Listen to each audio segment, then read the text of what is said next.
You are watching UB Stories. Like, subscribe, and leave your thoughts in the comment.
All right.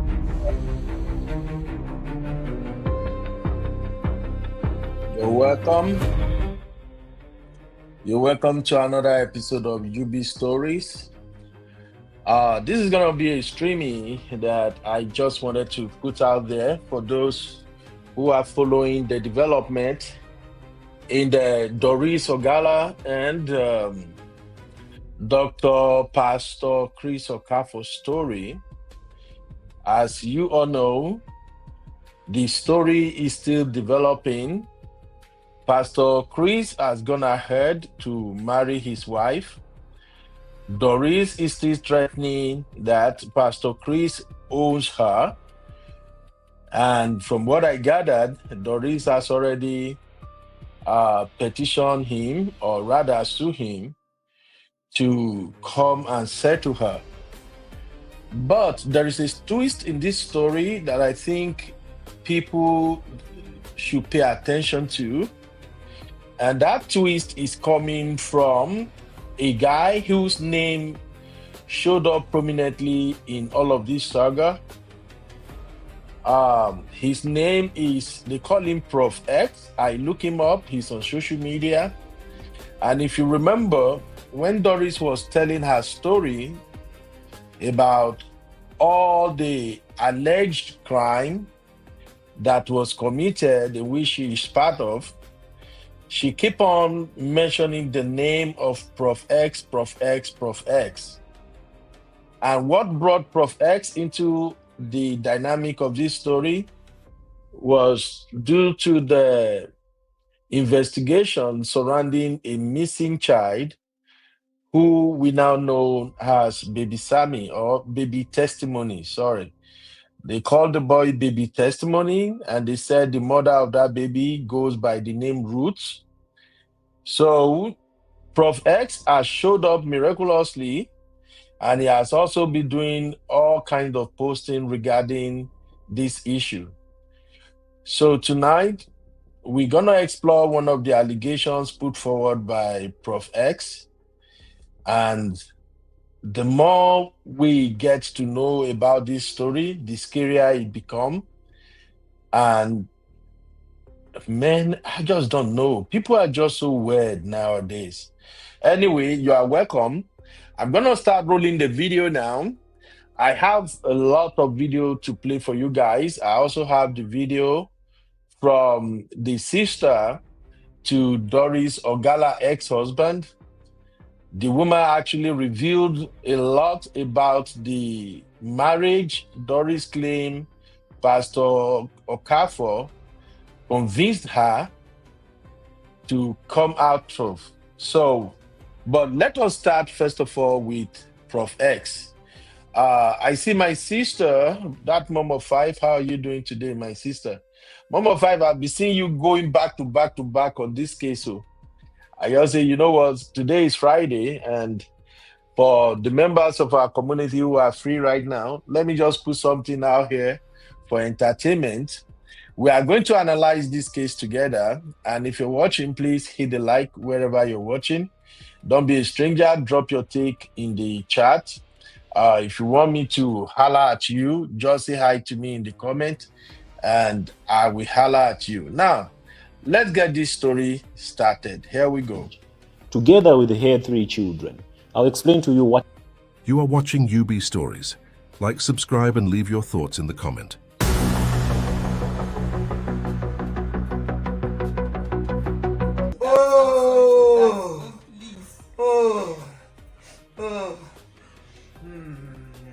Ruth. Oh, please, I'm sorry for that. Mommy, please. It's okay. Mommy, please. That's okay. Mommy, please. The woman you see here is Doris Ogala pretending to cry. This is the day she was interrogating Ruth Matthew. This is the day she held the mother of the missing child hostage, together with her 3 children. I'll explain to you what I mean by hostage. It was on this day that the entire case of baby testimony was destroyed. Let me let you watch the full video so that you can have a little bit of context, and I'll explain in detail. Reaction. Mommy, please, I'm sorry for that. Oh. I'm sorry for that. Mommy, please. Ruth. Oh, please, I'm sorry for that. Mommy, please. It's okay. Mommy, please. That's okay. Mommy, please. Give me the phone. Ruth, Please. tell me what happened again. Look at your children. Look at your son. Triumph. Look at your son. Look at your son. Ruth. This was at Transcorp Hotel in Abuja. She had booked about 4 rooms, hotel rooms, for Ruth Matthew and her 3 children. She lured them to the hotel so that she can break them apart. This is the day they arrived at the hotel.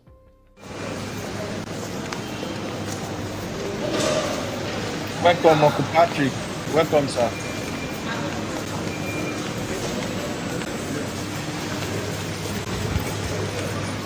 So this lady is Ruth Matthew. To those of you who do not know Ruth Matthew, that is her condition.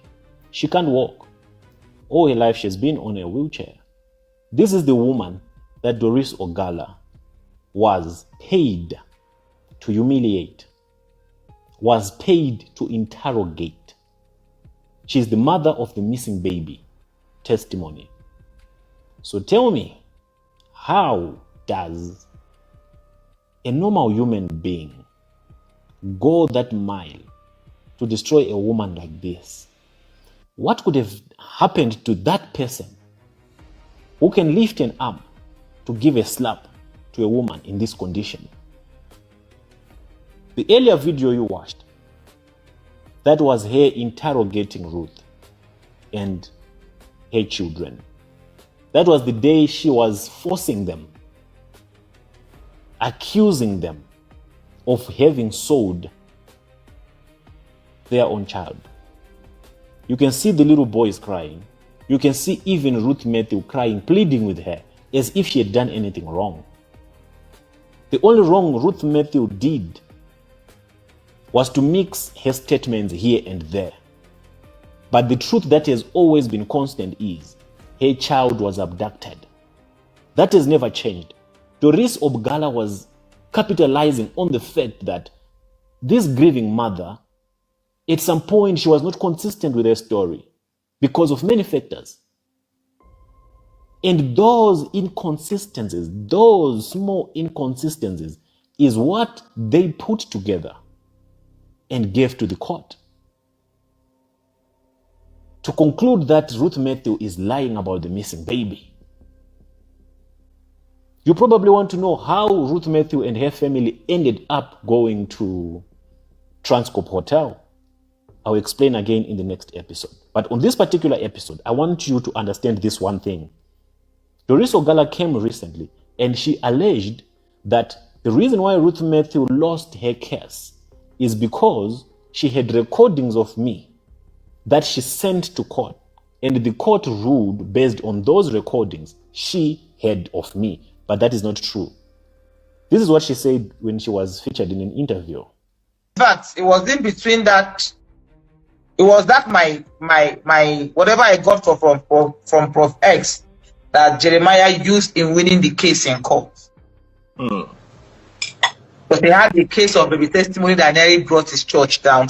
Everybody was, it's a case of the missing child in his church. There is no recording of mine that had merit in court. There is no recording of mine that could prove that the baby is missing or is not.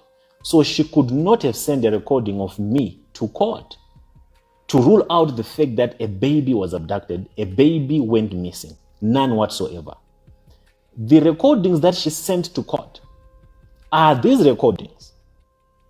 When she was interrogating Ruth Matthew, she spent about 5 days with Ruth Matthew at Transcorp Hotel, interrogating Ruth Matthew, the mother of the missing baby, interrogating the sons, some of them who are minors, just so that she can find some weaknesses in their testimonies, just so that she can find some inconsistencies in their testimonies of how the baby was abducted, how the baby was taken, and who she spoke to, how she spoke to, and what she did after. All those things, you know. This is a woman who's grieving, the mother of the missing baby. And she was subjected to such interrogation by Doris Ogala, so that she breaks, and she broke. In her breaking, she ended up mixing some things in her testimony. And in her mixing up some things in her testimony, that then completed the dossier, the project of Doris Ogala. She now came to the conclusion, together with her financiers, that she is lying, that Ruth Matthew is lying, that Ruth Matthew's case has no merit. And she took those recordings of Ruth Matthew and sent them to court after she received the 45 million from Chris Okafor. And when the court cross-examined those recordings of Ruth Matthew that she was made to testify under duress, they were all used to classify Ruth Matthew as someone who was not truthful. But the baby is still missing. I don't understand how the court itself overlooked the main issue, which is of the baby missing. What the mother could have said as a testimony could be not used as the complete justification of proving that the baby is not missing. The proof of the baby missing is there. All the birth records of the baby are there. So how did the court rule out that the baby is not missing? How did the court rule out that the baby was not abducted? Because Doris Ogala had sent conflicting testimonies from the mother, testimony that she gave under duress. That's the role she played. She single-handedly obstructed justice for the little boy, together with her aide, Chris Okafor. They too did all that they could do to make sure that justice for this baby is not realized. It's very sad that we have women like Doris in our society who can go this extra mile to destroy lives of innocent people. I don't know how she sleeps at night, knowing that someone's son is missing, knowing that there's a kid out there who's roaming in a world without knowing who his parents are, who his mother is, who his brothers are, simply because someone wanted 45 million naira. 45 million naira that she has probably finished by now. But the baby is still suffering wherever that he is. The boy still longs to be with his parents, with his brothers. The mother still cries out even today that she wants to be reunited with her son. The brothers are forever calling out for the release of their brother. And another mother, Doris Ogala, and of course Chris Okafor. We can't really hold Chris Okafor to such high esteem. But as for Doris, a woman who also knows the pain of giving birth, the pain of being a mother, destroying the life of a disabled woman, and come on, and sabotaging the justice of a little boy. How does she sleep at night? It's very sad. Very, very sad. And I think it's time for us to take a different course of action to bring justice, to do everything that we can to retrieve this boy. This boy is still alive and kicking. This is the time that Nigerians have to come up, and we need all of them in numbers. I don't know who can help in Nigeria. This boy is innocent and he deserves justice. We have to get him at whatever cost. Doesn't matter for how long it has been. If enough pressure is put on this matter and the right people are involved in this matter, everyone will break. Everyone who knows where this baby is will break. And they will tell us where this baby is. Something has taken over me since I saw that video of Chris' engagement. Everything on my body, my head was revenge. It was not love. It was revenge for all the things Chris did to me. As a matter of fact, I am so strong. All right. First off, I don't know how in the world all the characters in this story are not cooling their feet in police custody. Somebody please explain to me, why are they not in police custody yet? Shout out to you, my Auntie Grace. Hey, Sister Marriott. Sister Marriott, where have you been? You have been traveling. No, we know they see you again. How you doing, my sister? Mario says, I'm afraid to ask what is going on, from heartbreak to missing baby. Exactly, Sister Marriott. I think karma is what is going on. Karma just paid Doris Ogala a visit. I think that's just what is going on. Karma just say, hey, knock, knock, I am right here. Because what Doris Ogala has been doing so far on social media, if you ask me, Doris is confessing. For those of us from some parts of Nigeria where witch and wizard are used to confess their crime, I believe you will understand what I'm saying here.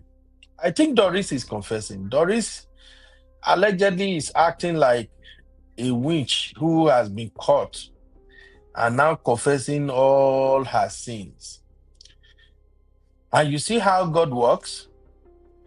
The case of baby Sammy, as we get to find out now, no, sorry, I keep calling baby Sammy. Maybe because Okudayo is coming there with baby Sammy.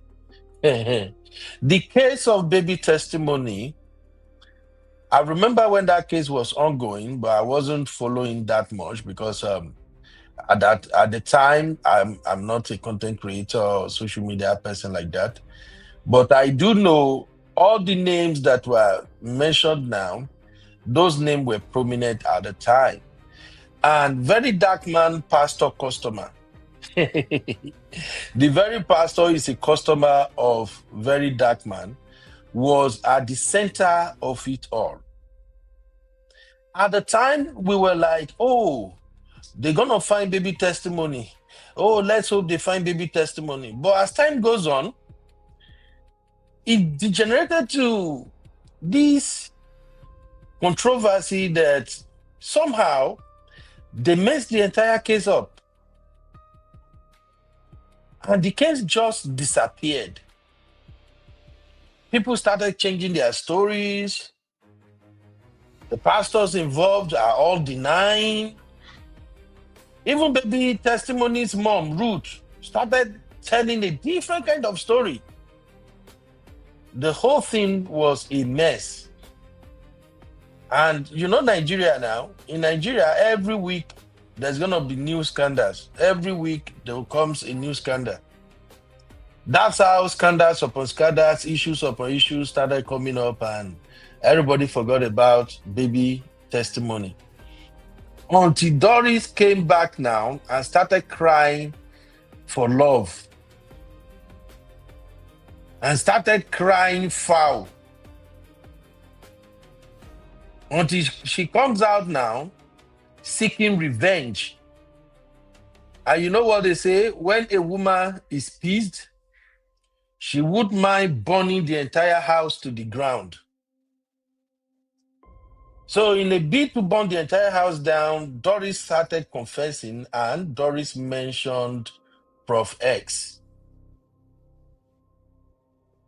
Prof X was prominent in this story, and I think Prof X is now trying to save face.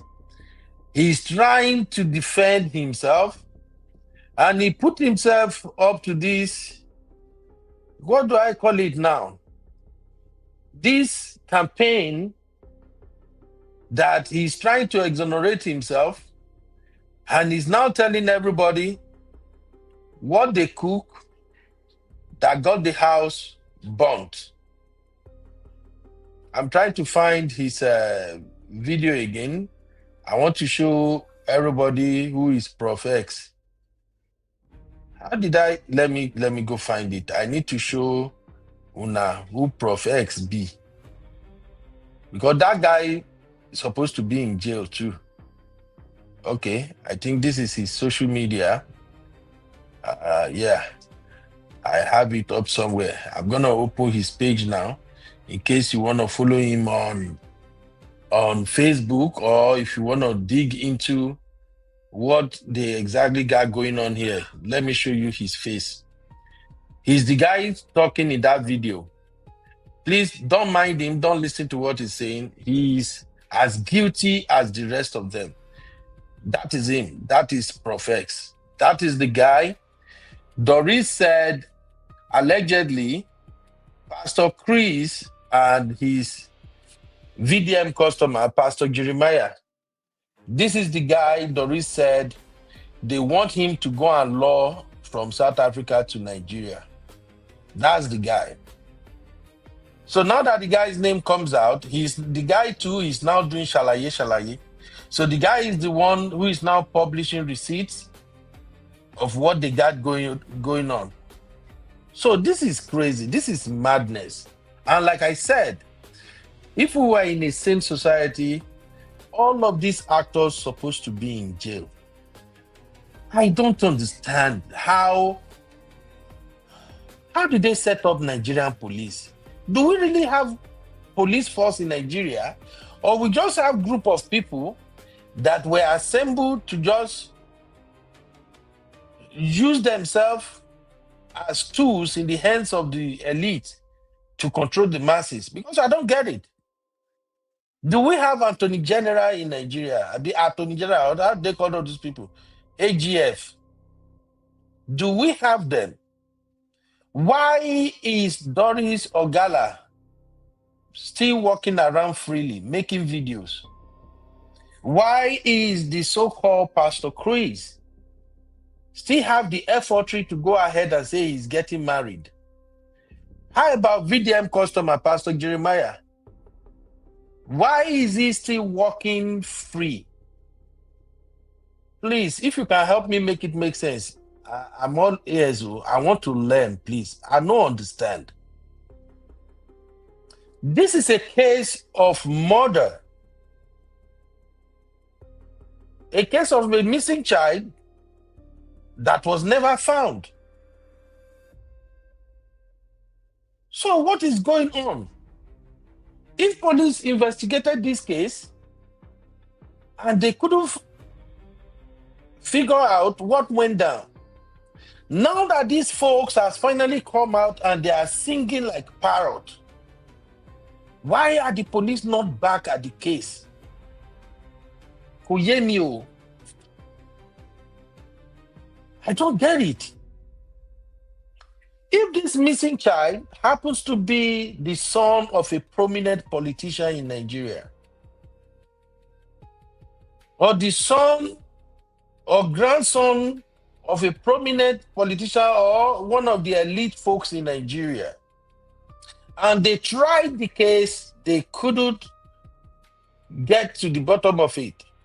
Now that Doris, who happened to be at the center of it all, she is singing, confessing. Why are they not back? If this happened to prominent people, will Doris not be in police custody now? I don't understand. And that is why we're going to do our own part We will continue to reshare and repost whatever they put out there. Let me take some comment. Mr. Mario said, yes, where is the police? Scams, attempted spying, kidnapping, extortion, silence from authority. It tire me, my sister. It tire me. Uncle Patrick said, UB, do we have police in Nigeria? This is so sad for the missing innocent boy. She has not confessed yet. This is the beginning of our woes. And I think very soon fire will begin burn her too. Eh? Mario said, I love video movie style. Mr. Mario said, on Auntie Aduni channel, she claimed everyone got money, but didn't tell us how she was involved. Confusion. I know. I'm even glad she called into Auntie Aduni's show. She knew she has effed up already. She knew she has already steered the honest, or how do they say that itself? She has already opened Pandora's box now. And she's trying to do damage control. I was going to do a show on Doris herself and what men could learn from women like that. That lady is a moving disaster. I will still come back to the husband that married her in the first place. Story yakpa.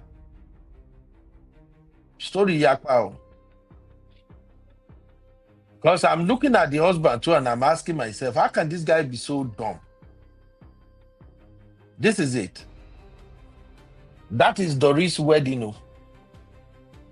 That's the husband right there. Look at Doris and some of their family members. This lady called Doris is a disaster. A serious one. But that is by the way. Let's come back to this baby. So this guy, this Proff Ex. You are watching UB. So this lady is Ruth Matthew. This Proff Ex now that is beginning to speak up. Remember, Doris also slept with this guy. She said it herself. She said Pastor Chris, while trying to help his friend, Pastor J, that they both put her up that she should go and get involved with this guy and lure the guy to Nigeria. After working with this guy, Doris and this guy also, allegedly, based on what Doris put out there herself, they started going after pastors, blackmailing them. I do believe if we have a very strong police force that can actually do investigation, they would have pressed Doris harder and Doris would confess more. It seems she's aware of so many rubbish that they did. Because Doris and this guy, this Proff Ex, they roll together. They cause a lot of damages, both of them.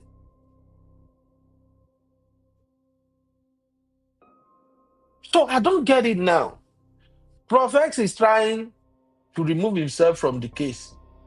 Doris too, after the whole wahala now, Doris is also trying to remove herself. That is why she has been going from one interview to another one, from one show to another.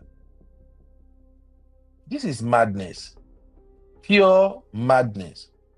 The question we still don't find answer to is, where is baby testimony? Where is baby testimony? In all of this. And now some allegation they put out there is that baby testimony mom sold that baby. Allegedly. Oh. That's some of the things they are saying now. Say they sold the baby. If she sold the baby, to who? What did they do with the baby? Or have they used the innocent boy to promote their church?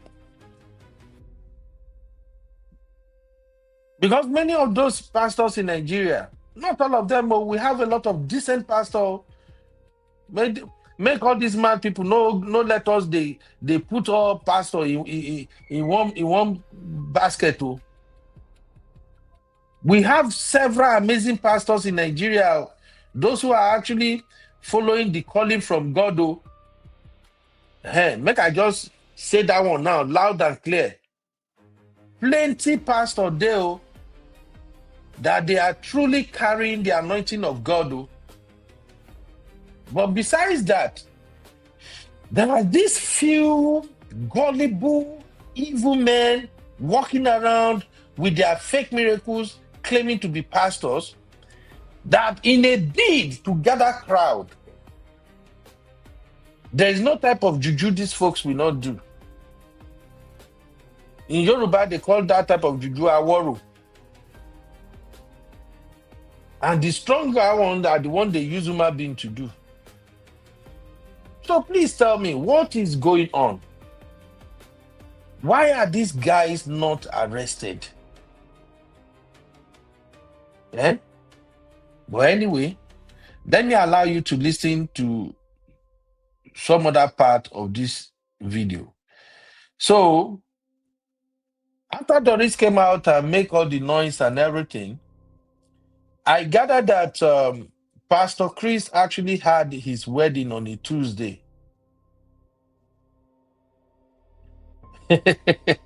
Sister Marion, that's why I say I've missed you, my lovely sister. I don't miss you too much. Sister Marion say, they are not few. There are plentiful scammers using God to sell market. Honestly, my sister. I know women that don't talk say, you are bashing pastor. Me, I know say we get better pastor for Nigeria. And those better pastors, their church know they big, like the rest of these fake ones. Of course, you know Christians now, Nigerian Christian. In fact, I think we need to have that tag, Nigerian Christian. We have to distinguish Nigerian Christian from regular Christians. We have different kind of Christians in Nigeria. You know, Nigerian Christians, they like fancy thing and they like miracle. So it's so easy for many of these fake pastors to attract crowd because of their fake miracle. I still have another video I'm going to play on this show. Only I don't know how long I can go with this show first. But as soon as I sort out whatever my family is doing this evening, then I will know how far I can go with this show. I have a video of a guy that actually went to Parana and exposed everything about this Pastor Chris and how he performed his fake miracles. I saw one of his video, is it 2 days ago, where one man was giving testimony in his church, and the man said, Daddy, your prayer works, Daddy. Your Uber is here? All right, baby. Be good. Okay, I'll pick you up later, okay? Love you. So, that man was giving testimony at Pastor Chris' church. I say, Papa, your prayer works. Your prayer works. The last time when you pray, I came here, and after that prayer, I traveled out. I went abroad without passport, without visa. And the crazy so-called fake pastor was like, Can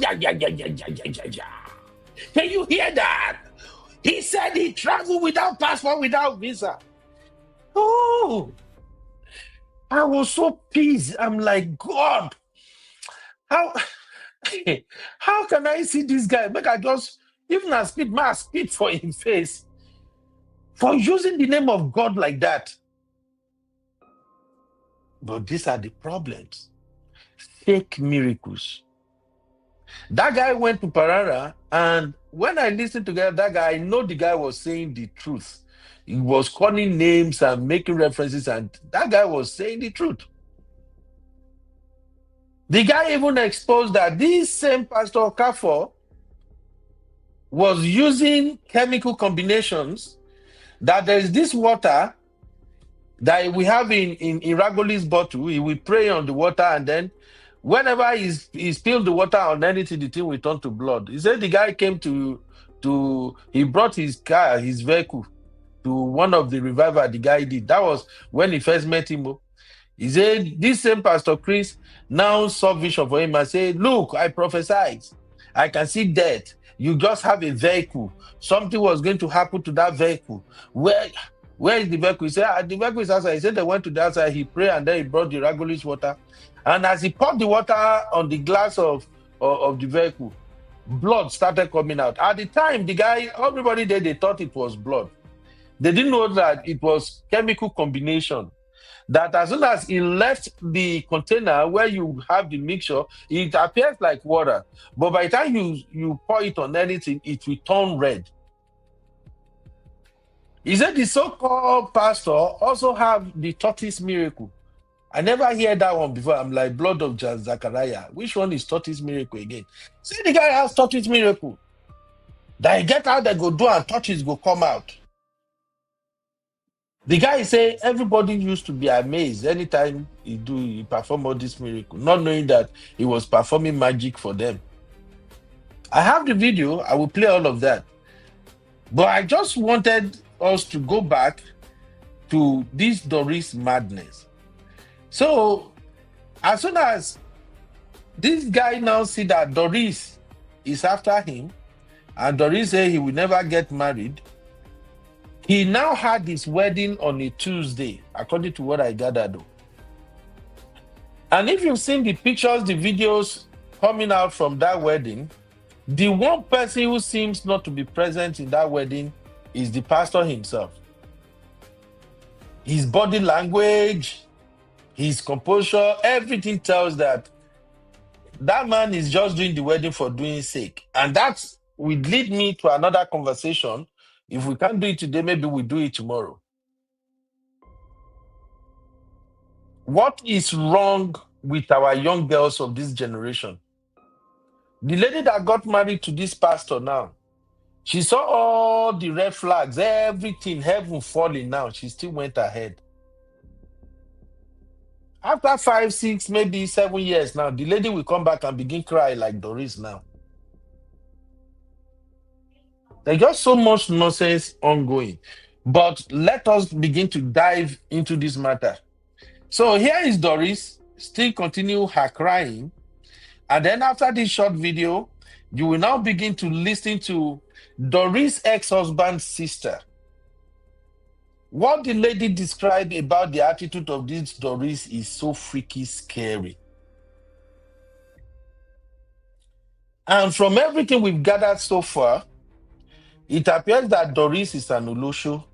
I'm sorry, that's what it looks like. Because when I hear the story of how Doris met her husband, I'm like, Jesus. Literally, Doris' husband himself is another stupid man too, Kisley or whatever his name is.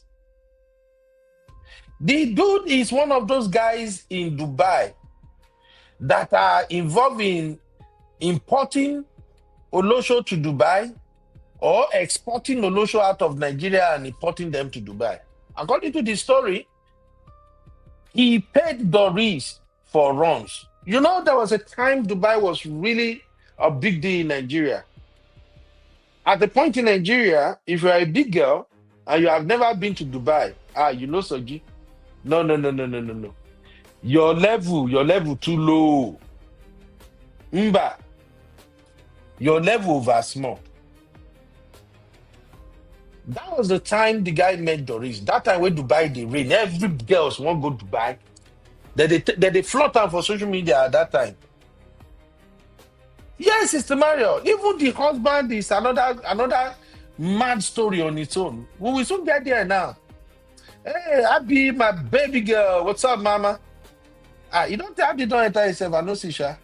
Hey, Abby, what's up, mommy? So, the way they met, the guy imported Doris to Dubai for Olosho runs. Doris went to go and meet him in Dubai. They do their do. He settled her. And she came back. The guy imported another lady. It's like that guy himself, that Kisley, is Mr. Randy. This story, I've already told my girls to start digging some further because I think I need to do a full series on this their story. Make I go start from beginning again to where we are. Now read documentary because it is full of lessons. There are too many lessons involved here. So now when Doris went to go and meet this husband in Dubai, and then she came back, another lady go, they were doing rotation. Until another lady in this their stupid Nollywood also went to Dubai. And as soon as that lady got to Dubai, the lady started flexing, showing pictures, posting on social media. Hey, I'm in Dubai. You know how they push them now when they go to Dubai? Now to paint everywhere. That's why I love my friend Sisi very, very well. Sisi, Adana, many of the sisters that I know here that they go to Dubai, they play. I know a lot of sisters here in the US and many in Nigeria too. In fact, Dubai don't tire them. But when they go to Dubai like this, they are not sharing pictures all over the places for people to see say they enter Dubai. But back then in Nigeria, going to Dubai is like going to heaven. So they say one lady he go collect his own from Kisley, the so-called ex-husband. As the lady reach there, begin show picture for social media, they display. Hey, I'm here. Now those pictures now in Doris see. Piam! Doris enter plane again, he don't land for Dubai. You know, when Dubai authority, the UAE, when they started restricting Nigerians' visa, I was thinking it was because of all those Yahoo boys. That's why they were doing all of that. But as soon as I started doing podcasting and I discovered that Nigerian girls, Nigerian women, what they are doing in Dubai is even terrible. Then I begin to understand why the UAE started restricting those visas. Now, so there is, they say he jump here, he go to Dubai, he go meet Kisley. Without telling Kisley she's coming. By the time she got there, Kisley himself was shocked, like, how? You are in Dubai. I didn't call for you. Our business is done already. Why are you here? Now, so, they say Kisley say, as soon as Doris say they do what he want to again, he go back, then he get one lady wey get belle for the so Kisley. So when Doris there with the Kisley, the lady tells Kisley saying get belle and get twins belle for Kisley. Doris deleted the message from his phone. He no know. Somewhere along the line, Juju was involved. That is how Doris was able to snatch that ex and marry him. I will let you listen to the video. The sister described the whole thing. I have to listen to that video twice. But let's hear her whine a little bit and then the sister video will begin to play again. It was not love. It was revenge for all the things Chris did to me. As a matter of fact, I am so stumbled. Welcome, Sister Yinkus. Wedding venue. From what someone told me, I don't know how true it is. Sent me a venue and the date, 16th of this December.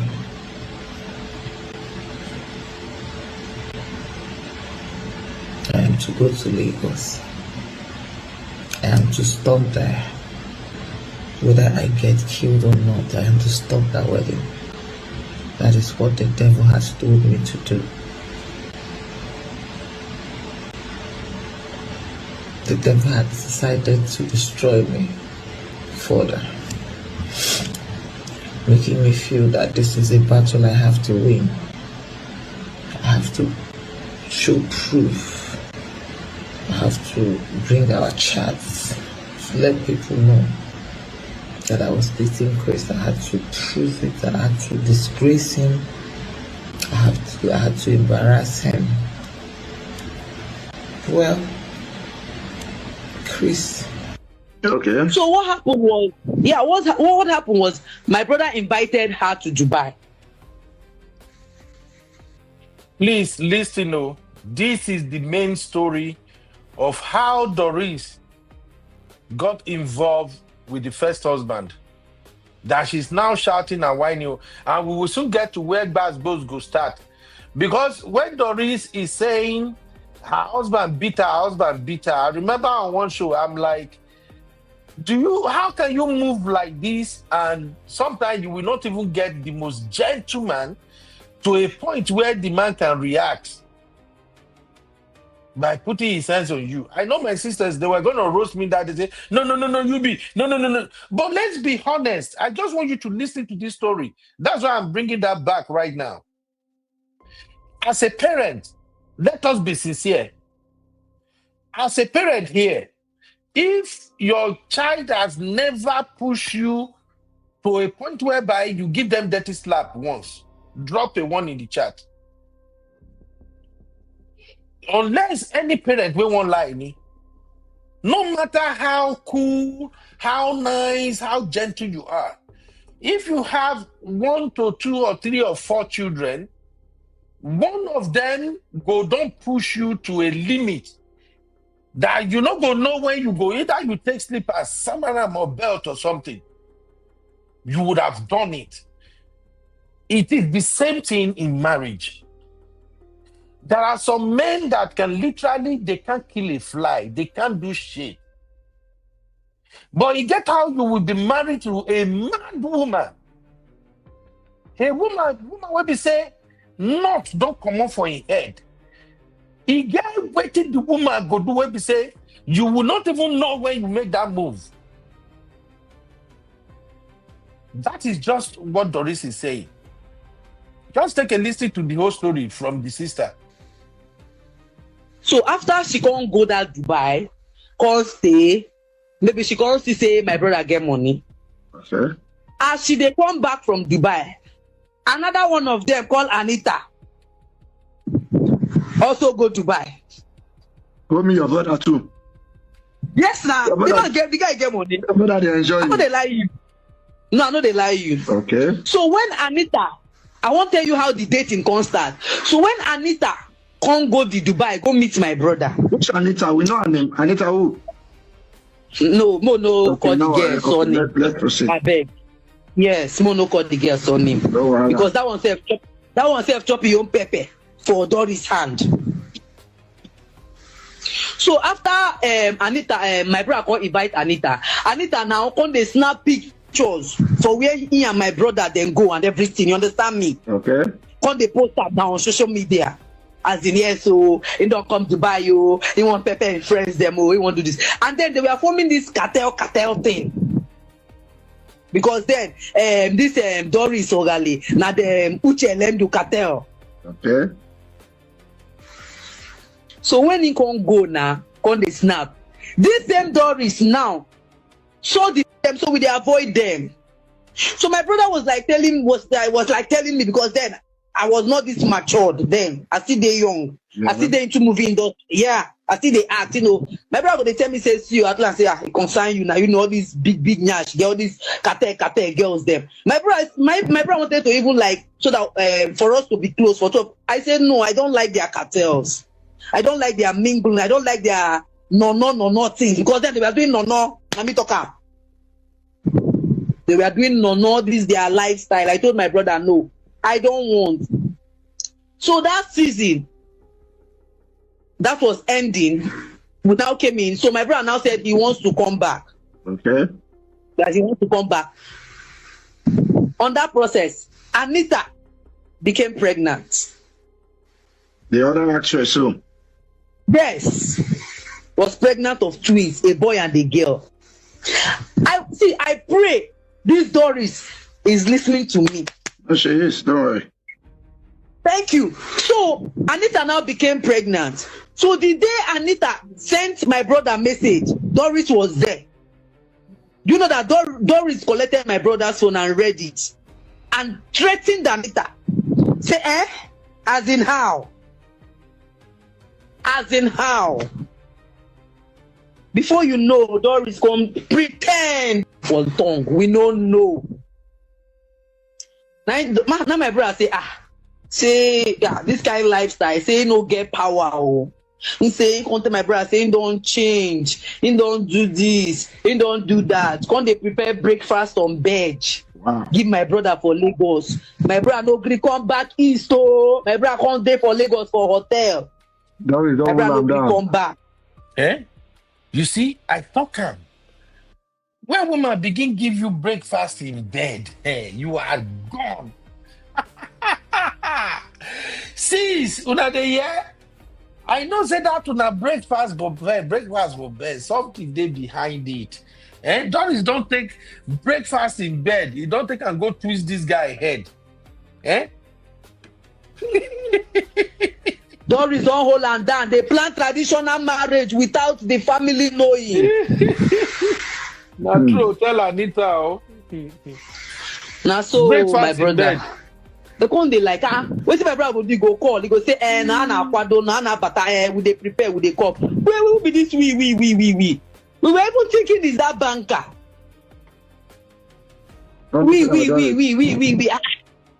don't we don't say na Doris. They don't plan traditional marriage. Finish now for Lagos they plan about Doris and him mama. No baton. Okay now.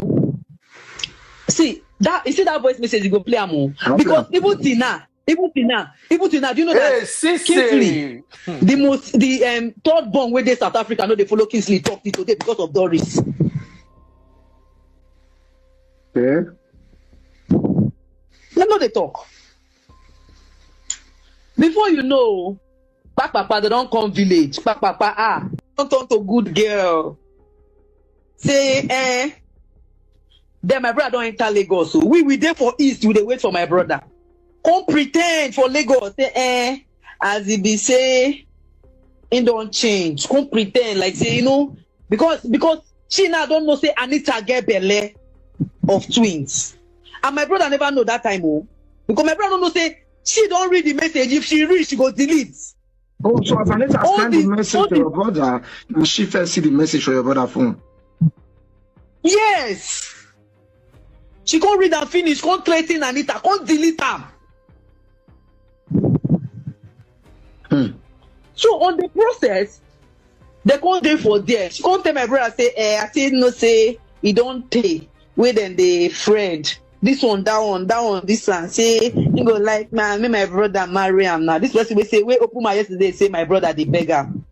Say he love my brother so much. This one, that they should make my brother know in people now.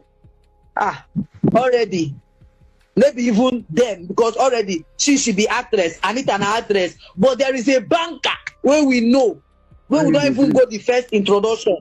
Yeah. You understand? When my brother they won't marry, his serious relationship is a banker. When we won't marry, where we know, we all know. So we don't know whether Doris invitation. I say both invitation card though. Now for Lagos, they print them. And not carry your family along. At all. And they're expecting they come with banker. Thank you. No, say they come with actress. With actress. And They can't be me where they the field where we know ourselves. We know ourselves. Enjoyment won't finish your brother.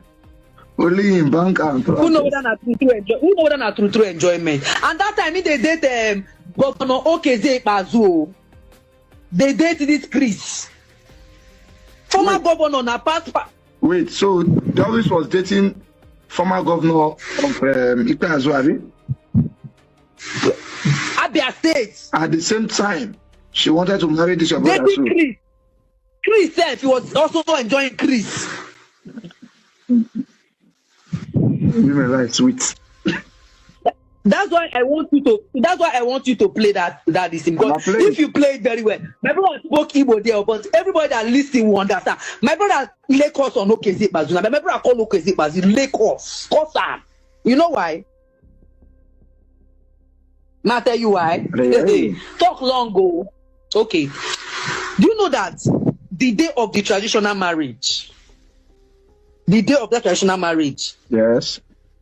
After the traditional marriage, after all the traditional marriage came, but before 2017, my brother did Dubai. Kingsley Anyanwu did Dubai. Okay. So they call the friend. Okay. You understand? And when they're the friend, my brother already get a banker where he won't marry. Okay. You know all these they are runs. Now runs they into start and with. All these they are actress runs now they act film, they go they act, they go they do all these they are rubbish when talk life saying they do for life for men when they are abroad. Okay, so they start with runs. Yes. Then they got to date properly. Yes. Then they now got And how the date, if you want me to explain how the date to happen, I go still explain. Oh. I'm listening. Let me clear eye. Okay, fine. When they were doing these runs, there is one other girl too, Anita. Okay. That girl stays in Owerri. They are also all these are we are man don't say all this. We are actress. We are all actress there. Man don't say all this. But thank God now I'm a producer and the YouTube Don't leave the acting owner for too. them. I don't leave acting for them. They produce movies. Oh. You guys don't know. You know why I'm laughing? All these Hollywood people where they come out, now me una no make me talk. Oh. I get one teacher where they talk. On the process, the Don't worry. thank you. So Anita now became pregnant. So the day Anita sent my brother a message, Doris was there. You know that Doris collected my brother's phone and read it and threatened Anita. Say, as in how? As in how? Before you know, Doris come pretend for tongue. We don't know. Now my brother say, this kind of lifestyle, say no get power. Oh. He say, he come to my brother, say, he don't change, he don't do this, he don't do that. Come they prepare breakfast on bed. Wow. Give my brother for Lagos. My brother no gree come back east. Oh, my brother come there for Lagos for hotel. Doris My don't brother no hold gree them come down. back. Doris don't hold am down. They plan traditional marriage without the family knowing.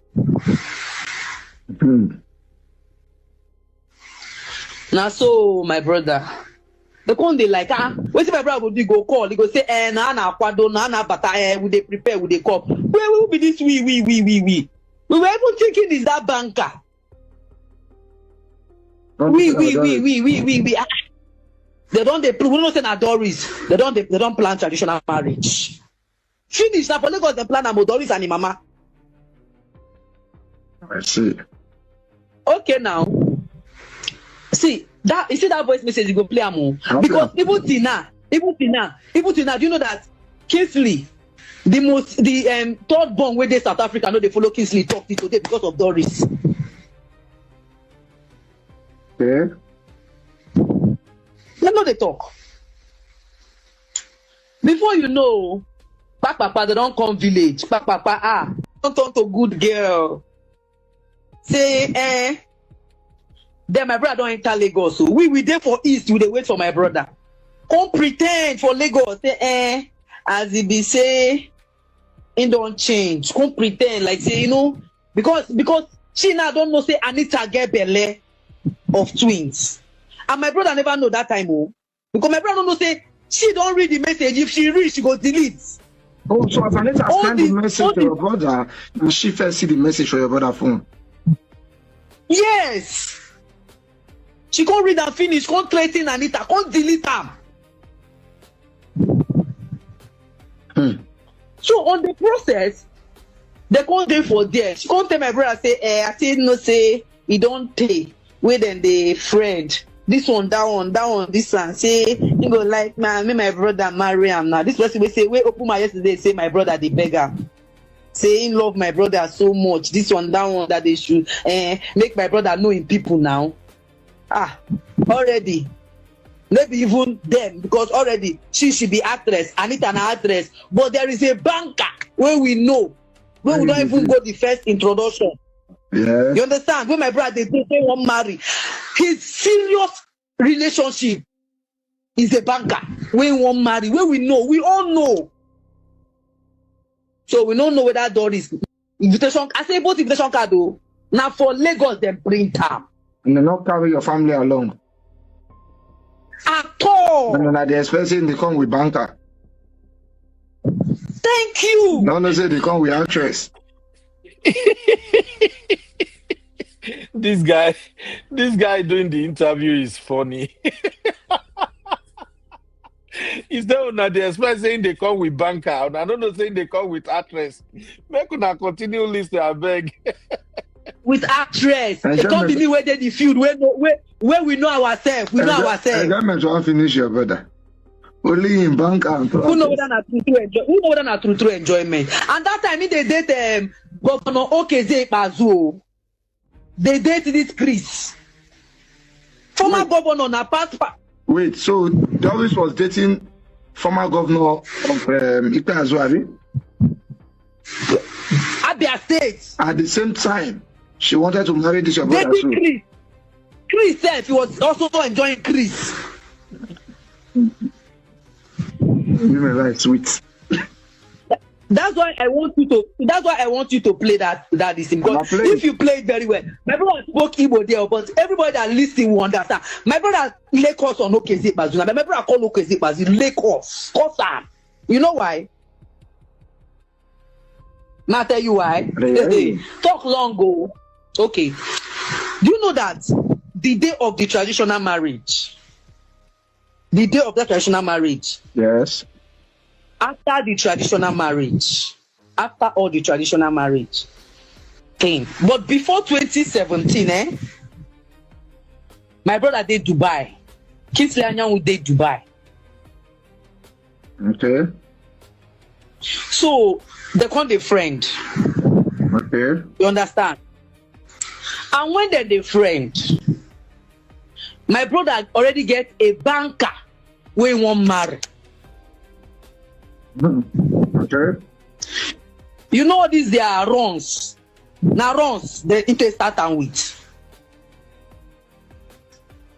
All these they are actress runs now whether they act film, they go they act, they go they do all these they are rubbish when talk life saying they do for life for men when they are abroad. Okay, so they start with runs. Yes. Then they go start to date properly. Yes. Then and how the date? If you want me to explain how the date they happen, I go see explain. Oh, I'm listening. Let me clear eye. Okay, fine. When they were doing these runs, there is one other girl too, Anita. Okay. That girl stays in Owerri. They are also all these are we are man don't say all this. We are actress. We are all actress there. Man don't say all this. But thank God now I'm a producer and the YouTube owner too. I don't leave acting for them. They produce movies. Oh, you guys don't know. You know why I'm laughing? All these Hollywood people where they come out now, I don't make me talk. Oh. I get one teacher where they talk. I don't want to answer that one teacher yet. See that one? I will tell you. The day when you come fuck Pastor Chris, you don't know say I be in girlfriend. You down for chair with me, you don't forget. I dey for church, front seat, now you come sit down. Now you dey tell me say the pastor invites you. As my boyfriend say na me and you sit down, him body dey shake for altar. Immediately after church, now you come dey call her, you no gree pick your call.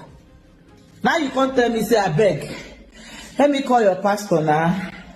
I dey call her, you know they pick call. Now you say make I come. You don't know say I be in girlfriend. You know this thing where you dey talk. This is what I dey talk now. He send me your chat. I get your chat. I go expose them. No, till time when I call her, you call her 100 times in my front. You don't pick. You sit down inside my car. Now I call her once. Now you pick. I say, oh yeah, this girl wants to see you. She dey here with me. Now you close the. I don't know why this Nollywood girl no go leave me rest. Now so they go they come. What do you want to see me for now? Now I begin beg my boyfriend, may he see you. He say, I don't want to see you. He no gree see you. You don't forget. I come. Now you go up. I say, no, say that me and you they fear catch am. What he tell you later? You tell me. You tell me say. He later tell you say make you know they discuss it too now discuss with anybody. Say na stingy man. As you go upway him, he no give you shishi, no go there. No make I go. See, he send me your chat with her. Huh? He send me your chat with her. So and I get her. But you na distraction. I leave you. The one that me na worship, una own na worse. Is it because you heard from me? See, let me tell you something. My spiritual. Okay, I see. Sissy say I don't understand this story at all. This is the latest video from Doris. It has no relation with the story the sister was telling. But basically, what the sister said was that Doris was a nightmare. I believe everybody should have seen that video by now. The sister said Doris was a nightmare. That Doris and her mom and her family, they planned the entire wedding and they came to the village. So when they came to the village and they had the wedding, on the night of the wedding, Doris hustled their brother that they have to go and sleep in a hotel, which the brother already booked for all the actresses that came to the wedding. And the brother insisted that today is our wedding. We are supposed to be in the village. We have the family, everybody, they are here celebrating with us. Doris started throwing tantrum until Doris ensured that they went to that hotel. So the brother now, newlywed, he agreed that they should go to the hotel. Sissy, the sister to Doris' ex-husband, Kisley. That lady is sister to Doris' ex-husband, Kisley. That's the one that was speaking earlier. So when they now went to the hotel, on getting to the hotel, Doris now insisted that they can't stay in the hotel, that Governor Okwezi of Abia State wanted to host them, that they have to go to that Governor Okwezi hosting. The governor is actually dating Doris. Who does that on a wedding day? Now, the brother finally agreed. They went to see the Governor Okwezi, everything. In the morning, by 7 o'clock in the morning, before the brother woke up, Doris already took their vehicle, the brand new vehicle the brother bought. Doris took the vehicle, and Doris went missing. For like 2 days, the brother did not know where Doris is at. So, by the time Doris came back, the brother was already mad. Like, what kind of thing is this? Within that short period of their wedding, Doris showed the brother a shaggy. At one time, Doris drove that vehicle. She also lost again for like 3 days until the engine of the brand new vehicle knocked. And Doris now called the ex and said, the vehicle engine has knocked. I left you with so mechanical. Go and pick the vehicle up there. Within the period while they were married, at a point, the Kisley mom wanted Doris to be pregnant. The brother was telling Doris that, okay, let's have a baby. Everything is okay. There is money. There is everything. She said Doris lost it completely. That Doris said over her dead body that she's not going to get pregnant. She's not ready to be pregnant. That in front of the mother, Doris was hitting her own stomach and saying, this belly is not ready to carry any baby. That for the next 2 years, she do not plan to have any baby. Doris should just, that the mother should just forget about it too. So in a nutshell, Doris showed this guy shaggy. And it was yet within that short period to which they were married, that is when Doris was still going to fornicate with this Pastor Chris. So all those things she admitted to herself, the sister confirmed it, that Doris was messing around with this pastor. Crazy story. At the time, Doris was even fighting the brother at the marketplace. The story just too long. The sister said that in their family, they are trying to erase everything that has Doris in it. I never seen Were like this before. She said, in fact, all the wedding videos, all the traditional wedding videos, they have to get rid of all the wedding videos, video and pictures. That his brother, in anger, burnt everything until finally they have to divorce Doris. So those are the stories coming from that sister, which is another level of madness as far as I'm concerned. Allegedly. Oh, Sissy said, this sounds like a Nollywood script. It's not a script, it's reality. From the way the Doris is speaking, I believe everything the sister said.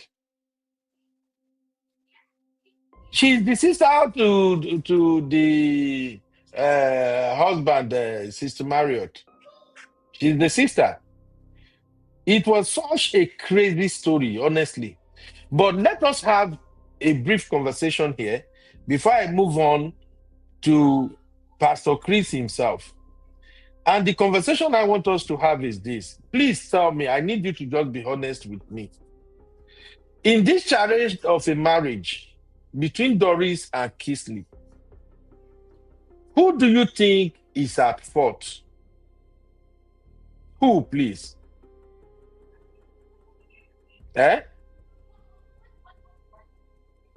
What did Abby say? Abby say, is there a reason why we are believing the sister when there is a recording of her brother talking to Doris just a couple of days ago since this saga?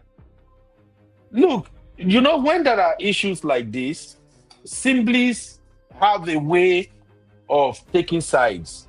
Let's be honest. If I'm your brother as a man, and I'm married to a woman that is showing me shege, showing everybody shege, disrespecting the family and all of that, you as a lady, the way you are going to react to the situation will be different from how my own brothers will react. Let's not forget. And this Doris happens to be a very, very corny person too. So anything else they got going on, I really don't know the dynamics and I don't really care.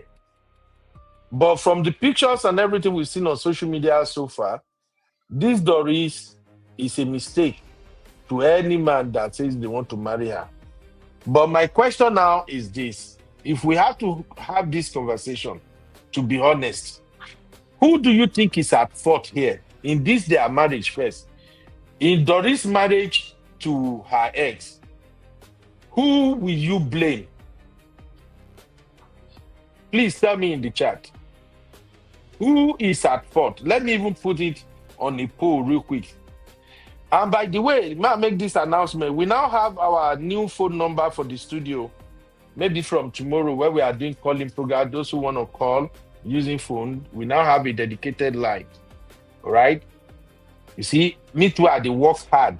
I work hard for real fam. But let me quickly set up this poll because I want us to have this conversation briefly. Who is to blame? Doris or Kingsley? Kingsley is the ex. So let's do 1 for Doris. Okay? 1 for Doris, 2 for Kingsley. May we see if we look at things from the same lens. Hey. Voila, Nigeria, my lovely country. Okay, let us have this poll real quick, everybody. Thank you. Please hit the like if you haven't hit the like yet. Yes, OCC, new phone. Actually, it's not new phone like that too. My wife, I bought a Galaxy phone for my wife. Then the screen spoiled. Then, madam, the screen don't spoil like, I think 3 days. Madam, no one agree fix them. So madam just drop the phone. You go work. One whole day, she no carry phone. Now I say, Mba, I can't do this. She won't punish me. So I went to get her another phone. So as soon as I get her another phone, she grabbed the screen spoiled. Now I say, Lai, you are not taking it this time. So I grabbed the phone from her hand. We run. Later, she leave her for me. So I just fixed the screen, and that's the phone we are using now. But the phone is still relatively new. To women, just get wahala anyway. But that's by the way. Let us have this poll real quick, my people, please. Who is to blame, Doris or Kisley? Sister Rose said 1 for Doris. Abby said 3. Sissy, where did you see 4? Sissy, are you sure you don't have a cup of champagne in your hand or something? There is no 4 in this option, Sissy. Oh, yeah. Enter your poll real quick.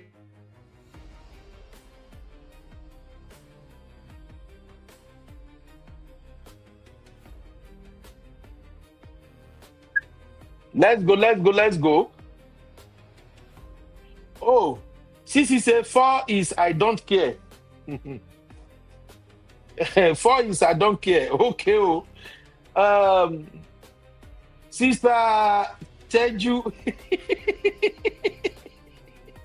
Sister Teju said 1 + 2 = 3.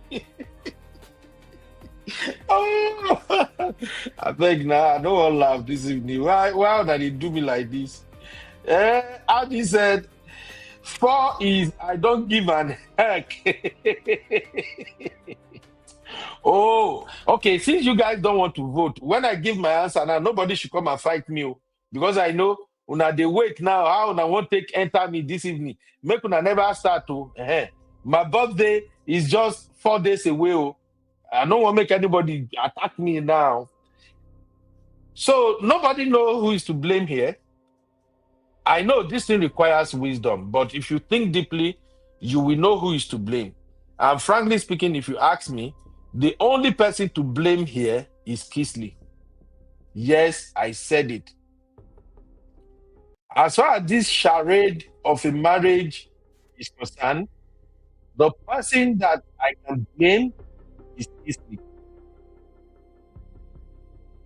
And any other man out there who is trying to behave like Kisley, I will also blame you. The reason I'm blaming Kisley is simple. Welcome, my sister Teju. The reason I'm blaming Kisley is simple. You can never find a wife in Olosho.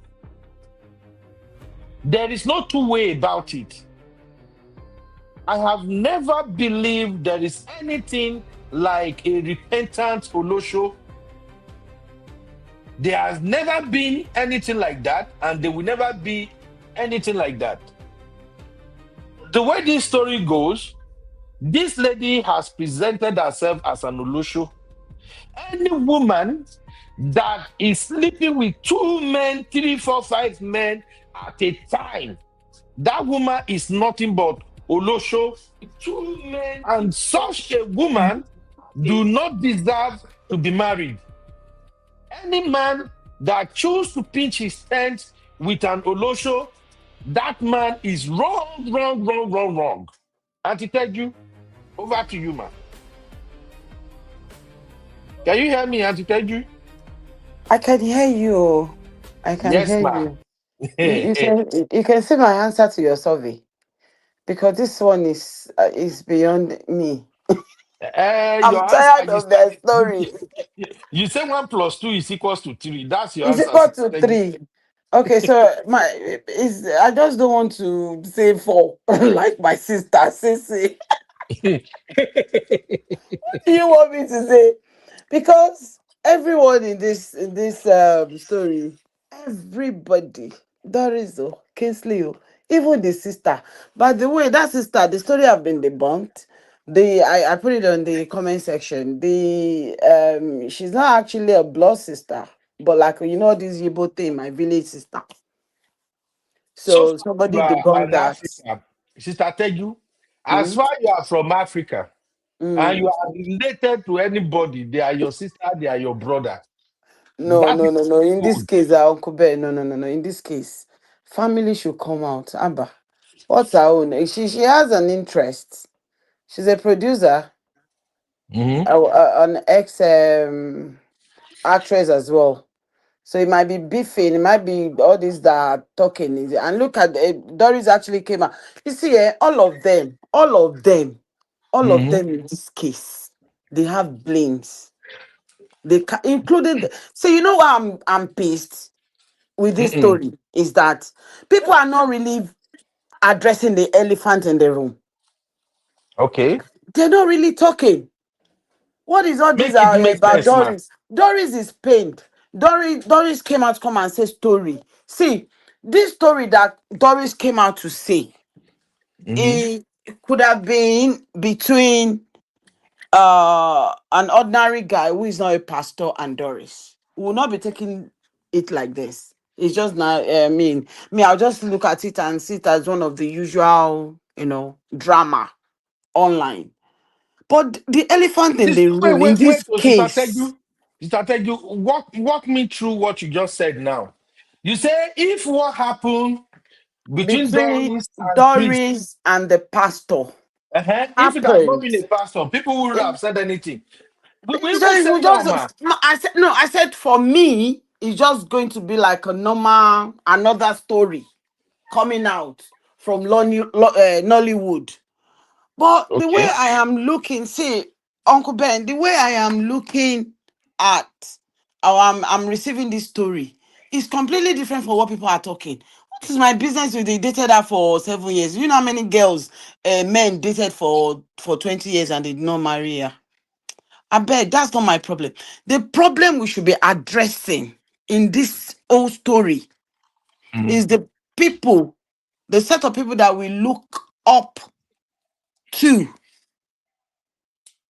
whom much is given, much is expected. That is my own takeaway from this whole story.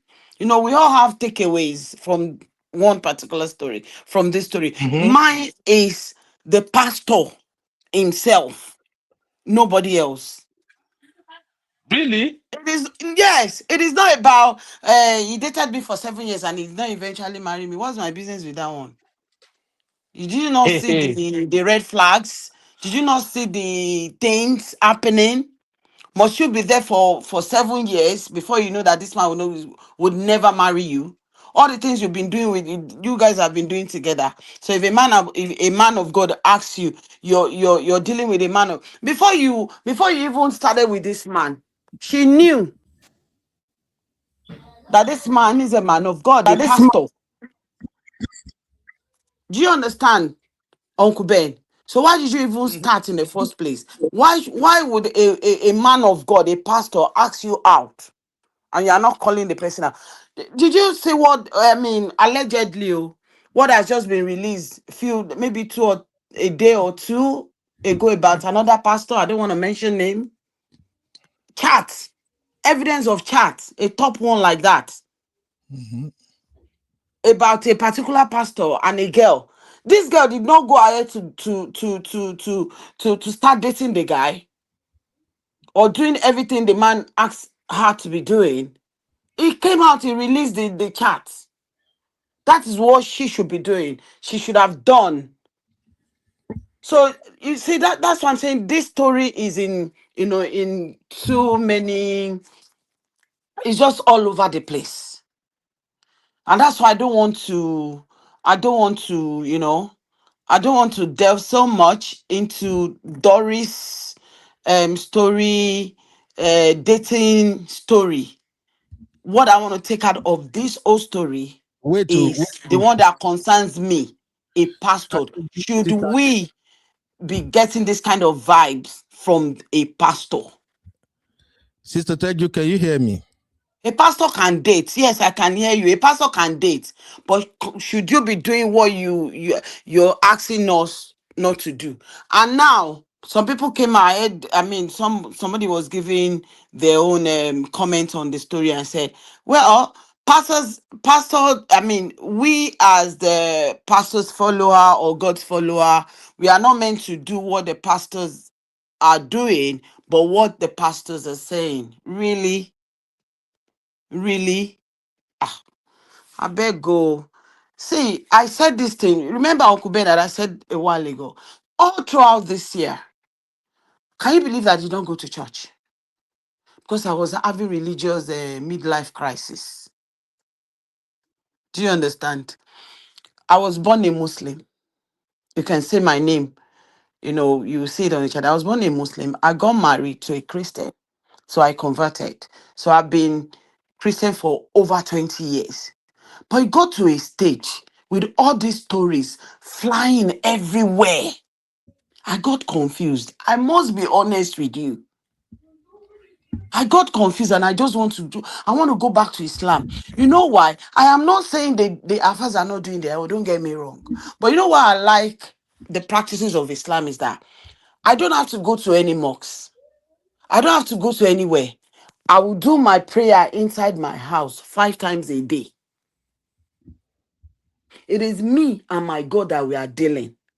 But as a Christian, if I want to still continue to be a Christian, is it really possible? I was asking someone today that is when I heard the one I told you about the other pastor, I asked that woman, I said, is it really possible for me to be a Christian and not go to church and still be a very good Christian and my faith will still grow? Like you just want to be doing online, because I think I tried this online thing this year. It's not for me, it's not really as you're going to church. They're not the same thing.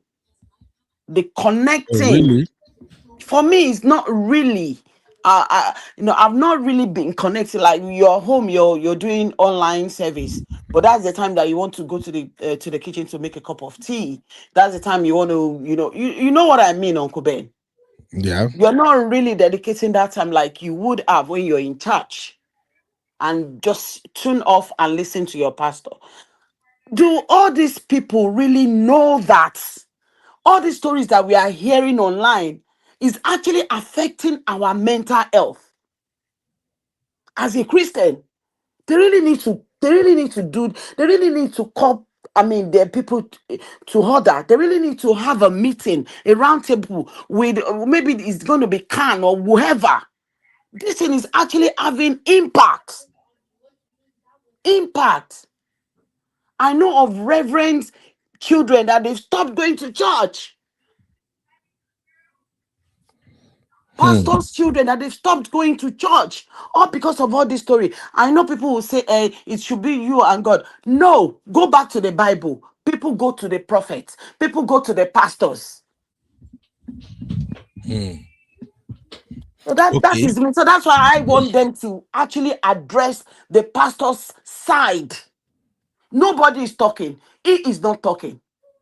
Out of all of this story, whether this girl is lying or not, all this story, who among the elders have actually called this pastor?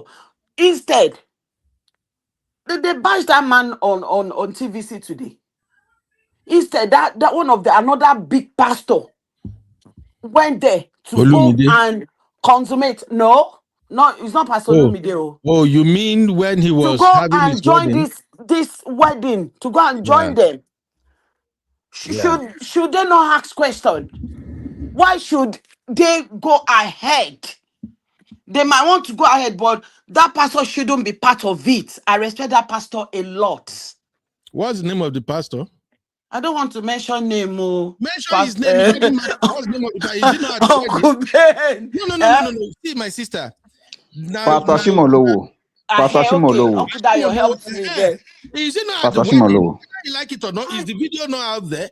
Yeah, and he's there joining these people. And who again? The family is none of my business, but let's talk. Who is the family of this girl?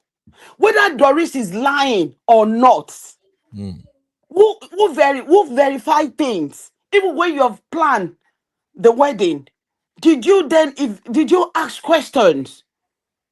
Did you Whose guy summon are you this man that talking of? wants to marry your girl? Wait till Small Sister time now, they will Teju. come online and be saying something for something. They should not come and be disturbing our timeline. No. Sister Teju, just wait, my sister. Are you talking about the bride, the one that just got married to Pastor Chris? Yes, and that is why everybody in this case carry their own load, carry their faults.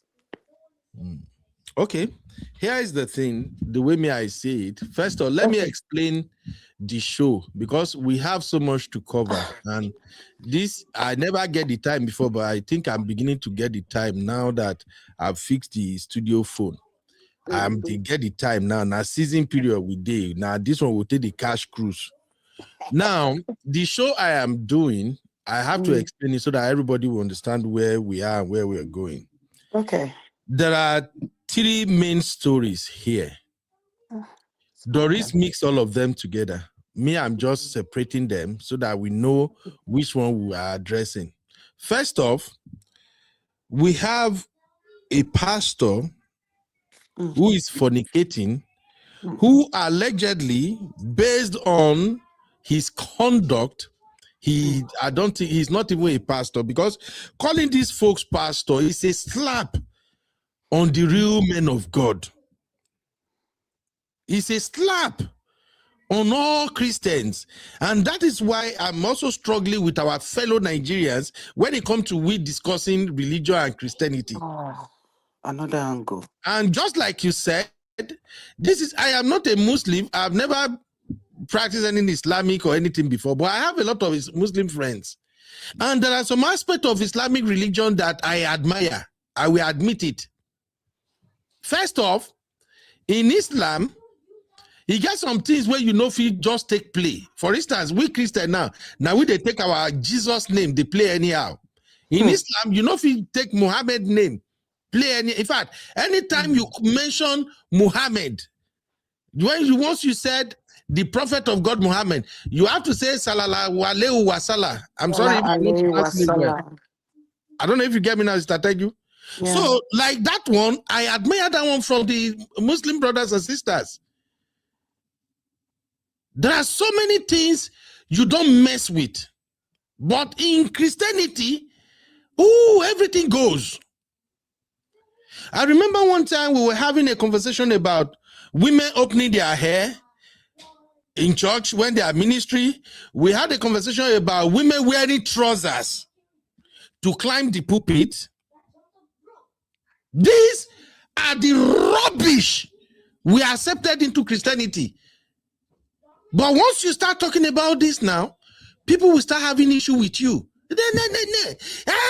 It doesn't matter. Yeah, believe now. Women feel wear this thing there. If you wear trousers, but in Islam, you can't do that. Growing up, I used to see women go to church, cover their hair. They go cover their head when they go church. As soon as the service is over, once you step out of the church, you can remove your scarf, remove anything, be you. But that house of God is a sacred place that we all behave ourselves when we go there. As a man, when you have a hat on, as soon as you step in the church, you take off your hat. It's a sign of respecting our Lord and a sign of respecting the fact that we are in a sacred place. Now, this Pentecostal, I've always said, I'll continue to say it. People go verse, now then sabi.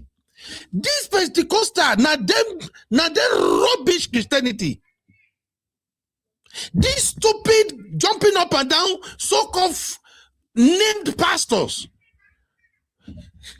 What I'm saying right now is one of the reasons I don't fancy Pastor Chris Okafor. I respect his anointing. He's preached great messages. But Pastor Chris Okafor is one of the people that brought shenanigans into Christianity in Nigeria when he came. He was the one that carried Jericho's. And then all of a sudden, all the people that were his pastors, the other day, you begin to see them. At that time, say some of them go country. You go see the oil when they take to Jericho. You go see and you go they drip for their head. He was the one that came to church. As soon as Pastor Chris came, women, if you see the trouser, some trousers serve now, so you go see everything where God give the women. You go they show. It no matter. Let them call. And all of a sudden, people jump on that bandwagon. Let's call it what it is. My friend used to go to Christ Embassy, one of my best friends before in Nigeria. In fact, we stayed together in a room for like almost 2 years before I rented my own place. Nothing where he not take to me. I said, I'm not coming. Because in your church, everything goes. Women feel wear spaghetti come your church, nothing matter, it's okay. Men feel come your church, they dance disco, they dance azonto, it's okay in your church. No, that is not the kind of church I want to go to. I want to go to a place of worship that as soon as you are stepping into the place, you instantly know that I am in the presence of God. I have to leave all my worldly behaviors behind. Shall you feel me, my sister? So I agree with you when you say that. So as far as this Doris case is concerned, the pastor and his conduct with Doris is a different story on its own. Doris herself and her marriage to her ex-husband is another different story on its own.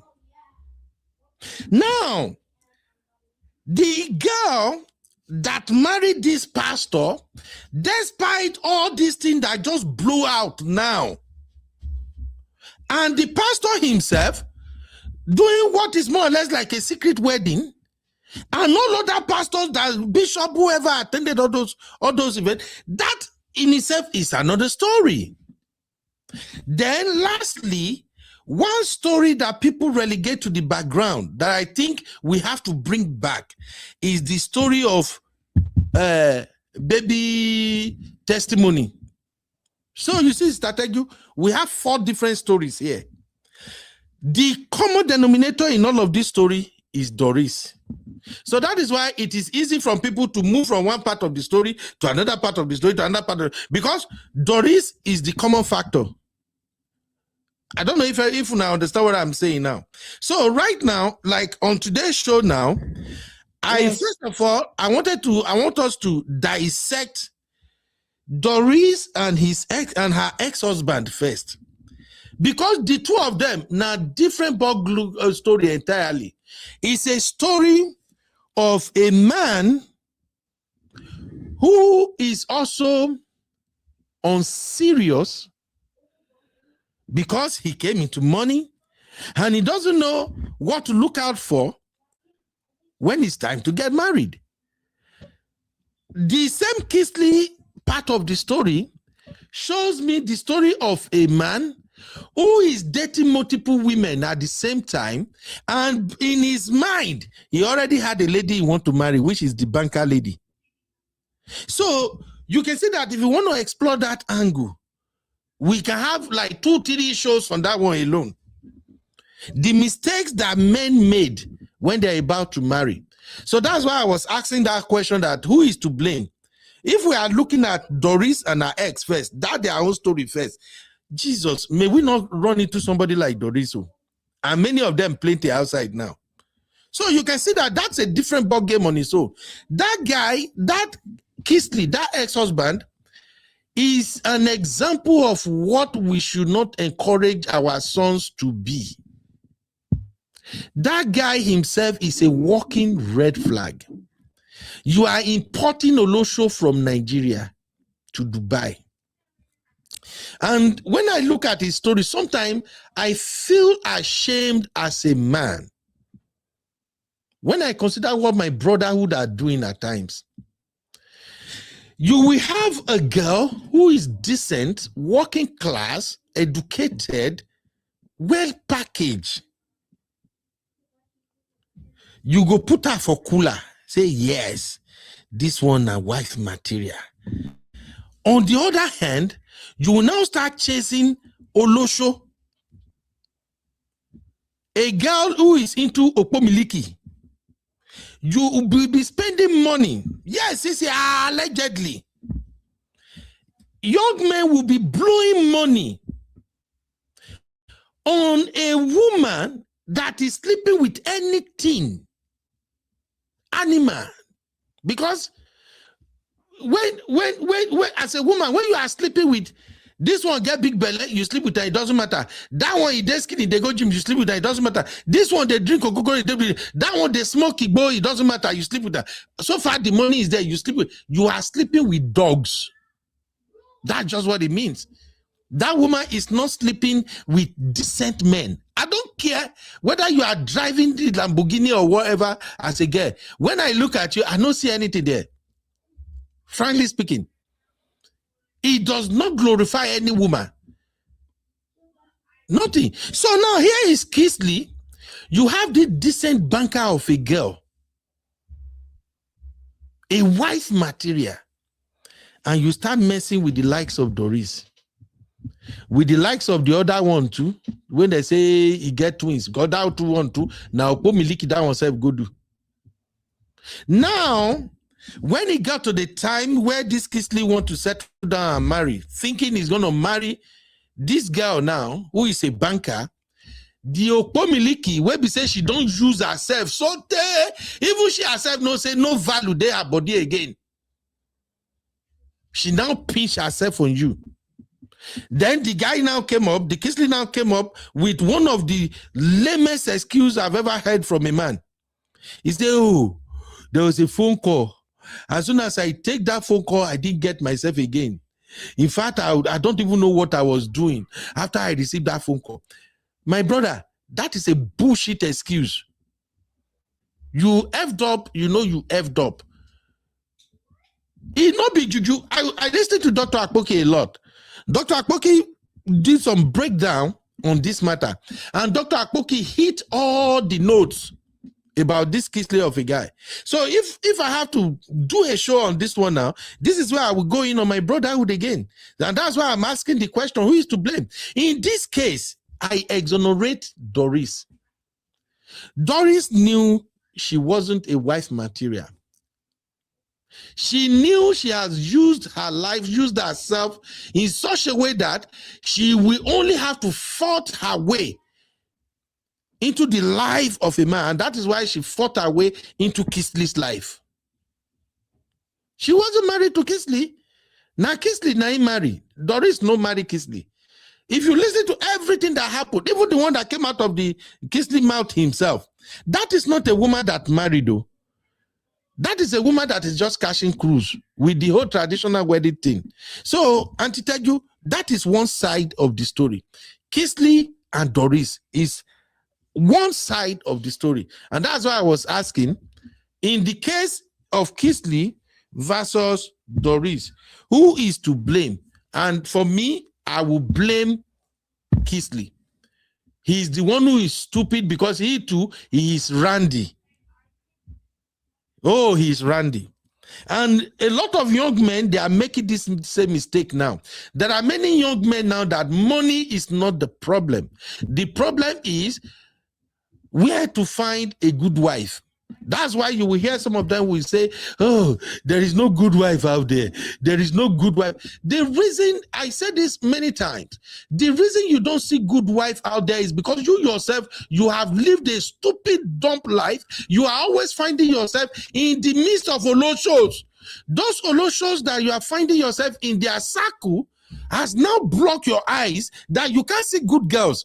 Even if they carry good girls like carrot, if they swing them for your eye, you won't even know that, oh, this is wife material. You won't see it because you have mixed up with all of these solutions too much.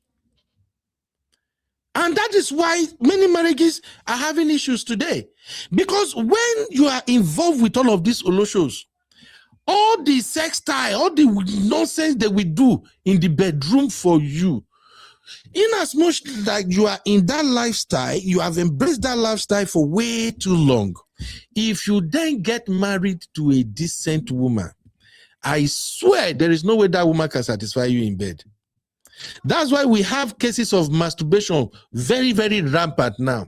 And those men that got into masturbation, their case, they worst. Because now it means no woman can satisfy you, so you decide to satisfy yourself by masturbating. And now that you are masturbating, you will do that maybe 6 months, 1 year later, nothing. In fact, your system will be knobbed.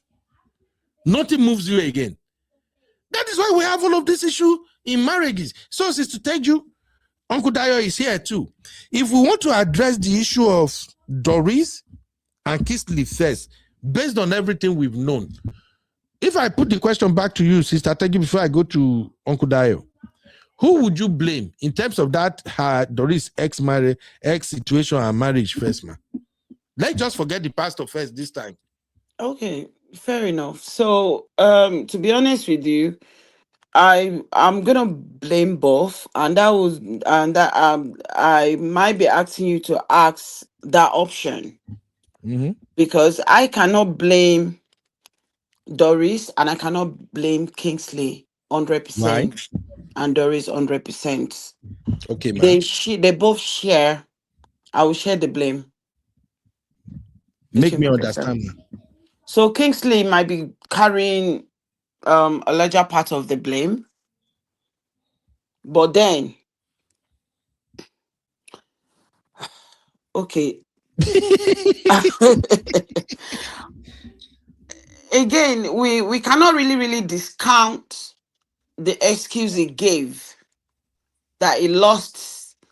Was it memory he lost or what? What did they as soon as he received the call? So he might be telling the truth. He might be saying the truth. So Do you you are trying understand to what I you are mean? trying to say maybe So it might be something, Doris is some manipulation might be coming from the den of the, okay. you know how hey. So let's give him that the benefit of the doubt about that. So that's what I'm saying. I'm not going to discount what he said, and I'm not going to give him 100% blame. So it might be taken up until maybe like 80, and Doris in this case. But then don't forget that Doris wants to get married. I think she was desperate. Okay. And she saw a type. Sister Teju, wait to let's see. Maybe I can convince you a little bit to blame. Shift everything to Kingsley. You know why? Yeah. I will ask you this question, and I want you to give me a sincere answer. Okay. If I'm your younger brother, man, same papa, same mama, God bless me, money day, I day abroad, like real money, better money. And you discover that I used to carry import olosho from Nigeria to US to come and spend time with me because money day. I carry one come this month, you spend 1 week or 2 weeks, you go back. Next week, I carry another one, he enter. I pay them, settle them, they go. What would be your advice to me, man? Hey, my youngest brother. That one a family meeting, no. Why family meeting? Because you're just that's destruction. You're heading straight to your destruction. And senior sister, I won't be looking at you going that way. That route is wrong. And you see why? See, whatever you sow, you reap. And maybe you've just succeeded in convincing me to shift more blame, more than 80 to Kingsley. Maybe I can increase it to like 95. Oh, Auntie, did you just make it 100? Please. Do you know why I put that? I made that example. The point is, if Kingsley was not into sleeping with Olosho, random women, he would have never had anything to do with Doris. Encountered, but no, it still doesn't. No. Good guys, and I want to tell you that may God don't let us be unfortunate. Good guys can actually come across these girls. Do you know that? See, Auntie, good guys can date Olosho unknowingly. Unknowingly, that's what I'm saying. May we not be unfortunate. There is a caveat here, my sister. A guy saw a girl, pretty beautiful girl, toast her. She agreed. They started dating. 1 year later, or maybe 6 months later, he found out she's into Olosho. It's a different story. A guy saw a beautiful girl, say, "Oh, baby, what's up?" My name Nankena. They call me Nkena Ezegburu Odogun one of Dubai. Baby, what will it take for you to spend weekend with me? Hmm. And the baby's like, oh, well, you say you are in Dubai. Well, actually, I got my passport. Well, it's your lucky day. I'm free. I can come in like next week. What do you have for me? And then the guy now go, oh, name your price, baby. You're so pretty. Tell me what you want. And then you go, well, you're gonna buy my return ticket, and I'm a big girl. When I come over, I got to stay in one of those high-rise hotels in Dubai. We're gonna have fun, and I think you just have to give me like 5 million naira, for spending time with you. I'm a good girl. I'm gonna take you to Cloud9. And then the guy goes, oh, 5 million, sure, girl. Give me your details. Let me book your flight. Do you see the difference within these two, Auntie? UB, do you really want me to be honest with you? Yes, ma'am. Do you really? See, all these things that you've just painted, this story, this narrative, 95% of men, they're involved. What do you mean 95%? You don't include yes now? All of you. Uncle Dayo, I know they do. Uncle Patrick, maybe you are part of the 5%. You are part of the 5%. Maybe you're part of the 5%. Leave matter, Jare, Uncle Ben. Leave matter. All these men, the married one or the single men ones among you guys. Especially these days that I mean, in the olden days, oh my God, all these Olosho that you guys are saying, probably they will stand on the road, so you know that they are Olosho. These days, you don't even know Olosho. No, it's easy to know, and it's easy to know. Look, the rules are simple, and when everybody's packaging now, Auntie, as soon as you are talking to a girl, and the girl is giving you conditions.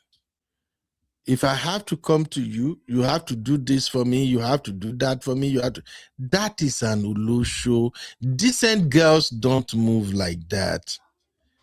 Agreed. Where are my Gen Z? These are even the type of things that you guys are attracted to. You call them big girls. I can say about 40% of men are not attracted to that too.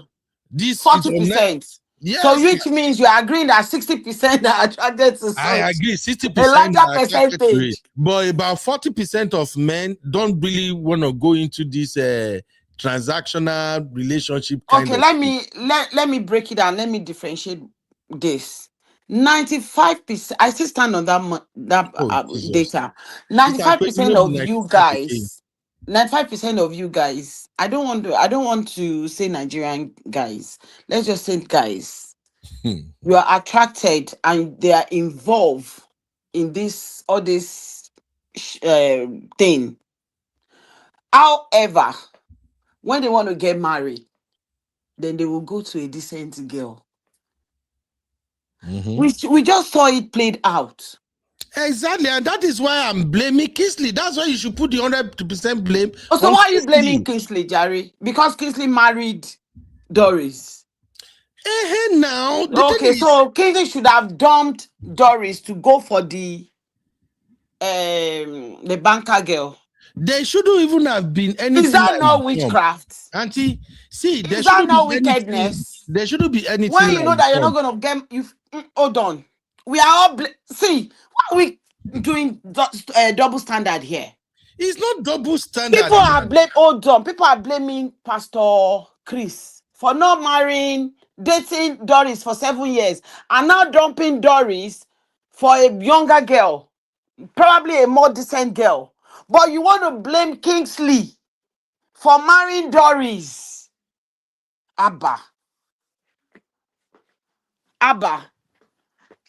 And up till now, according to Doris's story and some things that she released online, Kingsley is still begging. Kingsley is not begging. Don't mind that lady, the crazy. Really? Don't mind her. Who won't beg that kind of one? Unless Juju really they involved. Thank you, Abby. See what my hubby put. And after marrying the decent girl, their eyes will still be outside on the Olosho. Not be so. You want to eat your cake and have it. See, Men. Sister Peju, Uncle No, Ben, we can't Uncle give Ben, make I bring we other can't we people can't into give this conversation. Uncle Ben. 100% to Yes, ma'am. If I can say something here. Peju, may I bring others into this conversation? Okay, Uncle let's Dayo, hear. thank Yes, you, ma. sir. Uncle Dayo, over to you. See, there is no point in trying to convince Sister Teju. She has a point. But the angle you are coming from, you cannot win this argument at all. And I'll explain to you why. Okay. Number one, when men are moving mad like this, the onus lies on us to say it out, to call them out, and to disabuse the minds of the of the younger generation, not to follow their track. Everything you said about Kingsley is correct. At the same time, we have men like Kingsley out there. And what I would have expected Sister Teju to have said is that about 70% of rich men out there, because for you to be running an Olosho scheme, you must be rich. You know, they cheap. You must be very rich, or at least you will be comfortable to be able to run, because Olosho these days, they're not collecting something small, according to what I heard. However, according to what you heard. Yes, according to what I heard. So the thing is that when you look at it critically, Uncle Benio, some men are really moving mad. We cannot say enough of that. And one of them is Kingsley. Kingsley is a typical kind of guy that has money and is moving mad. And not all rich men out there are moving mad. Some of them actually have their brains in their head, while some, their brains is in the other parts. They don't think anything else. So Sister Teju is right to an extent. But coming back to this matter now, I voted 5. When you were asking that question, the very first person that my mind went to was Kingsley, that Kingsley was the one that was wrong. But when I take a second look again, I think, yes, Kingsley, in fact, all of them were wrong, according to their own proportion of blames. But Kingsley was wrong. But I now compare, if I'm going to choose between Kingsley and Pastor Chris, I will still choose Kingsley over Pastor Chris, because at least Kingsley married her. Pastor Chris rejected her. And people are calling her Pastor Chris now for rejecting her after this now for 7 years. But Uncle people are Dayo, calling Pastor Chris. Dayo, Yeah? can you hear me, sir? I can hear you. Let's just look at Doris and Kingsley first.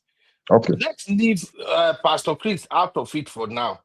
Let's just look at Doris and Kingsley as two normal people who want to get married, and how they go about finding themselves and then getting married. That's what I'm just looking at right now. If you want to take it in a segment like that, then Kingsley carried the whole of the blame. Exactly.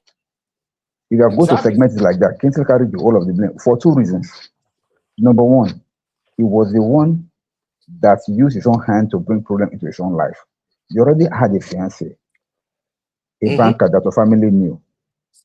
And because of whatever you are looking for, carrying Olosho from here to there, Olosho was able to snatch you away from your fiancé.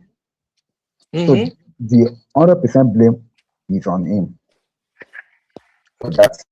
So Doris has always been an Olosho. And then Sisi was asking me, Sisi and Adu was saying that, doesn't Olosho deserve love? Olosho that is still on the streets, they don't want your love.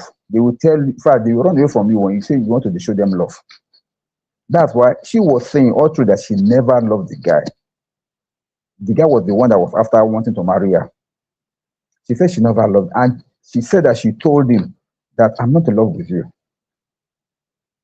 Are you getting me? So the man Kingsley still wants her to do marriage, even when you know that this man does not love you. And he said that, she said that Kingsley told her that don't worry, love will grow when we are married. I don't know which planet that guy came from. Or maybe something just struck him. Or maybe Cupid fired the arrow of love into his heart the moment he saw the Doris. I don't know, but whatever it is, Kingsley carried the 100% blame in that matter. So I support you 100% on that. Because Doris has always been who she is. She never hid it. And you still went for her. Come on. Who does that? Nobody do that. Thank you, sir.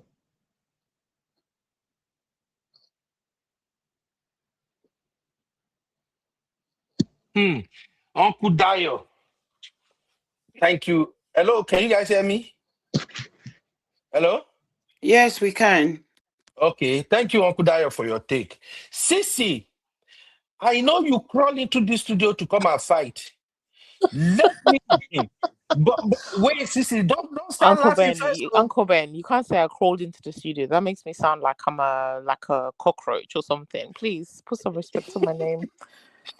I know. Okay, I sauntered into the studio. You fly into the studio. Yeah. yeah, Sissy. Now, Sissy, I walked majestically into the studio. Please. Okay, I heard you. Good evening, everybody. Let's just be frank here, Sissy. Good evening, You know Sissy. how I'm going about this. We are looking at Kingsley and Doris first. So let's leave the pastor everything out of it first. Let's just break down Kingsley and Doris' relationship. And like I asked in the question, who is to blame? Okay. Shout out to my lovely sister, Eyes. I see you, Mama. Thank you, Ma. All right, Sissy. Yes. Tell me, give it to me. Who would you blame? Doris and Kingsley? To be honest, let me be honest. I've been really busy. This story has been so confusing. I've not really fully understood the story properly. But from what I heard, the snippets that I heard the woman saying, she said that she told the guy that she did not love him. He knew, he was aware. And even aside from that, she also was doing things once they were married that was showing that she does not like you. But you, as the guy, the Kingsley guy, still wanted to pursue the marriage, still wanted to, try to convince her and all these things. So my own is, if you want to be a doormat, you can't blame somebody for walking all over you. At that point, it's your choice, right? Because if you're now saying that he knew, he used to carry Oloshos around, he was doing that as his business, and then he jammed now somebody who he wanted to marry who also turned out to be an Olosho, then I mean, it's kind of like the universe is serving you your karma, right? So I feel like Thank you, my kind of to sis. blame, because if you saw that the woman was not interested and the woman was bold enough to tell you that I don't love you, I mean, as a man, why would you get into that type of predicament? It doesn't make sense. She's not the only woman in the world. You don't have children together that, sometimes people say, oh, I'm staying for the kids. I'll make you work for the kids. She even said, allegedly, from that story that lady was saying, that she said in front of his mom, she said in front of everybody, she's not having any child for you. So why do you want that type of person? There's something wrong with you. Why do you feel inadequate? Why do you still have money? There's something wrong with the guy himself. If this is the kind of person that you want to desperately be in a relationship with, I don't understand. I don't get it. What's his insecurity? So to me, I think the blame is on him, because you went into a marriage knowing that there wasn't love there. The person did not really want to be with you, but you were still trying to force yourself on the person. And the fact that she used him and did all these things is like you facilitated that.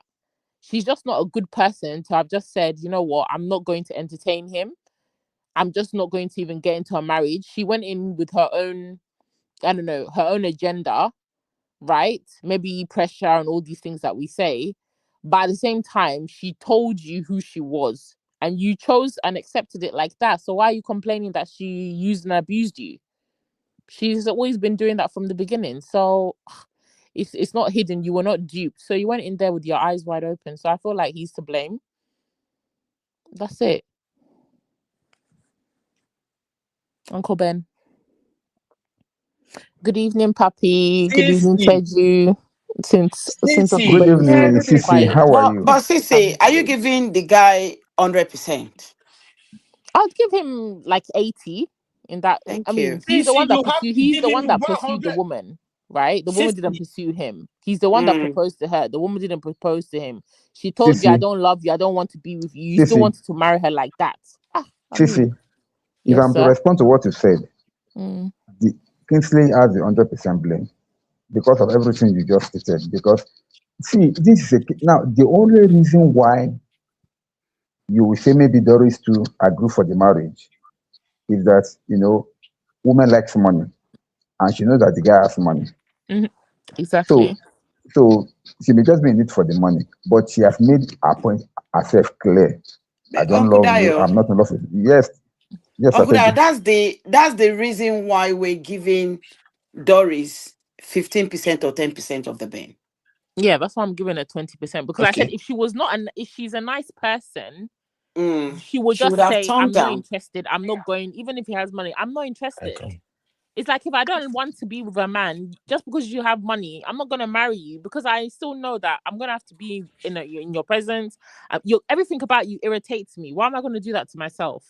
But if you're Mm. not a nice person, you're not a kind person. Of course, you're gonna just think, "Oh, let me just go for the money, and I'll just use and abuse him and treat him anyhow." And after all, he has money. No, so she's not a nice person herself Mm-hmm. because she was thinking of her own best interest. But at the same time, if you've already presented yourself to somebody to say, "This is who I am, I don't give an F about you, I'm not going to Mm. treat you well, I'm not going to have a child with you still want to marry that person. If the person is coming to use you and they want to take your money, then I'm sorry, you've given them the green light and the go The ahead. green light, You yeah. can't complain afterwards because it's not like she hid it from you. Because usually we hear women pretending that they love the man. They'll be saying, "Oh, baby, oh, let's marry," being off, like getting in with the family. This woman was bold with her full chest. "I'm not interested in you. Since you want to run around after me and marry me, okay, fine. But whatever comes in this marriage, you'll deal with it like that." So I'm just saying she's not a nice person because she didn't have to do that. That's why I'm giving her 20% of the blame. But the guy, he's getting at least 80% of it because he knew what it was. You can't come and cry afterwards because you think that she was going to change for what? Uncle Ben, you were trying to Sissy, say something. Sissy, Yes, sir. my point is this. If Kisley had not been into inviting Olosho, do you think he would have come across Doris? But who said That's my Doris is question. Olosho though? I thought she's an actress. What do you mean she's an actress? You're not following the story. What do you mean she's an actress, Sissy? Truth of Zachariah. Sissy, you are looking for my trouble now. Uncle Eh? Ben, but she is. Uncle Ben, she You- said she's an actress for Okay, goodness sake. Sissy, tell me two movies she I has don't know. I produced don't watch or Nollywood acted. Then why are movies. you calling her an actress? Look, Uncle Oh Ben. acting. God. Uncle Ben, are Yes, you a nurse? yes, ma'am. Are you a TV? I mean, are you a YouTuber? Yes. Okay. So she's an actress, and you can call her any other thing else. Oh, you Let, you you sisters are trying to make this lady look good. She's not an No, actress. but They I are thought just she said she using was an the actress. they are using the actress thing no, I to think find she's an customers. actress. She is an actress, but maybe an Asaba one. You know those ones up east. Not Uh-huh. quite popular, but she is. Hmm. She might have. I'm not saying I know Olusho runs, but she might have a side also. Maybe allegedly. Allegedly, indeed. Okay, let me play this reaction from TVC real quick so that we can just have more insight into what people are saying. Take a listen. Social media timelines and sparked fierce debates across the country. So, Pastor Chris Okafor, founder of the Mountain of Liberation and Miracle Ministry, went ahead to marry his partner, Pearl, in Lekki, Lagos, despite days of intense online controversy and emotional allegations from Nollywood actress Doris Ogala. Ogala had Did you hear? They publicly said Nollywood accused actress. Okafor of ending a 9-year personal relationship, claiming he promised to marry her, but reneged allegations she said that has left her devastated and seeking some form of settlement. She even vowed to disrupt the wedding unless her demands were met, including a reported condition that he purchased her a house.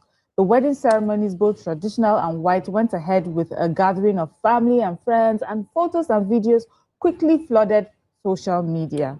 In response, netizens have reacted with mixed emotions, some expressing shock and criticism, others questioning motives and morality, while a few wish the couple well despite the turmoil. What are your thoughts on this?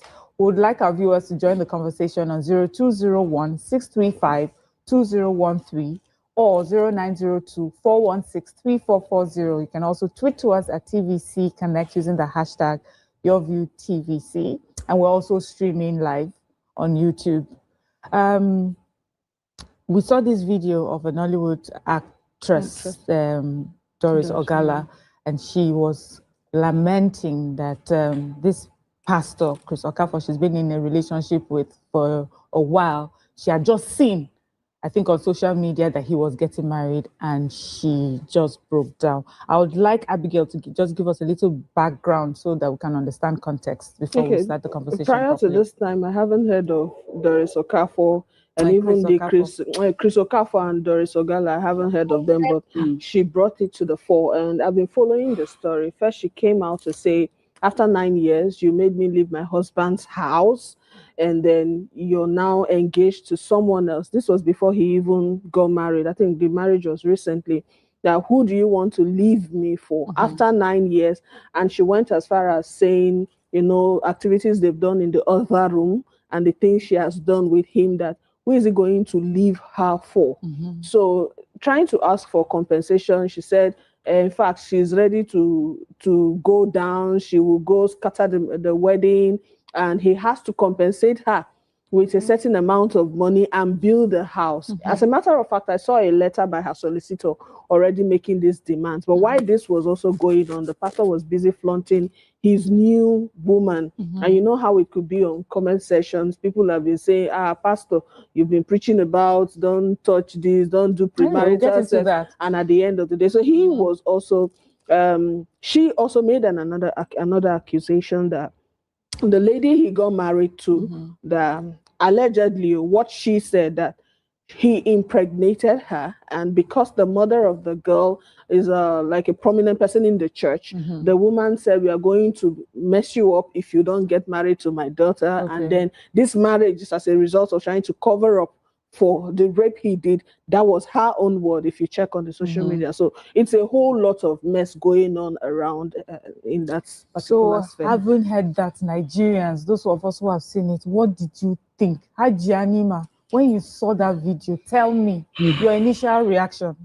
Man of God. They do, you know. They do. Man of God, they do zina. Communicate. Because these people were not married.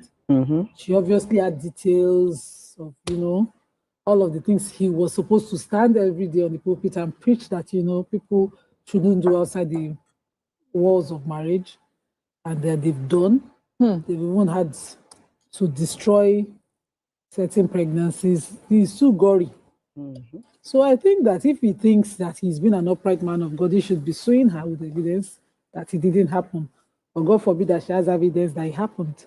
That's why when the debate of the 1 billion she's asking for came up, people were saying, you know, sometimes things that have happened in the past can be tested in. Yesterday, we spent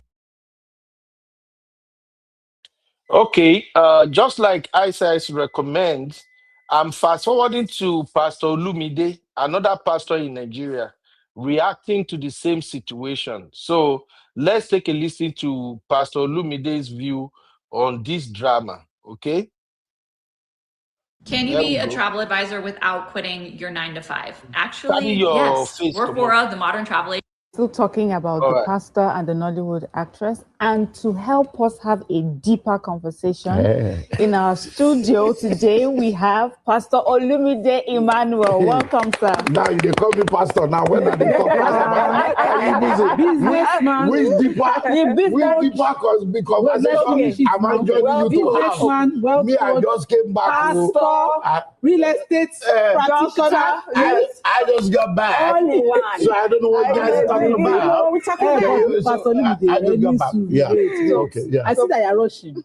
Because Pastor had an adulterous of fornication because one of the parties was married with somebody for 9 years. And he now say, no, they're not the Caliban and Tinkan of the kind of person I want to marry. He now go and marry good girl. According to him, according to she too. But he left this lady, you know, and he moved on. Now the lady is putting ring light with Daddy Freeze, putting ring light with what's his name, the other man.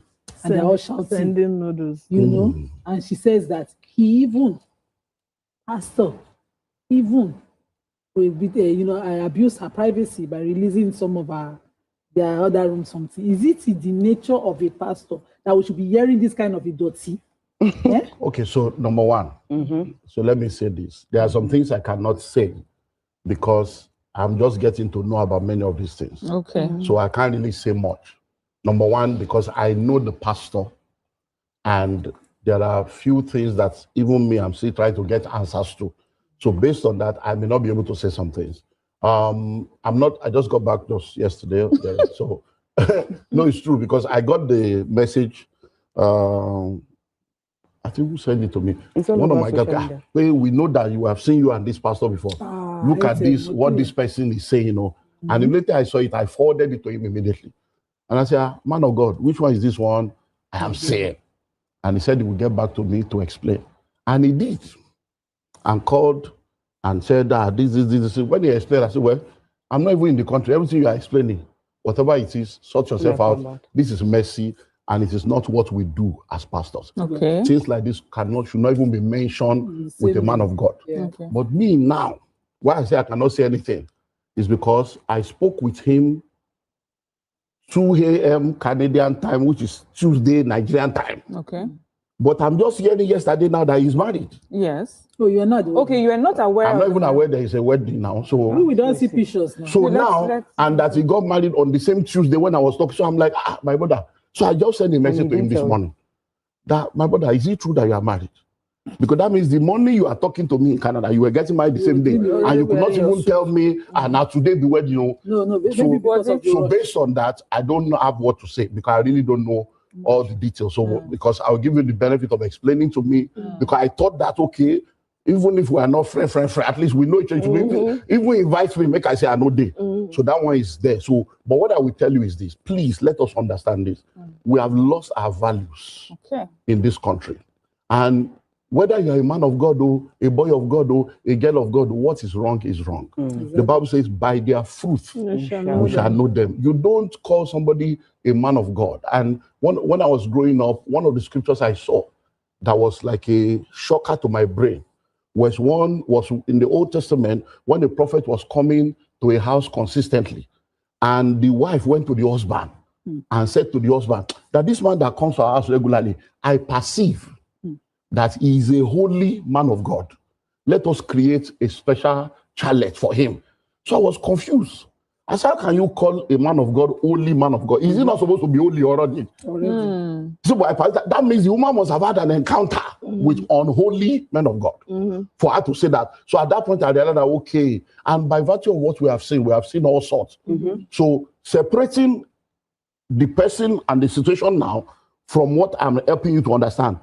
If you are a woman and a man, not a woman of God, says they want to marry you, and the man is now telling you that let us be sleeping before marriage to the level of abortion, both you and the man, you are foolish, you are stupid, you are evil, you are not normal people. As far as I'm concerned. So that's not you, because how can you just be simple? That's how you devalue yourself. When the man has now used you finish, you now say you're not good enough, you're now crying. Both you and the man, you have problem, you need deliverance. Okay, Dr. Lude, so, I understand we're going to it's messy. We're going to put the names aside. We're not going to discuss those names. But we're going to discuss scenarios like this have happened in the past. And we just want to understand it so that we can learn from it and also our viewers can learn from it. First of all, I have a bit of a confusion recently. is that we say on one hand that men of God are supposed to act a certain way, their character is supposed to show a certain way. And yet, when there have been allegations like this, even in the past, we say, but they are men. Men, emphasis on the men of God, not God-like. What is the real thing? Should we have expectations of these men of God to be a certain way, or we should just take the message without expecting godliness? Let us be realistic. A man of God is a man. So it doesn't mean he's no more a man. He's a man that has now submitted himself to God, and God is now using him to fulfill an assignment on earth. Once you have submitted yourself to God and to the ways of God, there are now some things that are expected of you. To whom much is given, much is now required. It therefore means that because you are now a man of God, because you have now been given a responsibility, there are some things that should not be named with you, and there are some things you should not get yourself involved in. And if for any reason you now realize that, I have weakness in this area, I have weakness in this area, you need to step aside. From the pulpit and go and seek help so that you can be free from whatever is the trouble that is troubling you. Because whether you like it or not, as you stand there, you are a role model. And that's the problem we have. We don't have too many role models in our world today. And that's why the world is becoming depraved over and over again. And for people like me, it's paining me. Paining me because this morning alone I've gotten like 3 calls. It's paining me, number one, because I know him one-on-one. It's paining me, number two, because I'm like, if to say we know, you know. Number two, the pastor that did the wedding is my pastor. I am the one that went to introduce him to my pastor. When he said, oh, he needs a mentor, he wants to be good. So I carried him to my own pastor. So say, my pastor said, and we sat down. And I told him, my brother, this is my pastor. We don't do evil in our lineage. So this. So now my pastor has gone to do wedding, because that's what I just saw this morning. Somebody insulted me. I said, wait, my pastor, whether they insult him. They now said that he went to do wedding. I said, which wedding? And I said, this guy don't marry. Just this morning. Okay. So I'm paid. Because now I don't even know how to now go and meet my pastor and say, my pastor, sorry, whatever. It's messy. So it's not something I want to. It's just crazy. Okay, so what I wanted to say is that I think our expectations is a lot, and we're judgmental people. We like to judge based on certain things. Look, now we have not even really heard from him. We have already said it, and not every man of God is man of God. There are some people that will use that status just to get things that they want to get. So it's possible that he just used that his office. He's not really a man of God, and he's using that status just to get whatever he wants. Because for somebody that like her that went to meet him because she had marital issues, obviously, and he tells you to leave your husband instead of helping you, tells you the type of man of God he is. He was after certain things, and now you are also, as a human being, you are supposed to have personal values. Once a man of God is crossing a certain line, you should know, and you should know when to retreat and say, okay, look, I don't want to continue with this kind of relationship. But you went on, and I read somebody's comment. Somebody said it could be jazz. There's no jazz here. No. There's no jazz here. You entered with your 2 eyes open. Why is jazz no more working now? Exactly. My question is, because I've been in a situation like this.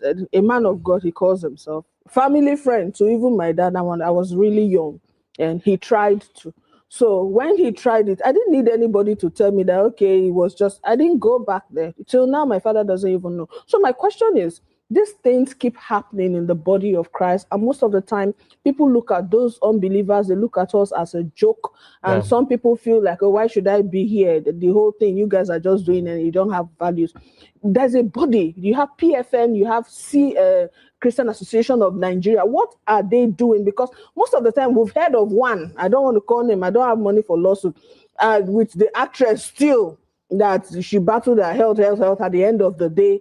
I don't think we heard anything. We've seen men of God using clutches to hit people, blowing people in the name of miracle. And it seems that there's no control. So what's the essence of PFN and CAN if they can't control their body? Okay, so number one, when you look at what we have on social media today, the level of insult and anger against pastors and against churches It is because majority of those people online are people that have been messed up by church, messed up by pastors, and messed up by other Christians. True. So it is their trauma, their anger, their offense that is making them to do what they have done. But there is nobody that will ever say that God has offended them or God has not been good to them. So man will fail you, pastors will fail you, church will fail you, Christians will fail you, but God will never fail. Now to come to CAN and PFN, please let us face reality.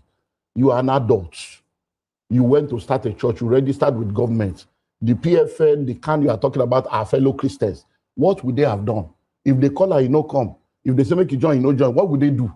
So at the end of the day, many times we are placing a responsibility on organizations that were not set up for that kind of responsibility. So as far as I'm concerned, when somebody claims to be a man of God, and they have done something that is contrary to scripture and contrary to the ways of God, then people that are sure that this has been done should take the right course of action. Number two, if someone does anything immoral and people still continue to follow the person that is immoral, it only goes to show the kind of world that we live in today, that everybody is now playing games with God. But this church thing, this Christian thing is not a game. You don't play games with people's life and destiny. You don't play games with God, and you don't play games with church. And the Bible says, nevertheless, the foundation of the Lord standeth sure. Let those that name of the name of the Lord depart from iniquity. And say, I am coming, and my reward is with me to give unto everyone according to the works of their hand. So whether you are a pastor or a member, if you are living in sin, you are living in unrighteousness, you will reap the harvest. And these are part of the harvest. 9 years of useless life that they will drop you anyhow. These are part of the harvest. Your name being messed up, your image and your ministry being messed up. If it's true that all these things have happened, these are part of the harvest. And we pray that this harvest will help people to now rethink their way and do things right, because this is just messy on every level. And me, I'm not happy. Dr. Lumide, I'm not. Thank you very much for that. We know that was not why you came, but we're happy that you stopped by. When this guy talks, it's an ongoing thing that me, I'm still trying to get answers myself. Please, when you get the answers, you come back and share. No, not We'll call you to ask you. But let's go to the real reason that you're here. All right, my people. You've heard it right there. Thank you, Ice, for that video. So, Ice, I didn't know you were the one who is always sending me good videos from Instagram. Your name on Instagram is different from your name on YouTube. It's good to finally listen at you.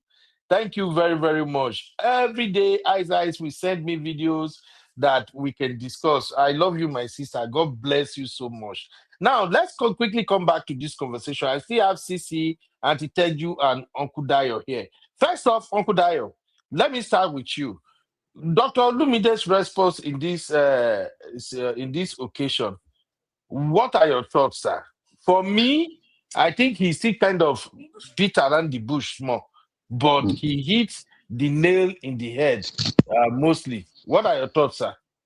Thank you very much, Uncle Beno. If you have to look at everything Dr. Olumide said, it's just the same thing I've been saying over this matter ever since we started. Number one, I said this guy is not qualified to be called a pastor. He said the same thing. I said also that by their fruit you shall know them. He said the same thing. Then coming to CAN and PFN, I also said they are not set up for such things, so they can do nothing on this matter. We are just confirming everything that I've said so far over this matter. So no best, Uncle Dayo. Let me quickly cut in, sir. What is PFN and CAN set up for? Thank you. Let me answer you directly. PFN and CAN is just like an organization set up as to have a kind of a common front for all churches in Nigeria. CAN is for the Nigeria level. Everything that is called every denomination that is called church are supposed to belong to that association, but it's not compulsory. It's not compulsory. We have churches that are not part of CAN, and we have churches that are not part of PFN. They cannot force you to belong to them. It's a voluntary thing. If you want to belong to them, you register, you'll be paying your dues. It's an association. you register. It is not mandatory for you as a church to register with CAN or to register with PFN. The only thing is that if government cannot make you to register with them, the only thing is that if you have any problem, and I'm going to give you a particular example, if you have any problem, they will not come to your aid. They will not help you. You sort out your problem by yourself. But if you are their member, they will rally around you to support you and to help you. So we cannot even say or be sure whether this particular pastor is a member of PFN or CAN. Now, having said that, for example, now, like my church, we are not part of PFN and we are not part of CAN. When our church was demolished, about 10 years ago, when our church was demolished, CAN did not come near us, PFN did not even come near us. They were saying that, hey, it serves us right. But we built our church and we are back online and we are even stronger than ever before. And up to today, we are not part of them. And we are doing well as a church. So when you are talking about CAN and PFN, and we are seeing them as kind of authoritative bodies, they are not like the medical or this other group that have authority over their members like that. They are not a disciplinary committee that is controlling the activities of churches. That is why nobody is going to tell you how to run your church. Nobody is going to guide you or say, this is how you must behave or this is how you must run. So far you say you are a church and you join them willingly, you are only bound by their constitution, and then their constitution does not, I don't think it contains how you are going to run your church. They leave that to your own discretion. So far you pay your dues and you do what you're supposed to do, and you claim to be a Christian, you'll be accepted. So that's why when people were like, what is CAN doing? What is PFN doing? I said, forget this association, they can do nothing because they are not set up for such. I hope that answers your question, sir. Uncle Dayo, Yes, you know, sir. answer my perfectly, but you explain what I've known all along. And what I've always suspected is that both CAN and PFN, they are representing worldly people. It's just like ordinary association of say, okay, well, let us come together, let's form this thing so that for my church, anytime I get problem, now can't help me. Anytime you get problem, you can't help you. It's not, those two are not set up on the basis of principles of Christianity. But that is not the conversation anyway. Just to keep us moving, what are your thoughts about Dr. Lumide's take on this matter, sir? Now, my thoughts are very simple, and I'll say it correctly now. More important, the Ashimolowo that went there to see, man. Okay, over to you. Just go, sir. Now, we are going to take it from that angle. What Dr. Olumide said right now came to him as a surprise because he was not privy to the whole story. He was not in the country according to him. He just came back, had the whole thing, and was like, he has not really founded all the fact that he need to find out. But from what he said, he made it clear that Pastor Chris admitted to what is happening. From what he said, after Chalaye or Pastor Chris to him, he realized that the man really F up. That was why he was making the statement that it is not every man of God that is truly of God, but you must also understand that every man of God is first a man.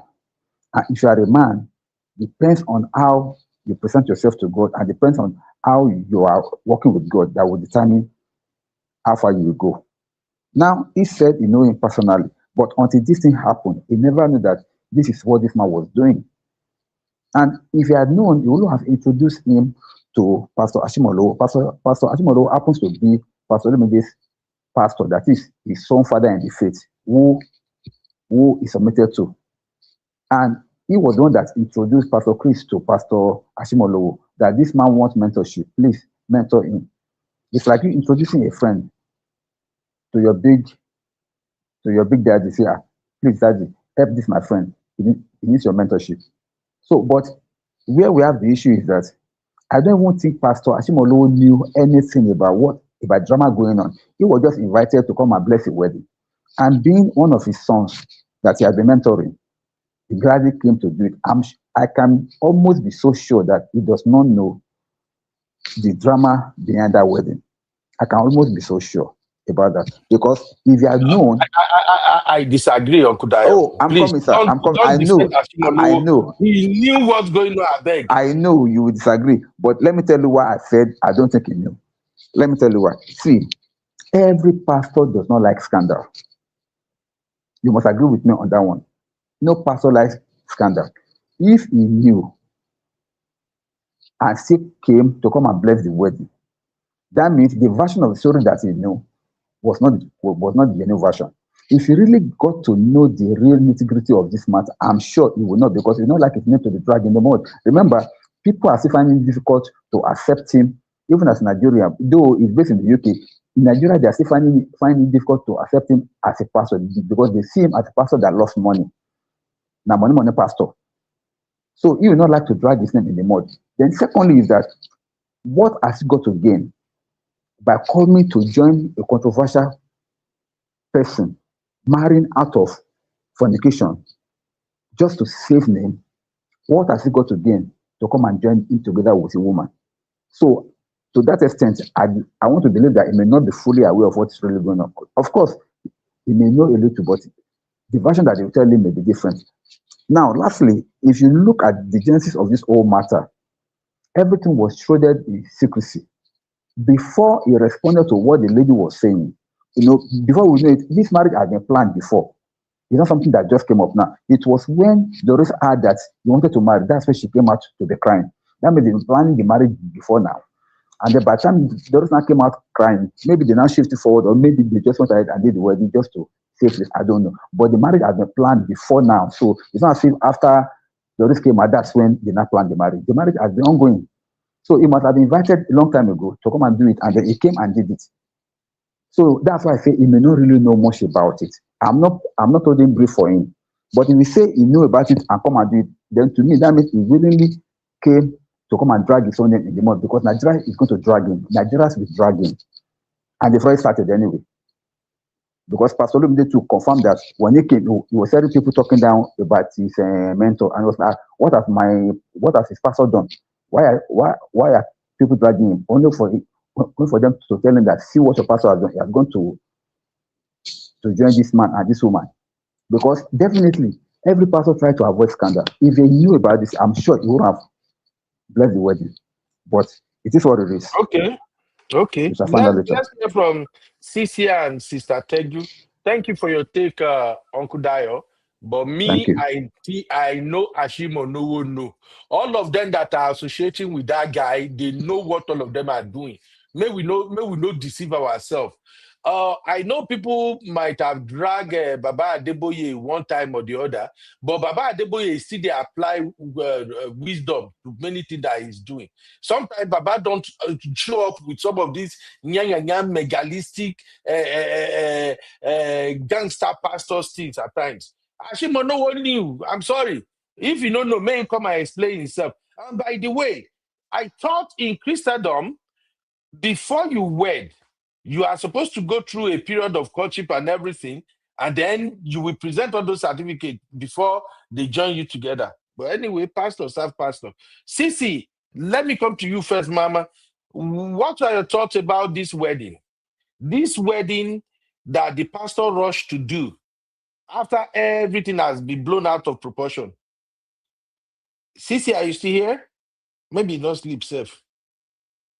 It be like Sisi don't sleep. Oh. Sister Teju? Well, so your question, what is your question? You said you asked my take on This the wedding. Pastor Lumide had just explained what he thought about all of this, because He actually said Ashimono it all. is Pastor Lumide's mentor, and Pastor Lumide have said a lot of stuff now, and I agree with him to some extent based on what he said. But what are your thoughts about Pastor Lumide and that wedding itself? What do you think is so wrong with the wedding? Okay, so Pastor Lumide first. He said it all. I couldn't have agreed more than. I watched the program this morning, and yes, I agreed 100% with him. And don't forget that he's a pastor himself, so he cannot say more than what he said. He needs to protect himself as well. He needs to be diplomatic so that Yeah. this table will not turn on him. You know how, but whether we like it or not, this pastor still has his own people, which of course they might now, want to chase Dr. Olumide. And wedding. Mhm. Everything about this wedding says it all. So a man like him, from people that have been talking about the wedding, so a man like him got married, and you could see the size. You could see the size, the room size, the people, the man already, I think he knew what he was doing by, doing that wedding hurriedly like that, because of course we know that they must have set the date of the wedding, yes. But if it's a bit dicey, because again, if he decided not to go ahead with the wedding, then people might turn it around and say, oh, he's scared that this woman and Doris is going to bring a whole lot of things out, as she had threatened. And now that he did the wedding, people are saying that there is just you know just want to go ahead no matter how. So I don't know. For me, that wedding shouldn't have gone. They shouldn't have done that wedding. And somebody said, I don't know, maybe it's from this program or somebody, maybe Auntie Adoni's wedding, that somebody said that we could see that, or the countenance of this pastor, it was not really at that wedding. So the person, looking at it now from what you put up, I think the person was right. Yes, the man is not well, not, maybe he didn't really present himself. It's not himself, to be if we really want to look at it. But I just wish them luck and all the, I don't know, Uncle Ben. Like I said earlier on, this story is just is not giving right vibes. It's not. It's all over the place. I don't even know what to say. For the pastor that joined them, I've already, said my own. Maybe I would agree with Uncle Ben, because of course we really need to give some, that allowance of probably he didn't know, or he didn't know the whole truth behind this thing. But to be honest with you, and this might just be like a form of lesson learned to Pastor Ashimolu as well, then, because if you're claiming you didn't know what happened before joining them, so maybe next time you should do your due diligence up until the very last minute before joining these people. Because what I know about pastors is like, if this man was not a pastor, yeah, they usually ask a whole lot of questions. Exactly. So Exactly. now the question here is that, did he, Pastor Shimolo now, or his team actually ask questions? Don't forget that this, I think the Doris's story came on our social media like 2 weeks ago. Correct me if I'm wrong. Around 2 weeks ago, before Yes. this wedding. When he came on social media, when Doris saw their pre-wedding video. Okay, you know How many what? of you have seen the pre-wedding video? I am actually changing my mind now, and I'll tell you why. Pastor, I think I'm not going to give him that benefit of it. I'm not going to give him that chance. Like, maybe he didn't know. You know why I said it? All these pastors, even politicians, they know that the level of controversy online, people are dragging them, politicians, pastors, and everything. So I think now they do have people working for them. going around social media, maybe like social media personality or whatever they call themselves, that they're working for them, researching and searching social media to see what would come up on a daily basis about who they are working for, or whatever thing that is actually trending. And you can tell here that their main searching, what they will put on their searching bar would be pastor's story today. Or do you understand what I mean? Something would have come up within these 2 weeks. So something is telling me that maybe if Pastor Shimolo is saying that he didn't know, maybe then he didn't do his due diligence. So then he should again learn now that there should be somebody out there working for him to see what is trending or going around in the world that might be impacting them, their practices on a daily basis. This is one of them. This is one of them. I know he might come out with his defense that, oh no, I didn't know. I got to know about this wedding like 2 or 3 months ago. I just put it in my schedule, in my diary to attend. So I didn't know that something new came out about them. Let's give him that grace. Maybe. Thank If I you, may say sir. something, Uncle Ben, if I may say something, Go please. ahead, sir. All Thank right, you. sir. See, I'm in the ministry and I know a little bit about how these things work. Let me even say that he has heard the rumor. Let us go to that extent that somebody is accusing him, accusing Pastor Chris of infidelity. There is something that Christians do, which I know, which pastors generally, which they do. They know that they are always the focus of target for people. People always try to smear them with mud, with allegations that are not founded. So coming from that backdrop, they may not believe everything on social media until proven beyond reasonable doubt that actually this didn't happen. It may just be a propaganda. Now, we are the one that is saying that this thing actually happened. They may not believe it because it has not been proven in court or with any proven evidence. Anyway, okay, I'll let Uncle Ben. Okay, but wait. I'm not supporting what you mean. Okay. No, let me land, please. Let me land. I'm just talking from as kind of an insider in the ministry when it comes to Christians. I'm not saying I'm supporting them, but what I'm trying to say is that even the Bible says that at the mouth of 2 or 3 witnesses, that's when you should take an allegation against a pastor. Don't just take allegation against a man of God based on 1 witness. It's in the Bible. Let it be 2 or 3 witnesses with evidence before you cannot say yes. That's one, even God provide that for them because God knows that any pastor that is doing right, people may come and say bad things against just to spoil his reputation. The same thing goes for pastors that are doing wrong. Are you getting me? But if 2 or 3 people can confirm that yes, this is what this pastor is doing with their proof, that's what they not take it up against that pastor. But not only one person coming out to say, he has slept with me, he has done this, he has done that, blah, blah, blah. They will listen to you, but they will not take it against him yet until it is proven beyond Christian model. So I'm just talking as an insider.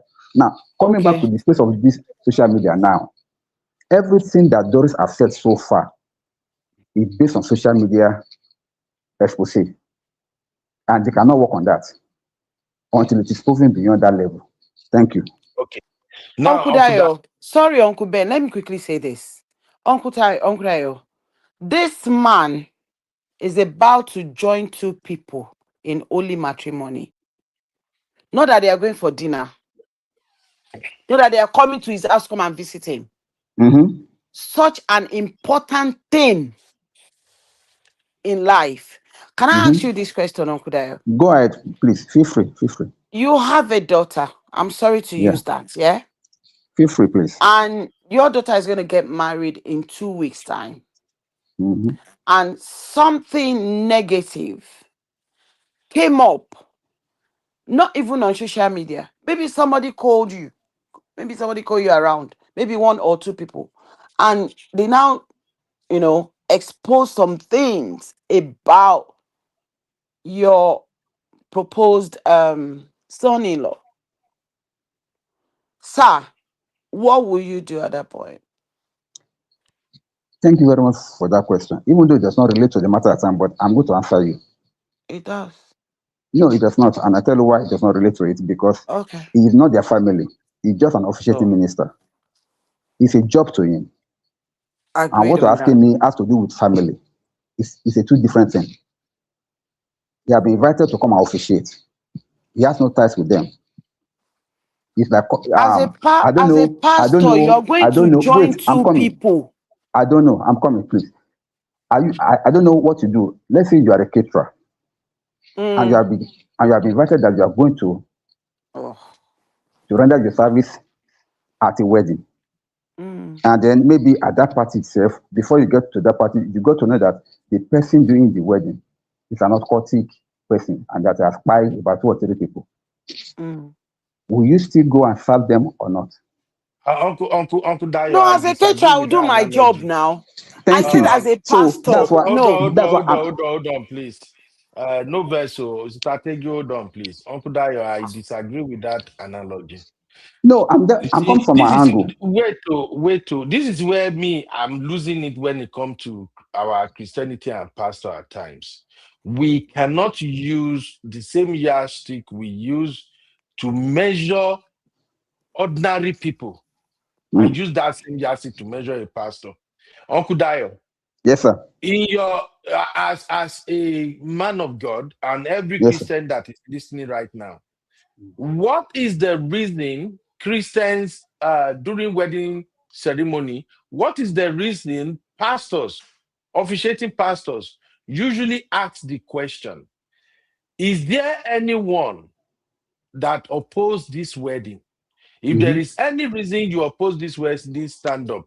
Can you tell us why they usually ask that question, Uncle Dayo? It's because they don't want to have issues with the wedding afterwards. They want to confirm that they are actually joining a man and a woman that does not have baggages before together as married. Now, but Uncle Benno, before you go that route, he might have asked that question. No, he might have asked that question at that wedding. No, we don't have the full video, and nobody said no. No, let's be sincere. Let me just be candid. In my own small opinion, this is my opinion. This is not real firm opinion, please. You see, Nigeria, yes, sir. Nigeria no go better like until. Are you laying a curse? No, it's what we are saying. Until Christians begin to move according to the word of God and the biblical principles, Nigeria no go ever better. We like to do this double standard too much. And this is exactly what pastors are doing. Now, that's why they get problems. And that's why they are getting away with things. No. Uncle Dayo, I'll give you an example. Because this is called wedding, no day easy. When I was having my wedding in 2010 at Assemblies of God Church in Festac, they scrutinized nonsense come off from my yash. I think I've mentioned this thing before. Do you know why they scrutinized my life? It's almost as if they put microscope inside my yash to see inside my blessed joy. Just because my wife is coming from the US to get married to me. And I'm a poor boy. I just finished youth service. Not the same money day. But this girl is coming to marry you. How? That is just by the side. The church itself, Assemblies of God Church, I'm not even a member. My wife is the one who attended the church because they are also attending the church here in the US. Based on their principle, they have to question you, both you, husband and wife, to make sure everything is okay. To the point where they go put ring for their hand, they will still investigate to ensure that truly there is no anything that is ongoing within these two people background. In fact, on my wedding day, when it got to that point where Pastor he was asking, is there anyone who has any reason why these two must not be joined together? Sweat begin to come out of my head. Not be say I do anything, but I'm just here like, God. At that very moment, I almost recall all the women where I don't be with. My mind was going like, what if one guy just pop up from nowhere? Just say, no, he can't marry him. I was sweating. Why am I under that so much pressure? That is how powerful that particular background check is. That is how strong it is. Now, he come to this guy now. With all these video making rounds, we know how social media work. All the major blogs in Nigeria, whenever a story like this breaks out, that is what all of them go carry. Now, wait till all of them go they spread. So there is nobody in Nigeria that can tell me right now that they don't know that this issue is going on with this pastor. So Uncle Beno. now, I'm still coming. Now, if you look at this wedding ceremony itself, I played the video earlier. Yes, sir. If you look at the hall, I've been asking this question since. Where did this thing again? Make I show now. I've been asking myself this question since. Look at this ceremony. The hall is so freaking small. Even the altar where they you can tell they choked up. And I've seen this man preach. I've seen the churches wherein they preach. How big in church be everything. What does this tell you? This is telling me that this is a secret wedding. That they arrange. They make 100%. as small 100%. as it could be. Say, let's do You are it. correct. You feel me now? Then You are correct. if you look at the pre-wedding video that I played earlier, you can tell that this is a man that planned a huge wedding. Pre-wedding video usually tell you a lot about what to expect in the main wedding. Thank God that B is here. And any other person you can tell me. So now, why would a pastor, all these JJ men where they here, when they say pastor, why would they be part of this charade? Don't defend it, please. I'm not defending it, Uncle Beno. You're not getting my point, too. You're not getting my point at all. See, my point is this. I'm trying to put a balance to this.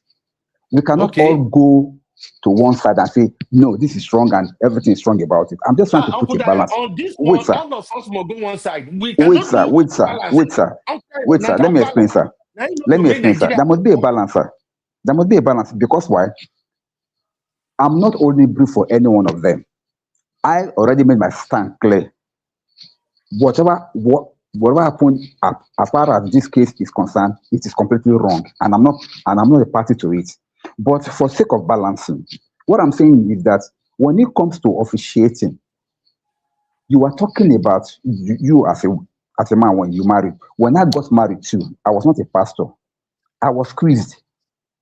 The way you will squeeze an ordinary member, you cannot squeeze a supposedly man of God, a pastor of a big ministry, because a certain standard is expected of you. Are you getting me? So the measurement for him is different. I am going somewhere, sir. Then, secondly, is that even though they are going to squeeze him, it will not be the way they squeeze you and I that we are getting married, because they expect that he's supposed to be a man of God, he's supposed to be righteous, he's supposed to know everything. In fact, he to have joined people together in marriage now, just that he cannot join himself. Somebody has to come and join him. So that's why they have to invite another pastor to come and join him. Now, let us also not forget one fact also. Pastor Ashimolowo is not in Nigeria. He came in from UK. So I'm not only brief for. Ashimolowo is in Nigeria 247. Most of his business is in Nigeria. He is selling land now.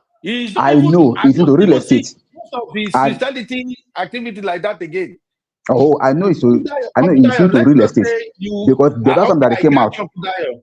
You have to respect Ashimolowo. I agree. Let's just keep him moving, sir. Just land your point, sir.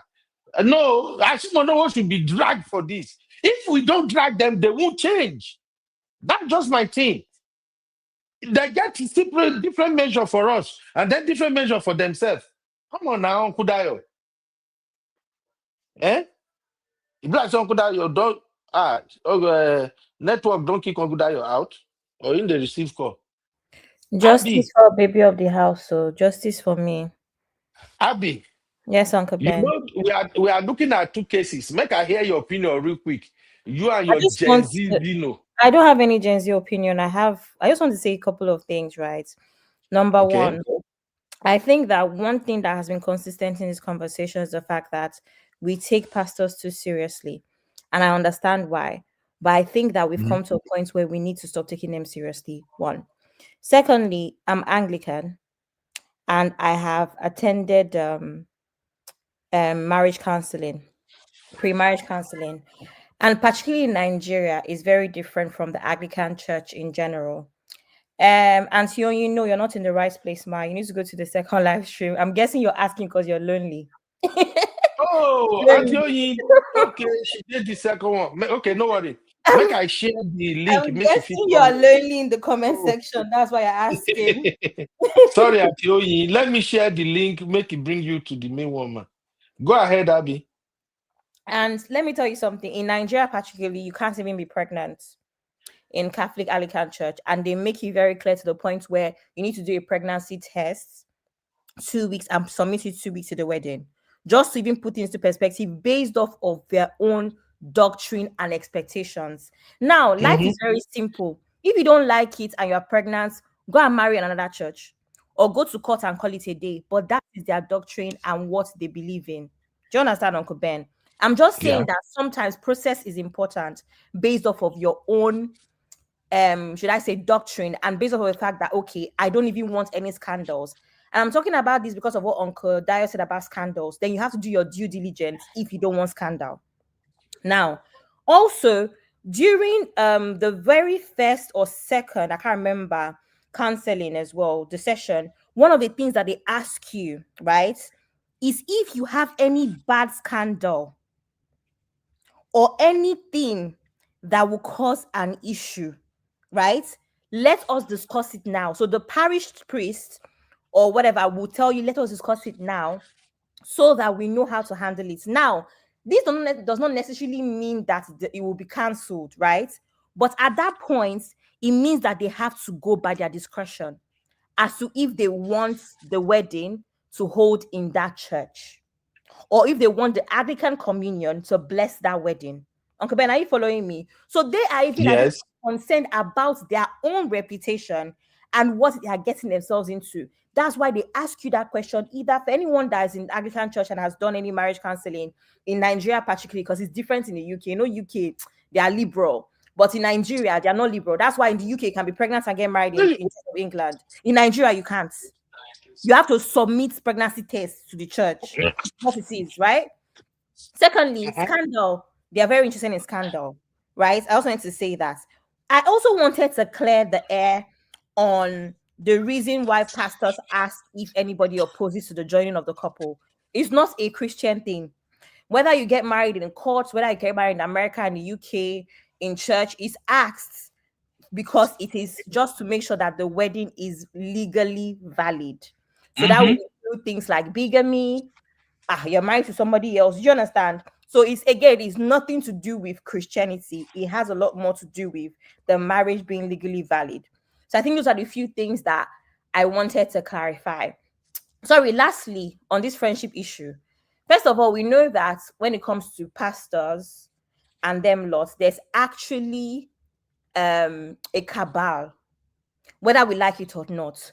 When Doris first started talking, she was on DF's live stream and she kept talking about how he knows Suleiman, we're very close. And then obviously anyone that watches DF would know that DF and Suleiman are close friends, or that's the only person he claims to be friends with. So DF said, I'll call him, I'll text him after this live stream. My point is that is a cabal. So when you're part of a cabal, you cover each other's backs. However, Uncle Ben, even in that cabal, you may not know each other's secrets. I'll give a very practical example. The practical example is Yahoo Boys. Now, there can be 5 Yahoo Boys and they all know they're Yahoo Boys, right? They know their source of income is taking money from other people. However, there might be 1 or 2 that might take it a notch further by maybe including Juju or going to Baba. Yahoo Plus. Do you understand? And the Just other tell you three what may it not is. know. Yahoo plus. Exactly. The other three might sit down there and wonder, why are these other two quite successful? They don't know. Because even in friendship, you might be best friends, but it doesn't mean that I know everything going on in your marriage. It doesn't mean I know everything about you. Do you understand? We can go out, be friends. Is one day that Found Yash may open. So I think that that's the balance I want to bring, where this pastor might know, but the question is to what extent. That's what I want to say. Thank you, sir. Thank Uncle you. Ben, Uncle I have a Daniel is question back. for you. Yes, I have sir. a question for you, sir. My question is this. Do you know that the reason why we are talking about this issue is that it is because of the pastor that got involved? Can I be honest with you, sir? First No, off, even let if us pastor is not involved, we will still talk about now. it. At least Yes. you led the chair in this thing. Are they pastors? We talk Okay. about everybody. Okay. But because No, pastor that is involved, and this is one of the big pastors, and because religion has become an opioid for us in Nigeria, that's why we're talking about it, sir. God bless you. But that is not the angle that I'm coming in from. What the angle that I'm coming in Okay. from is that even if Pastor Ashimolowo did not bless that wedding, do you know that he could have called Omoto Fufeyin or called Pastor Idahosa or called Pastor Suleiman? They will have still come and do the same thing. And they are in I Nigeria, they agree. know all this story. Yes or no, sir? Will they come and do the work? Will they come and join them or They no? will. They are the same. They Thank will. you. Now, thank you, sir. Now, so what I'm trying to say in essence is that people will drag Pastor Ashimolowo because of this action that he did. Whether he's fully aware of what is going on, or whether he's fully aware of what Doris has been alleging, or whether he's not fully aware, he will still come and do the wedding. So we cannot say because if he does not come to do the wedding, somebody else will do it.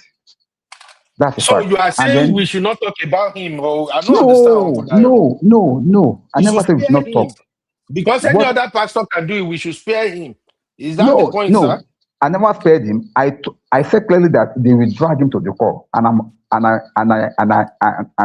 myself am already dragging him because he's supposed not to. I said if I were to be in his shoes, I will not join them. Not because of anything, because I want to avoid scandal for my name. I will not join them.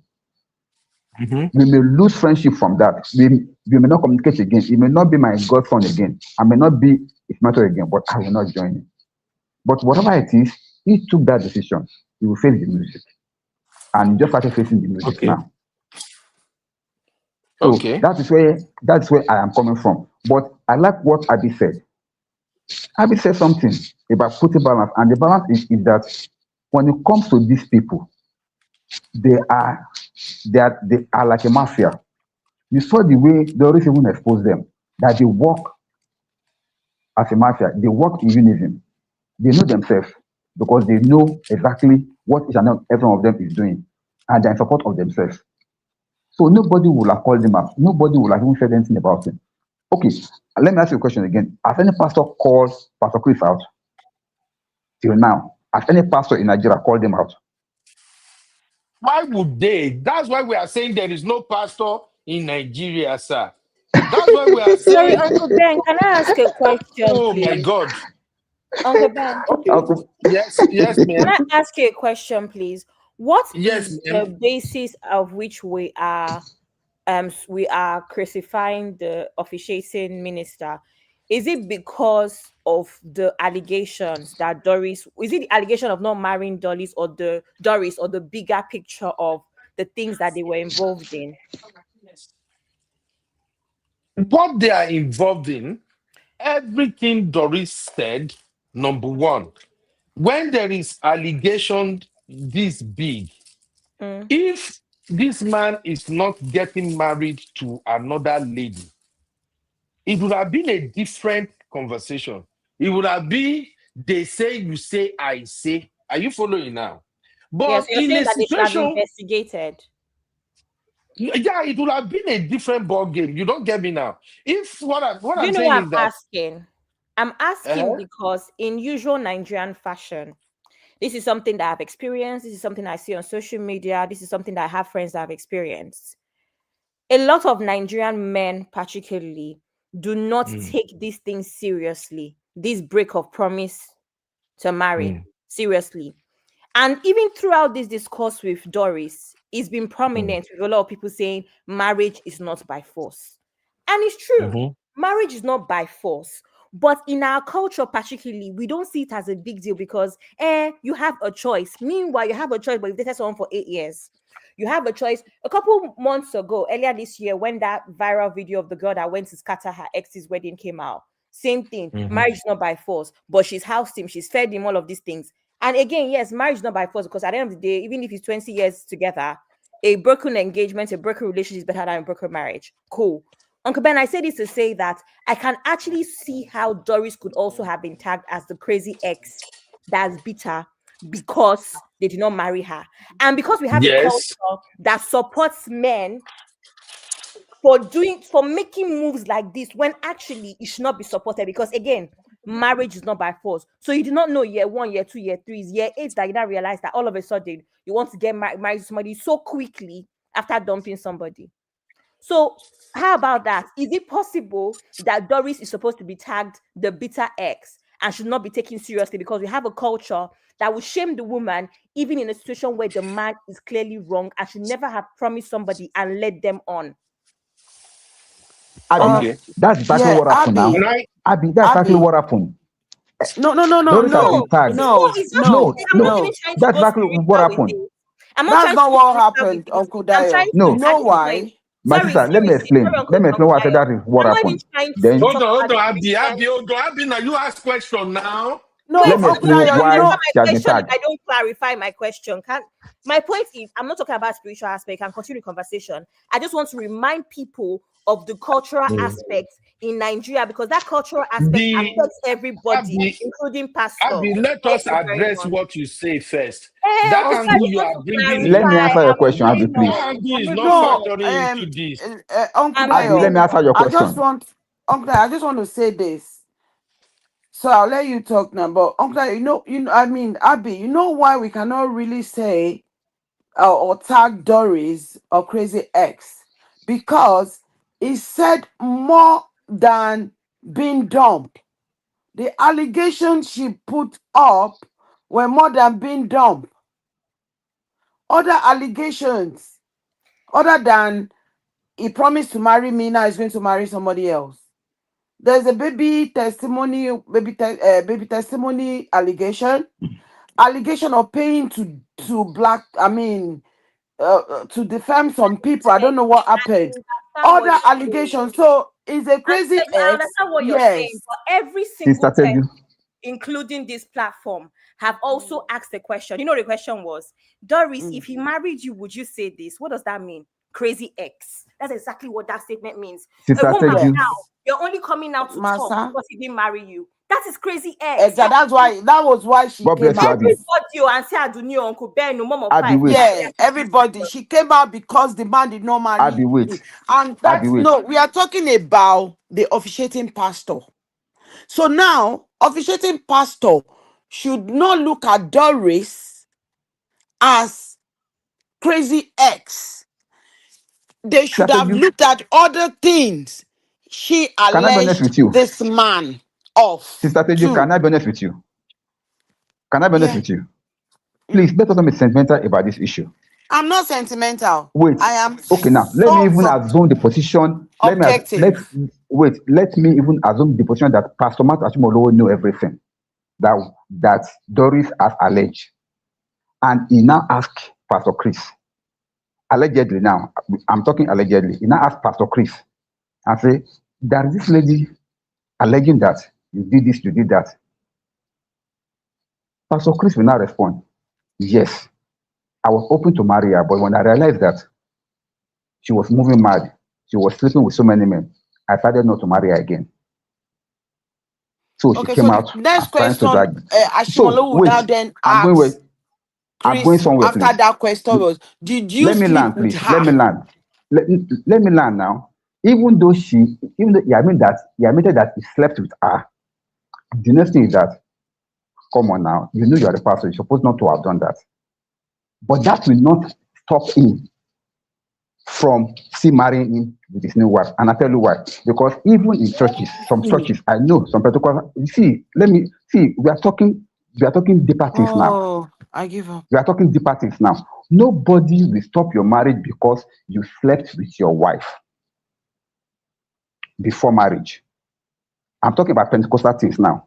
If you admit before the marriage committee that they slept together, some churches they will just say, okay, go and confess, ask for forgiveness, and don't do it again. Then they will still marry you. Or if what's come to worse, they will say, okay, we cannot marry you in front of the altar, we can join you together in the office, or we can join you together somewhere else, but not in the church. But they will still marry you. Are you getting my point now? So it is not a crime to that extent that you will now stop his wedding for what an alleged ex said or Okay, did, or Uncle what Dayo, you or what he said did. the wife that is about to marry, if they had slept together, right? But this one is a crazy girl. It's not even ex, oh. All of you is not ex, oh. This man He's was an still ex. dating Doris No, until Doris got to know that they are planning marriage, oh. no. Doris, if you listen to Doris' story very well, they have already stopped. Go back to our video. Okay, I agreed, Uncle They Dayo. have already But stopped this is not the before that same time. woman he was going to get married to. How do you know that? Can you prove that?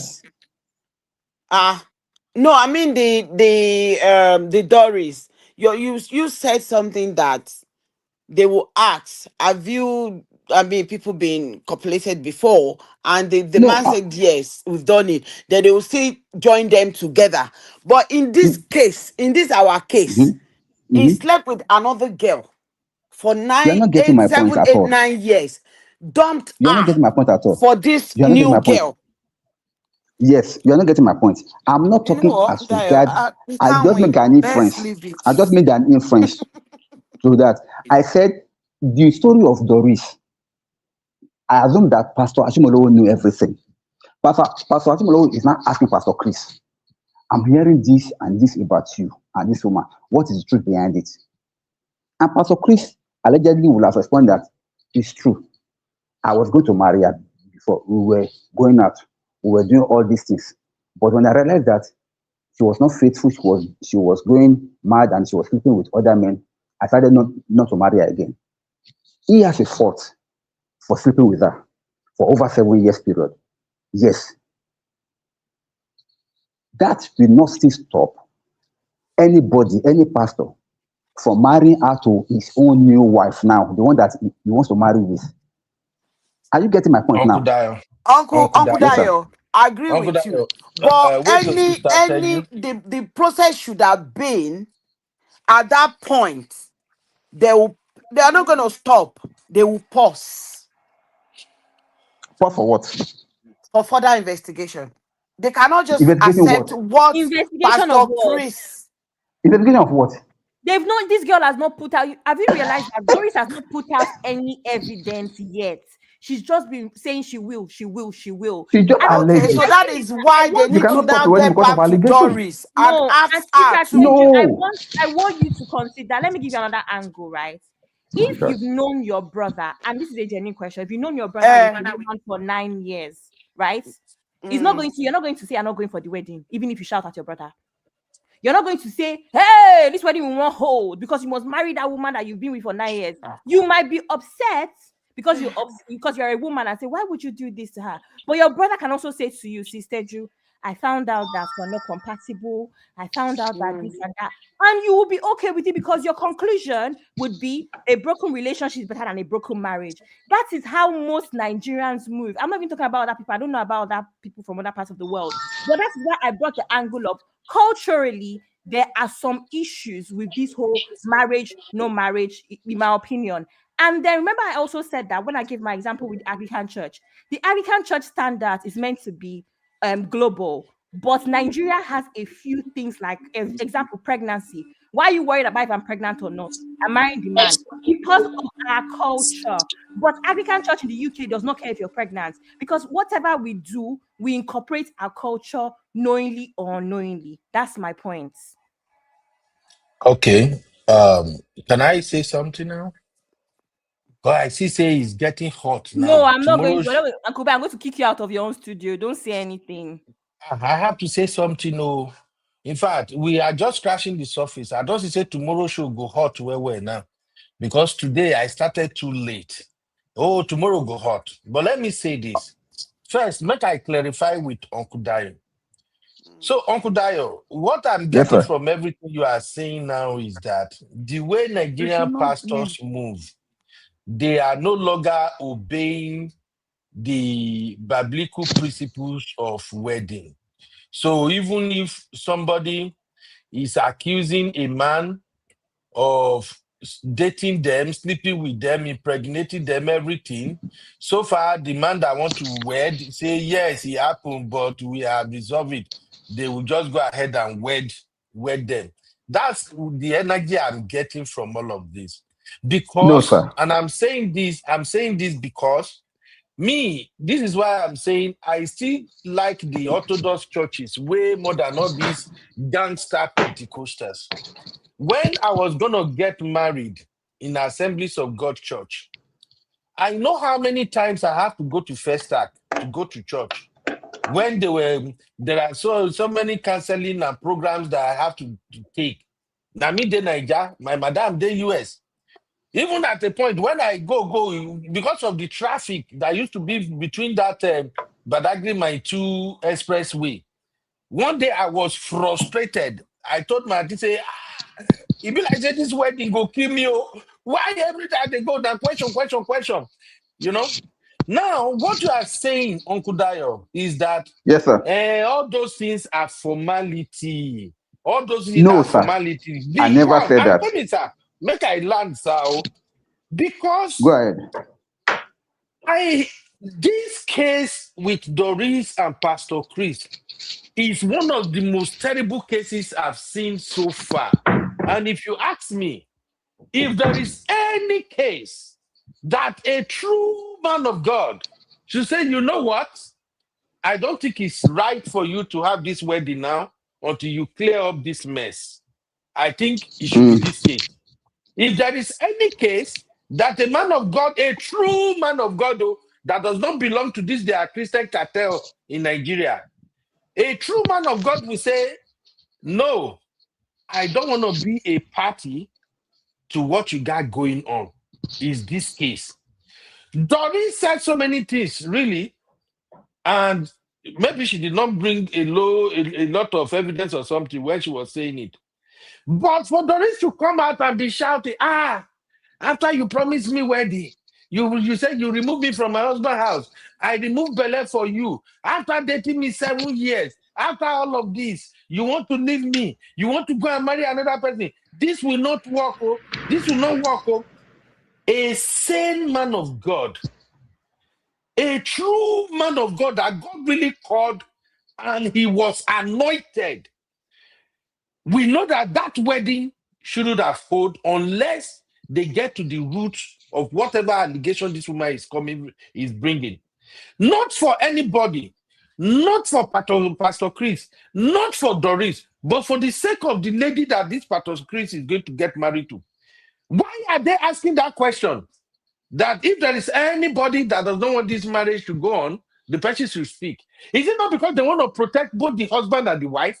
That after they get married, they are not supposed to be having any problem as a result of unresolved issues before the wedding.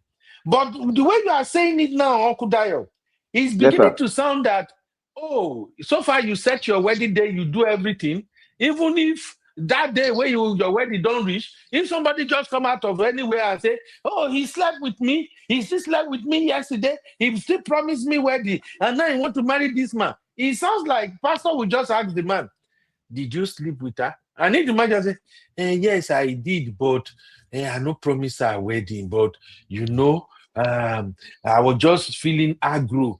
Onji just told me, so God forgive me. And then you just say, okay, Pastor, just say, okay, lady, sorry, he slept with you, but unfortunately, this wedding has to go on.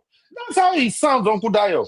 I know Uncle you are Beno, trying can to I be honest protect with you, sir? Asimonowo, but the fact of Cannot the be, matter is that no, Asimonowo and all the people that went to conduct this wedding, they are all wrong. If we have to go by I'm not protecting anybody, Uncle Beno. the measure they are using to measure the rest of us, if we have to go by it, all of them are wrong. That's just what I'm Uncle thinking, sir.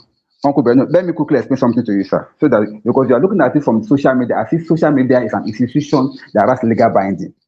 It's no matter of institutions, sir. The allegation is there. Doris Hold on, sir. Let me quickly clarify this to you.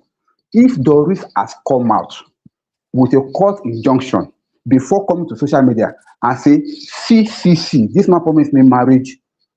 He wants to dump me to go and marry somebody else. And wait, sir, let me answer. Don't go this route, sir. He's not looking No, I will good go at that route all. because This is social not media what that she came Christianity is all to. about. Now, do you know one thing now? No. So, Uncle Dio, social media evidence are used in court. Do you know that? Wait. See, Uncle Beno, let us not be sentimental about this case. I'm sorry. I'm not holding you for anybody, but I'm just being sincere here. Let's not be sentimental about this thing, because there's a way that we can be so sentimental that we even lose focus of the fact. You don't win case on social media. You don't settle case on social media. You don't make allegation on social media and expect it to have effect upon anybody. Everything that Doris has said on social media till now is just alleged. No evidence. That's number one. Number two, if you really wait, I'm going somewhere, please. If she had presented a letter. I will fight Uncle Dio today, I swear. No, we are already fighting, Uncle Beno, and I'm ready for you. I'm already wearing my shorts. If Doris had presented a letter from a lawyer saying that, you promised me marriage, you have not fulfilled that promise, and you want to marry somebody else, no pastor anywhere in the world will have joined them. Are you getting me, sir? Yes, they would, but see, when it comes to please, sir, when it comes to issue of legality, marriage is a legal thing. That's why they always have court documents backing up marriage. You cannot fight a legal thing with a social media rant. Now look at how the girl has spoiled her show. She came out with allegation that this man slept with me, used me for 7 years, blah blah blah, did this, did that. No, and Uncle Dio, please, no verse. Wait, let me land, please. I just ask you one question so that we go move on, sir. No verse. You don't explain this thing before, Uncle Dio. No verse, make I ask you. So, Uncle Dio, if I bring a woman before you as a man of God, that Uncle Dio, I want to wed this lady next week, we don't already fix Saturday, everything. And out of the blue, one lady come on social media and accuse me of all these things where Doris is accusing this man of now. There is no legality in everything she's saying. We are going by Christian principle. We are not discussing legality now, Uncle Dio, please. Just Christian principle that pastors are preaching to us every time. So if I come to you and say, Uncle Dio, next week Saturday, I'm getting married to this woman. And then another lady come out and say, she don't abort for me. I've been sleeping with her for 7 years. She has committed all of this crime for me. We have done everything. That there is no way this wedding can hold. And the lady is threatening that things will go wrong if I dare go ahead and have this wedding. Are you saying, Uncle Dio, that when that Saturday comes, you will still go ahead and wed me and the woman that I brought as a pastor? Thank you. You will still wed us. If the lady comes to me, and say, the man that wanted to wed you and the woman, this is what they have done to me. Of course, I will give her audience. I will listen to her. I will she ask her put it for on proof. Social media. She put it on social media. She didn't come to If she put it on social media, the next thing that I will ask is, where are the evidence? And then, as a man of God, I've said this, it's in the Bible. I'm not quoting it out of context. Neither am I saying something that's not written in the Bible. You don't take allegation against a man of God based on one person's accusation. The Bible says that at the amount of 2 or 3 witnesses, that's when they can establish the facts. Doris has been the only one coming out talking. No second person are freezing to say, yes, everything that Doris has said is true. So they cannot go on the evidence of only one person. On the statement of only one person and hold Okay, it Uncle to stop a Uncle Dai, wedding. can I ask you something? So Uncle Dayo, Go no ahead. verse. Uncle, can I ask this No verse. question? Okay, No verse. agree At Amen. least. that they did not pause or stop the joining, and they now went ahead to join them. Yeah. Now, Doris is now, and that's exactly what is actually happening. Now, Doris is beginning to drop evidence. How would that pastor be feeling now? The pastor that joined them. If you No, base you will off not feel of anybody. Do what you know you why? said, though, Let evidence and come now first. there's Uncle See, Dayo. evidence. let The lady evidence come is, first. is See, slowly the introducing the lady, evidence into this same social media. wait, the evidence supposed to have preceded everything that she's doing. Now, let me tell you why. Because even now that they've gone to marry, if she has concrete evidence that this is what happened, they can still sue Chris and she can still win the case. Are you getting me? Of course, the man of God that joined them will regret it that, oh, he did not do his due diligence. But what I'm saying is this, hear me out, please. What I'm saying is this. Illegality can never become legal without some things changing. What Doris did, okay, now look at how she has fought her case. Every ranting that she was ranting about, we thought that she was looking for justice. But at the end of the day, she said she needed money, she needed the house. It's all about money. It's all about exploitation. Justice, Uncle Dayo, please. It's all about I'm only exploitation. talking about the No, that's officiating where people part. will say it. Now he Uncle will Dayo, please regret wait. it. Now people are dragging him. So he would have. So what would? So you are now saying that now he's might be regretting, right? But he could have done something to protect his name, his brand. What are we talking about here? Uncle Bessie, Are you talking about Pastor Chris or talking about Pastor Ashimolowo? Pastor Ashimolowo, I love Okay, should him. have done something. I didn't want him to I be in said this that. situation. Go and see the way they are dragging him. I said that too. I said, see, I even put myself in So this. I he said, if should I were have in shoe, I would not protected. join He should them. have done But something he went ahead and better did it. before going ahead. That's my So it is on point. him. It's Now on it's on him. him. My sister, it's Uncle on him. Dayo, I'm not supporting now for you are doing saying it, but it's he on has done it. him. It's on him. Yeah. Good Yeah. evening, I ladies said and it before. lady and Not just gentlemen. now. Can we I have said some it before. order? I Can we made it have clear. some order, please? Everyone's talking over Uncle each Dayo. other. Let's just move on. I see you want to defend the pastors very, very well. I agree to your No, I'm not. defending. See, that's where you're wrong, You are Uncle Ben. defending them. I call her the BS, and I You did call not her. call it I'm out. just telling Uncle you Dayo, the if areas you call why it there out, are lapses. no, I call her the you BS are because Uncle Dayo. Pastor, Uncle yes, sir. Dayo, you are Yes, sir. giving them a pass on this one. They fuck Oh up. my That's God. just Uncle Dayo. There is no I said the other F way up. about this. The F up, but the reason why the F up was that the person, the plaintiff in this case did not present her case judiciously. So she cannot get justice as far as this one is concerned. If she had presented it judiciously, I mean, in the right perspective, she would have gotten justice. That's what I'm just saying. I'm not saying what these pastors are doing is right. Uncle Dayo, I never said that. And I don't support that. Uncle Dayo, now you they miss the point here. You are the one missing the point because you are still focusing on Doris. We are not talking about Doris. We are talking about the blatant mistake and error that these so-called fake pastors are making. I'm so sorry. I used to respect Ashimolowo Wewe too. Until after a while, I see that, oh, this one, another guy, man, too. Na money, oh. And I can't blame Ashimolowo because as soon as Pastor Oyedepo blow like this, all of them just blow at the same time. These people are gangs. I'm not saying Ashimolowo, I'm just saying these people that walk around so-called, I'm a pastor in Nigeria. These folks are cartels. They are gangs. Who would have known? Who would have thought that VDM customer and this Pastor Chris, as well as the one where they don't wear in day, or something, who would have thought that the three of them were running a ring? If not Doris. So please, Uncle Dayo, let's leave Doris' case. We are looking at what is affecting us. as people. Okay.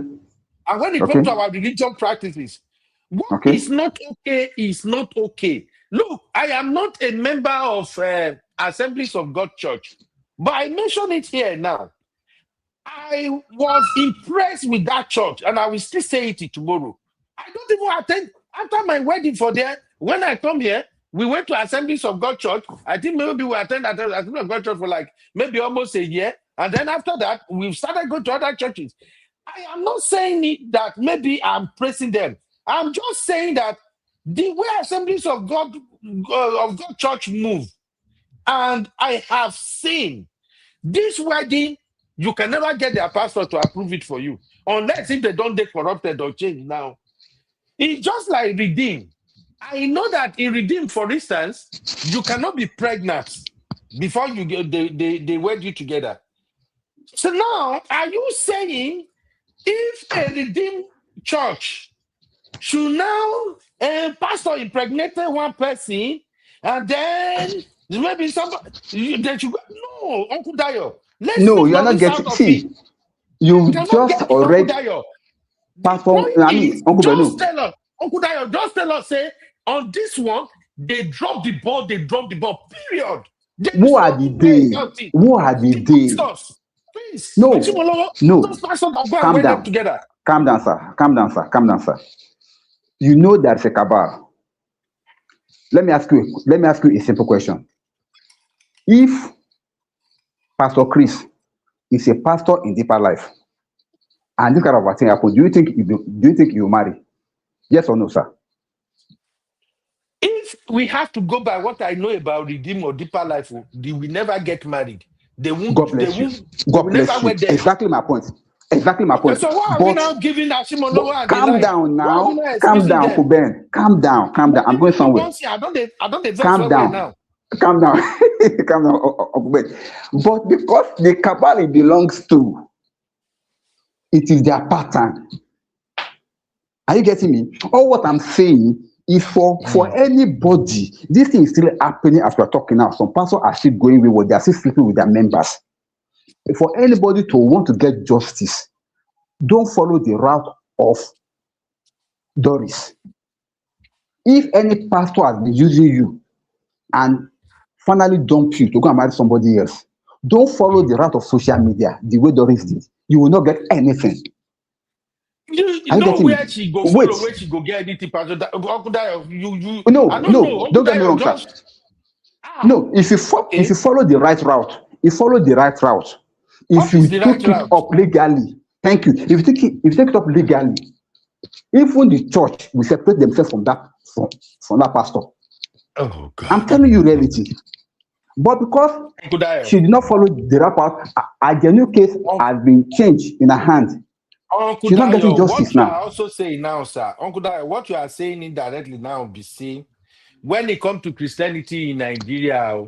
Some of these pastors, they don't really look at what they are preaching.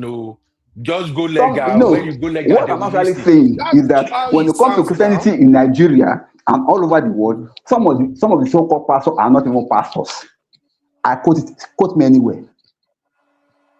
When it comes to Christianity, some of the so-called pastors, they are not pastors. They are just but in that case, we should not excuse Ashimolowo on this one. He dropped the ball. I know now that Ashimolowo now they play you. I know how they feel. Sometimes when you like somebody and the person don't show up, why you not supposed to show up? I know how for your information. He dropped the ball. For your information, I have never supported Ashimolowo for anything because he is just a prosperity preaching pastor. Everything about him is money, and I don't like prosperity gospel. I like. See, my background is different too. If you don't know, let me tell you a little bit about my background. I gave my life in 1981, a deeper life. I was in Form 3. Then we went to the success camp when we normally do during our break. That was where I gave my life for the first time, 1981, a deeper life camp. Since that time, I was deeper lifer. From there, my parents insisted that I cannot be in deeper life because they were going to Equa. They shifted me from that. They forced me to leave that place, and I joined them in Equa. When I joined Equa, I was their youth leader I was part of their youth leader. I was part of their executive until I left that place. I left that place. I went to Four Square. From Four Square, I went to another Pentecostal church. From that Pentecostal church now, I'm now in my present church that I am. And everywhere that I've been part of this because I was always actively involved in church. So when I'm talking from the background that has never been compromised as per all this new gospel that they're saying. So when you're talking about Pastor Asimolowo, when he came online, when he came on board, that I was seeing him on the TV, I think somewhere around late 80s or so, when I started seeing him then, I look at what he was preaching. I was like, no, this is not for me. I like if I want to become rich, you follow those things that he teaches, you become rich. But that's not why I'm going after God. I'm going after God for my soul to be saved. I want to make heaven. I'm going after God for something that will make me to go to heaven at last. So I don't want to spend everything on this set. After that, I now go to hell. No. So I look for a church that satisfies my soul, that is pointing me to go to heaven. So that's why I'm where I am as at now. So when you're talking about all these people, I know them for who they are already. That's why I don't support them. That's why I'm telling you. This so-called pastor, I said it, they are not pastors. Okay, Uncle It is Dayo. we that we call them pastors. They are not. And by their fruit we shall know them. Good, By sir. their fruit we shall know them. Let's move on to another critical conversation here. Now, where Abby go Okay, come in because I'm about to light Abby and the Gen Uncle Z Ben, now. I'm going to bed. Good night. It's 2:37. You are not going to no bed. Uncle Ben, it's 2:30 a.m. Your holiday have started. Auntie You cannot run let's away. go to bed, ma. Uncle Let's Ben, go. it is to 4 here. Uncle Ben, it is to 4 o'clock in the morning here. You people started this one. Nobody is going to work. We are doing dirty December. We are doing dirty December. All of us will be dirty together. Let us quickly have this conversation real quick. Okay.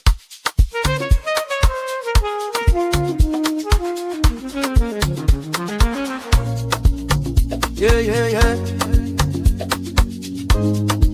You be in the building. Hey. Vibe with Uncle Bino. Let's go. Now happy. All right. Welcome back, everybody. Now, Abby, you started a fire that I quickly want to address, Abby. Okay? My God. Yes, Abby said, what is happening to Doris? If this was not happening to a pastor, people would have called Doris a bitter ex, and that already everybody have seen her as a bitter ex, and that Nigerian men really don't take the matter of failed promises seriously. Now, let's look at this. Abby, first of all, Doris is not a bitter ex, as far as I am concerned. She is a co-conspirator who belong to a crime ring, who have been involved in some criminality allegedly, until her team members turned on her. So in this case, Doris saying Pastor Chris promised her and he failed, and all those me, that is bullshit. From all the story out there and from what Doris herself admitted with her own mouth, the number of people this lady have admitted to have been sleeping with, there is no way she could be classified as a bitter ex. She is just a gamer. She was playing a game and then they played her. So Abby, I don't want to go without your suggestion that people would have seen her as a bitter ex. A bitter ex doesn't move the way she moves. First of all, Uncle Ben, I never said that. I wasn't talking about Doris. I was talking about our culture in general, because I was trying to explain that even a lot of things that pastors do is also culturally, aka Nigeria level of acceptance. We accept certain things, it's become the norm, and then we want to be angry in some aspects and leave other aspects. So I was saying across the board, not Doris, it could be anybody that nobody even knows, someone that, it is normal for people. I hear this all the time, see on social media. Should not be marriage material now. Maybe he just found out, but it's taking you 8 years to find out. When we know what the truth really is, it's a case of wanting to eat your cake and have it. But a lot of people, it has even happened on this platform in certain topics, want to exonerate men and say that at the end of the day, people need to do what they want, or people need to do what is good for them. I've had young men I've seen on social media, even in person, say things like that as well, where it's just like, at the end of the day, I have to be selfish with my life, right? So I'm talking about a cultural issue. Yes, by all means, do what you want, but understand the impact, because it is a vicious cycle. It had nothing to do with Doris particularly. And like I said, there are so many platforms. Even go back to the first time we talked about Doris, you will hear that even now, I highlighted a comment a couple minutes ago that said the same thing. The lady said, why is Doris just speaking now? What that means is that if he married you, you would have shut up. What that means, again, is the same thing, Uncle Ben. You're bitter, you're only angry that you were not married, and that's why you're speaking. So whether or not she's a co-conspirator, whether or not she's an accomplice, is a whole different conversation. But the reason that she's speaking now is because she was not, she did not end up marrying him. That's the narrative. We can't lie about that. That's 90% of the narrative. If he married her, she wouldn't speak up.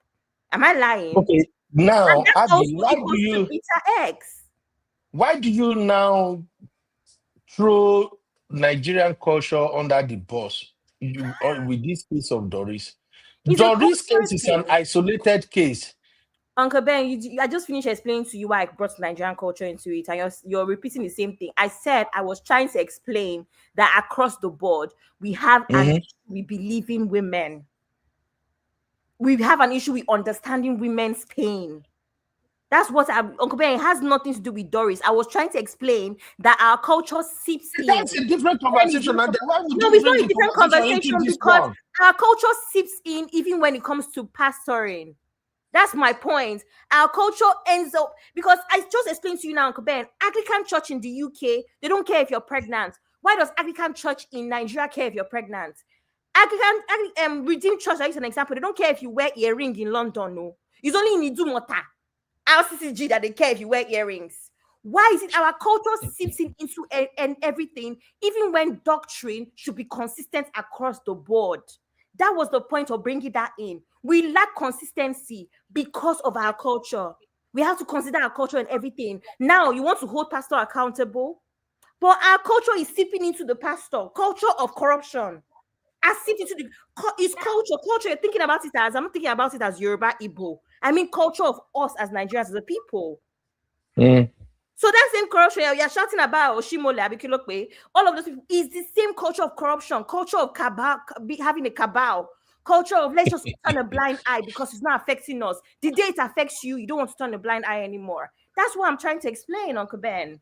Okay, I get it. Just like Brownie said now, Brownie said if she married Chris, she would never speak up, just like you were saying. Thank you, Uncle Ben. This is 90% of the comments on these Doris issues. Uncle Ben. Victim blaming. Yes, of course. I agree with that, sir. She won. Uncle Ben. Uncle Dayo, your take real quick, Uncle Dayo. Yeah, Abby was right. Abby was right. That is why I said all this matter from, though it's so painful, because it brought out to fore what was not expected from the so-called men of God. That's why people like us, people like me and you, we were feeling pain that they are dragging our religion in the mud. But somebody like me, I know from day one that all these so-called men of God, I told Abby from day one when we started this Doris case, I said, Abby, stop calling them man of God, stop calling them pastors. If Abby can remember, I told her, I said, don't call them, they are not pastors, they are not men of God. They are just camouflaging as one. And why do I say that? Look at what they are doing. No child of God will have been brazenly done that. If you have ever known Christ at all, you will never, ever do what these people are doing. That's why I said they are not pastors. They are not even near Christ at all. But they are camouflaging because of the gift that they are displaying. Everything they are doing is gift. And the rain, now gifts, anointing is like a rain. I don't want to go into that because it takes us another time. But maybe what we I'm don't trying go back to just say there. that. So they are not men of God and they are not pastors. They are just camouflaging as one. So let us not use them as a yardstick to judge the real men of God. Thank you. But the topic I'm on now is this thing about promise. What do you want us to do, Abby? It's not today at the come, I beg. It's not today people are promising and promises fail. Thank Why you. That's the problem. Thing, Abby? Those Why conversations are you making it a big deal? Exactly my point. Thank you. No, why are you making it a big deal? Now I'm today making people it a don't big deal that woman was promised for 8 years and then 2 months later I can marry somebody else. No problem. Who put her ass in that relationship for 8 years? This is how Nigerian men speak. Now let me explain something No. Uncle Don't make it about how Nigerian men speak. Uncle Ben, Nigerian men for 8 years. Nigerian men speak without empathy, as if they don't know each other and the way they treat women. Uncle Ben, let's not start the topic. We have an issue. Again, it's not a problem until it is your daughter. It is not a problem until you see, because you don't know the damage. Hold on, Abby, hold on, no verse. You are mixing things together here. Let me admit to you now. Let me admit to you. You cannot force a man to marry who he doesn't want to marry. What do you mean? So if a man should promise a lady, wait, Abby, wait. Choose what I say. No, you need to listen Abby, to wait. That I say across the board. No, Uncle Ben. Abby, wait. Because of people that are listening. You are trying to trigger me. No, I'm not trying to trigger you. You're the one that's trying to trigger me. I said by all means. It is not by force to get married. But most of the time, when the woman now goes crazy about it, nobody holds the man accountable. Why are you? Because I'm saying the man accountable for what now? What do you want to hold the man accountable for? For not marrying her? Must you stringing a woman along for 8 years? For stringing a woman along for 8 years, why is the woman there for 8 years? Why is she there for 8 years? Uncle These are the things we are talking about. Women will not take accountability. No problem. Women, stay with men for 8 years. Let them string you along, whatever. I want to clarify something about victim blaming. I think for me, that's even more important than what you're trying to do, Uncle Ben. You're trying to trigger me into something that I know that you understand where I'm coming from. Right? I don't understand this one. I'm being honest, Abby. No problem. Okay, Abby, make I explain one thing. I don't feel like with everything that I've said, if you don't understand at this moment, I don't think you want to understand it, Uncle Ben. So let's move on. It's 3 a.m. Wait, okay, let me put it this way. I'm trying to see your point. The point is not just pointing to me right now, but let me explain it. Maybe if I say it from my point of view, maybe you go get what I'm saying. Point of view you say from that I understand. Because the point of contention here is that we don't hold men accountable for stringing women along. We end up with No. Let me explain. Let me explain. Because there's no point of view, Uncle Ben. I know you. There's no point of view. Uncle Ben, convince me that stringing a woman along is wrong. But I feel like I need to clarify. Maybe I can get across to her more than you because you already flared up. Let me quickly say something, please. Abby, I get your point. Abby, I get your point, and you are correct. Most times, men are not held accountable for stringing women along. But it applies to both sexes. I don't like. Sorry. I don't like Abby. this thing. Sorry, Uncle Dayo. I don't like this thing that is happening. That it becomes a gender war. It's no. Uncle Dayo. You just mentioned men are not held accountable. You already made it a gender war, Abby. I don't know why. Can I just actually share my thoughts? I'm not exactly looking for. Go ahead. I'm not explain your thought, but make we too explain our own. Because you can't do all this last where I've been cut off without me landing my point. So you can't even answer me if I don't land my point. Go ahead. On the first live stream about this matter, I asked the question to Auntie Yinkus and Uncle Dayo. I asked if there's possible, spiritual manipulation. Uncle Dayo and Auntie Yinkus confirmed that there's spiritual manipulation most of the time with these pastors. One. You yourself to confirm too. You yourself to confirm it. Auntie Yinkus confirmed. Yeah. I did not confirm. I was moderating, so I was asking questions. When I moderate, I ask questions. Cool. Secondly, I said, what people don't understand about this issue is that two things can coexist. Somebody can be a victim and an accomplice. Example, we see it all the time in even abuse situations in marriages. I don't believe that I have to explain this. It is actually self-explanatory. People can be victims and accomplices at the same time. That's why I asked that question, right? Now, the comment section is saying she's not a victim, she's not a victim. She can be a victim and accomplice. Again, this is part 2 or part 3 of this show. We've spoken about how she's an accomplice. So many situations. But the thing is that if you have followed the gist, more information has come out as to the whole system in total, right? There are two sides to the story. Go and watch all of our updates and all of our interviews. She's been consistent. This woman is an accomplice and she's a victim. Now, it is not every situation where we need to say women to do it. Because you're talking about an average here. If there's 10 men and 10 women, chances are 9 men are doing this and 2 women are doing this. It doesn't ever has to be a feminism, whatever. It doesn't have to be that. Have you learned, Abby? No, this failed promises thing is a thing. Can we just accept it and stop making excuses for it? That's what I'm trying to say. Thank you very much. Abby, what we're trying to say is that we should accept that men are the one that fail most, right? Yes. That men are the one that fail promises most, right? That's what we want us to like accept. Yes, am I lying? Okay, accepted. Are you okay now?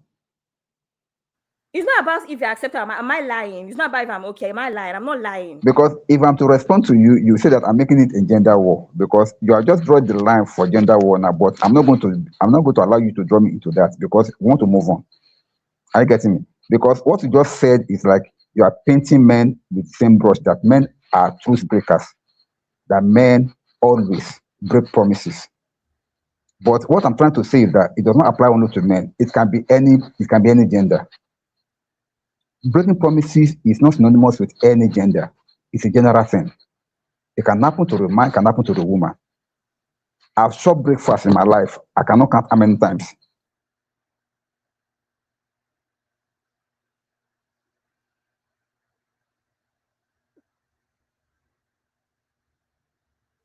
Uncle Dyer. Abby don't cut Uncle Dyer full. This is hello, can you hear me? This is a sign. Which sign? I never said always. And the thing, let me tell you what I even have with this. If women, this thing where women will be saying something and then people want to say women too. I don't know. There's a time and place. No, Abby. Okay, wait. Let me bring Sister Teju before me. I go explain. Sorry, Uncle Ben. One last thing, literally 20 seconds. One last thing. Okay. I also wanted to say that I think we also have to consider that when it comes to conversations, when you hold, so you see the way people are holding Doris, saying that, oh, because they are a low show, because all these Nollywood babes. What you guys don't know that it does is that it gives someone like, what's his name? Chris Okafor, right? That's his name. It gives someone like him more power. You guys don't understand how accountability works. And that's why it's an issue. And it now becomes a case of angry feminists. It's an issue when you say women do it too. It's not every day. There's a time for it, because when you hold Doris accountable like that, people like Chris that are more powerful cannot be held accountable. The lines become blurred because you're giving him more power. There's time for different kinds of accountability, because guess what? The bigger issue is the pastor cabal. The bigger issue, because Abby, you are taking it somewhere else. We are talking about failed promises. I'm literally about to make my points. Okay. When you do that, accountability becomes blurred on the side that should actually be held more accountable. That's what people don't understand every time they want to compare. In this situation, Doris is not on the same level as Chris, because guess what? There's a very high chance that there's many more women that Chris is doing this thing with, whatever their issues is, baby testimony, how about the other babies you don't hear about? That's why you guys don't understand that. As much as I would love for us to say we're doing everything simultaneously, right? It cannot work like that. It blurs the line of accountability when every time we say women do it too, women this, women this. When you look at the big picture and the crime perpetrated is bigger on one side, on one gender. Thank you very much. Okay, Mama. Sister Teju, do you want to address these faith promises before I give my take? Well, if you want me to say something about the fake promise, like I don't know about it, but from what I've been hearing, they say that promising and relying on it is actually is against the law, which you can sue the person. If that's the For case, not then she should marrying go to you. court. No, wait, Auntie Keju, wait to Sister Teju, sorry. Because you and Sister Oyi, una don't they change this thing now, past the way we they see them. Sister Why? Oyi said, wear my glasses, you to your Mm. long. I don't even know where I drop my glasses. My Zoom, my car. Sister Oyi said, okay, guys, realize one thing. Promising marriage and reneging on it is actually against the law. Yeah. Hence the opportunity to file a civil suit against the gigolo. You know, Sister Oyin are a lawyer too. And me, I'm lost with all this lawsuit and everything now. Sister Marriott, I beg, call me. Well, don't No, be Mr. Marriott. you Where be are we going it has with been this? established. Even a lawyer said it this morning on TVC. That you She can can sue actually, somebody because yes, she can actually sue. you can't sue the person. The It's over. lawyers are It saying doesn't you can matter. sue. You're saying that she cannot sue. Uncle You Ben, can I sue, was but You know advised. you why she can't can win the sue? case. I don't Uncle Ben, know. I Do was you know that advised now to. all these people that your girlfriend promises you to you gave your girlfriend money to come to your house and she did not come. They've been giving them damages in the court of law.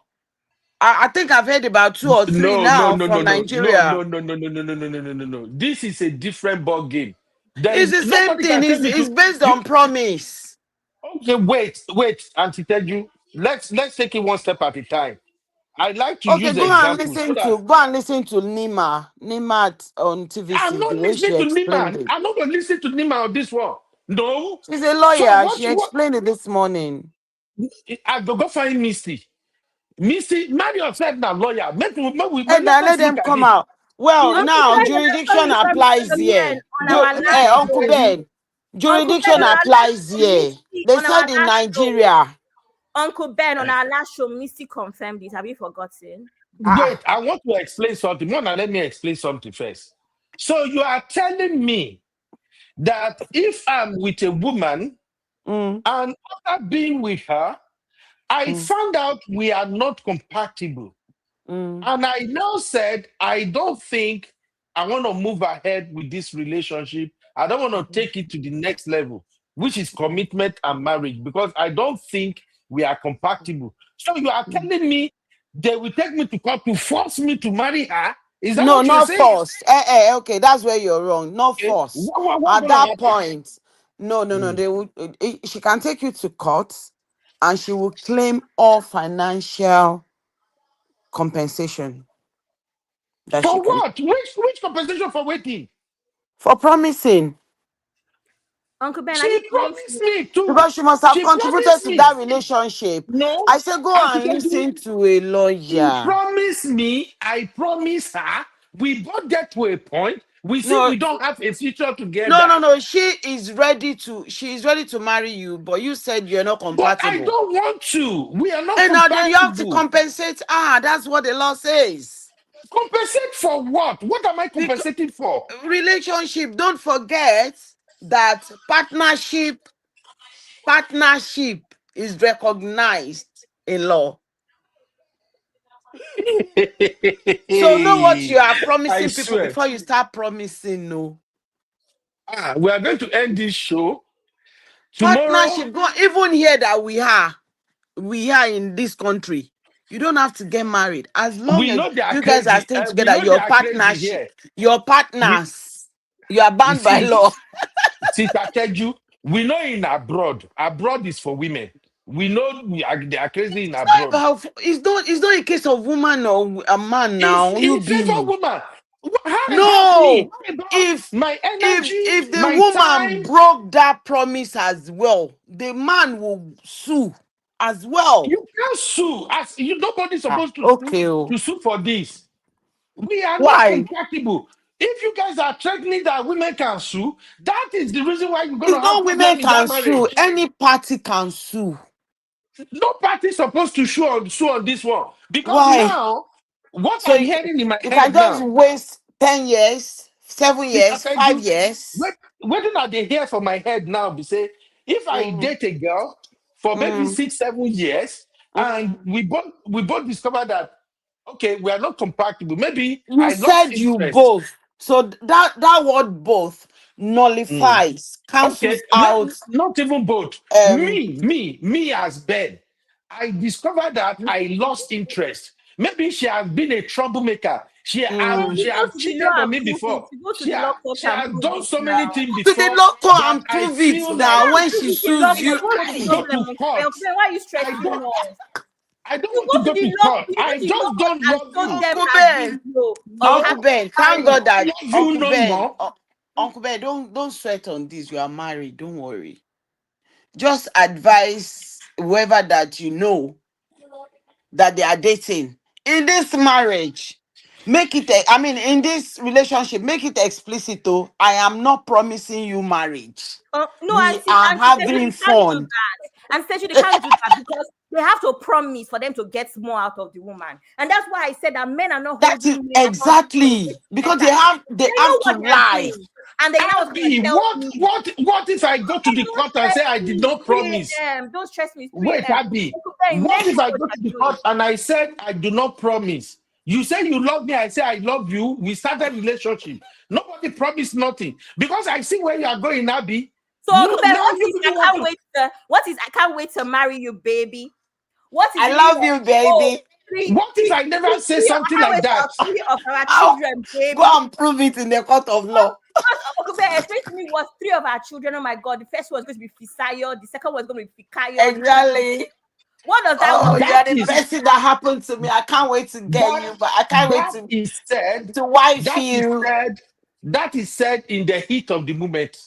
Baby, where do you want to live? Do you want to live in California or do you want to in the live in heat of the. What is that one?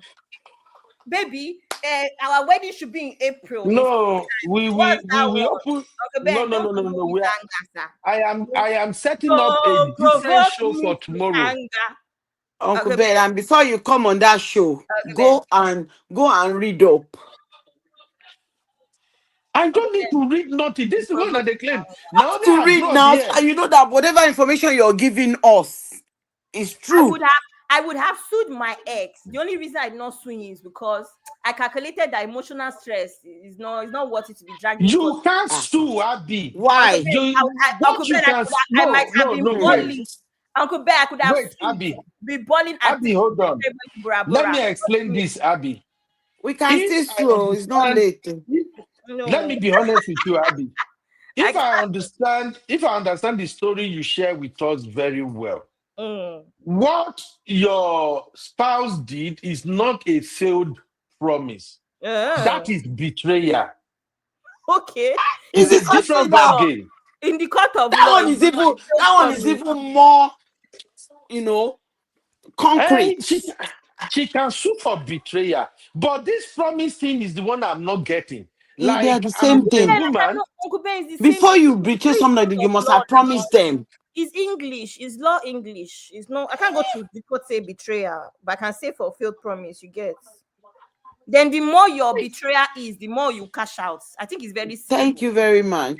So for me now, I could have been. And do you even know? See, let me even Uncle Ben this morning. Nimat, a lawyer on TVC, said, if Doris has all the proof of that abortion, say this man will pay, that this man will pay. Why is all the everybody saying proof. they can sue, they can sue? This is beginning to look like a gang up. And where are the men? Uncle Dayo going to stand up. Gang It's looking like up. a gang up. But They gang up against me on But this when show. you are when your gender, when they are sweet sugar coating, Uncle Ben, I don't even understand your argument. promising Even us, we can't be to considered get the woman under them. I beg. sue anything. No. This thing is not making sense at all. Oh, okay. It's not Abby, making sense at all, to be leave frank. them. They will. Abby, You leave them. They cannot will not force a accept. man. You cannot force a man to marry a woman. What I'm You hearing are now still not is getting it, Uncle Ben. I Nobody am is saying getting they. it. No, you have. You are. They cannot force you. They're not forcing you. And as you are exiting, you are reneging on that promise. Be ready to pay compensation for wasted time. That is what the law is saying. Not that they're going to pin you down to marry the person. Are we clear on that now? Okay. Mano, whatever Uncle Sister. Ben, Claire, Uncle Ben and Claire, Uncle Ben has set his mind on what we're talking, what he wants to stand on. Okay.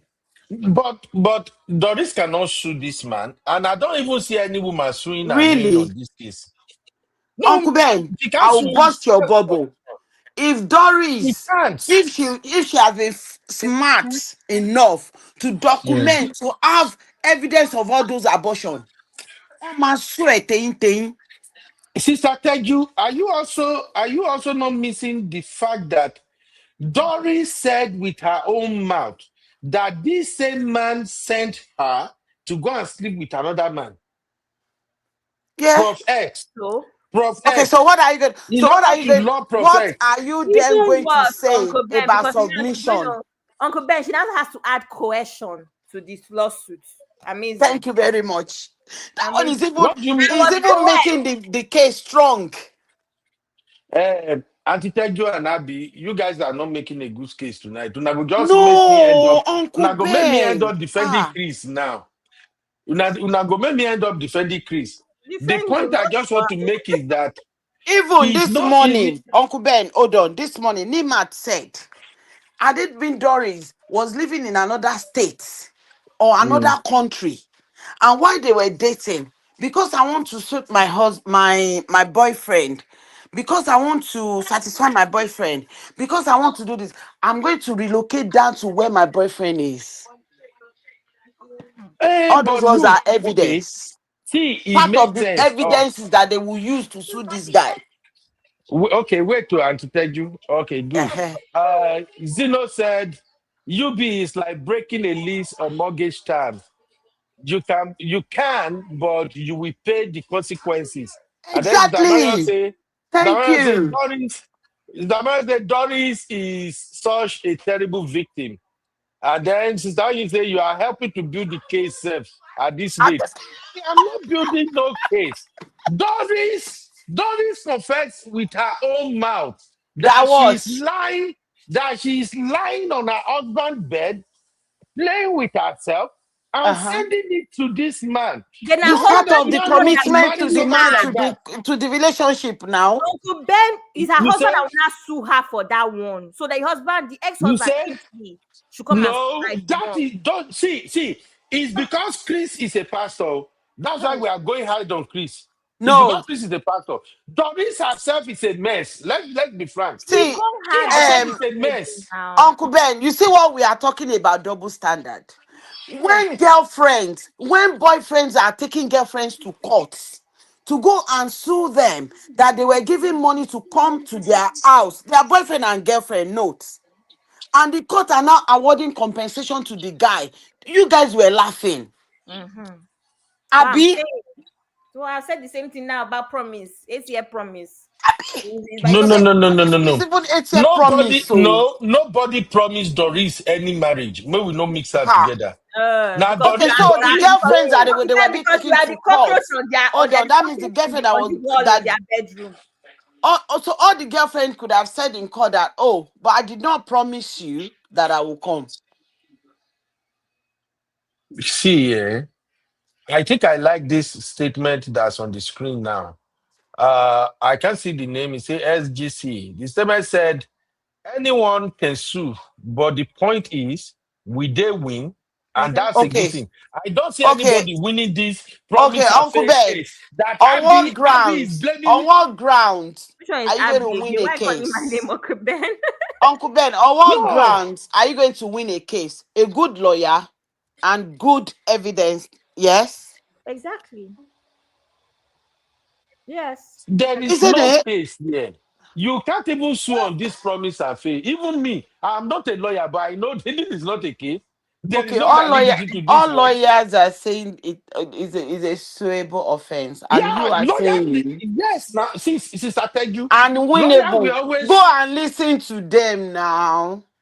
They And you actually even told us that last. explained this morning. Since I tell If you, Doris since I tell still you, has see, all the evidence of lawyers. the abortion, Since I tell you, ah, lawyers will always tell you, you can she sue, will you can sue, you can sue. she will be That is she their will be job. paid that compensation of 1 billion that she's suing for. No If she case here. has all the evidence, Let us wrap up tonight. We will continue tomorrow. Now just open new fresh can of worm now. Abby, Uncle Ben, nothing good like night. a third promise. So if a woman should stay in with a man for more than 3 years, you have already wasted your time. Oh, let's just call it what it is. So any woman that stay with a man for more than 3 years, Yeah, because no 3 years, engagement, no introduction, no wedding. No engagement, no introduction, no wedding. No, you cannot No, sue it that man depends for on the 3 years. dynamics of their relationship 3 years is now. 3 months as well, Abby. Because 3 years is easy. I didn't hear you. Say that Because again, Abby. I said because 3 years is 3 months now. Even 3 years is easy. It's normal for somebody to sue It's somebody normal, else. exactly, Three yes. years is like 3 days. 3 years is from now to Sunday. Uncle Ben, please. Men, let me not even start for the come for Men me. should No, stop promising up seriously. and down. Anti-Teju, nobody is promising This is these what I'm ladies. saying Now about then they carry bloodlines and your nyash. Now accountability. then they Not carry that their you nyash, sit down for relationship when no favor them. That's just gonna be like my last take. You cannot put yourself in a situation that does not favor you. You know this thing cannot work. This lady oh Doris, my she How? was God. with this pastor. She see how randy this pastor has been, and yet she stayed there. She was this pastor hitman, like this my sister is saying now. Yet she stayed there. She was doing all the run around. She was getting married. She was dating Chris before she got married, though. After got married, she's still messing with Chris. She put herself there. So what I would say is any woman that put herself in a relationship beyond 3 years, it shouldn't take a man 3 years to know if he's going to marry you or not. It shouldn't. If you are in a relationship, And you anybody that think might watch this it is video, so easy to pull out after 3 years, after 4 years. Sister Even when the Teju, man was still promising marriage. Don't worry, I will marry Sister you. Teju, this is Marriage where now, I say, water. wait to Sister Teju, this is where I say women don't take accountability. Chembo. A man don't have to be promising you. You are supposed to be observing. Is this man moving like somebody who is serious with me? Is he taking the next step? Is he doing things that shows that he's committed to me? These are Okay, questions girls should ask themselves. Uncle Ben, hold on. But you know that sometimes, that's why I said it depends on the dynamics. The man might be serious, very serious about you. But maybe the funds, the finances to get married is not yet there. A man who is serious with you does not need much fund to get married to you. I am telling you, see, these are the conversations that ladies don't want us to have. Let's be honest with ourselves. In 2024, me say 2024, 25. I don't have enough fun. You don't have it. Even pastors are even saying these days the that builder. don't go and marry somebody that does not have a job. Okay, then why are you still with the man? Uncle Ben, you think that this is Why are you still? What happens to loyalty now? Why are you still with the man? You see, someone So not the get only get thing that case. is absent in their relationship is that they're still working towards, financial freedom or stability. I tell you, And you let's want just the call girl it. to go. Let's call it a We day. are. All I know is that Sister Teju, you and Abby, una no get case tonight. Let's come back tomorrow. We throw the case open afresh. Let's hear everybody. Maybe by tomorrow, when everyone is awake. Olivia, don't vex the call. Sister Olivia. You know, Sister Olivia, this one where you verse the call. We won't come on here. I don't already day here for too long, my sister. Go down. Just quickly say something. Okay, let me ask if they can hear you. Can you hear Sister Olivia, guys? Yeah, we can. Say something. Can you hear me? Can you hear her? It could be louder, sir. Yes. Okay, let me do this. It could be louder. They come and switch this thing, come on for my ear. Now I make una no hear and well. Okay, oh yeah, go ahead, Sister Cherish. Okay, so I just want to say something as regards to Uncle Ben. The argument here right now is like the timing, right? Doris dated this guy for 8 years, and then at the end of the day, he did not the guy Chris Okafor, is ending up with someone else, right? So for me, as a young lady, when I was, in my early 20s, I don't know how I heard it, but I have already known that if you're dating a man and then it's getting to 2 years, it's okay to ask questions. Where is this relationship going to? Mm-hmm. Sometimes you can have the boldness to ask if you want to or don't ask at all. But if you don't ask, you already know, you have sense. You know where it's going to. That's my take. And this is what I'm going to tell my girls. I have 3 girls, okay? I'm not going to allow them, be at the mercy of a man. Take the bull by, take charge. Don't be okay at the end of, with all due respect to Abby, I think her case and this guy's case, Doris's case, there are 2 different cases. That someone disappointed you at the end of the day and someone did not marry you at all. They are different. Do you understand? So I want us to treat those cases differently. That someone did not marry you at the end of the day is your own fault, and you stayed in that relationship for 8 years. Do you know what 8 years is? When I was dating, I will know that immediately it's getting to a year and this person is not serious. I'm out of there. I'm out. Start talking to someone else if it's getting to 2 years and this other person is not forthcoming. Start talking to someone else. Thank you. Thank you. Start talking to another person in case. I don't chop breakfast too. I chop breakfast.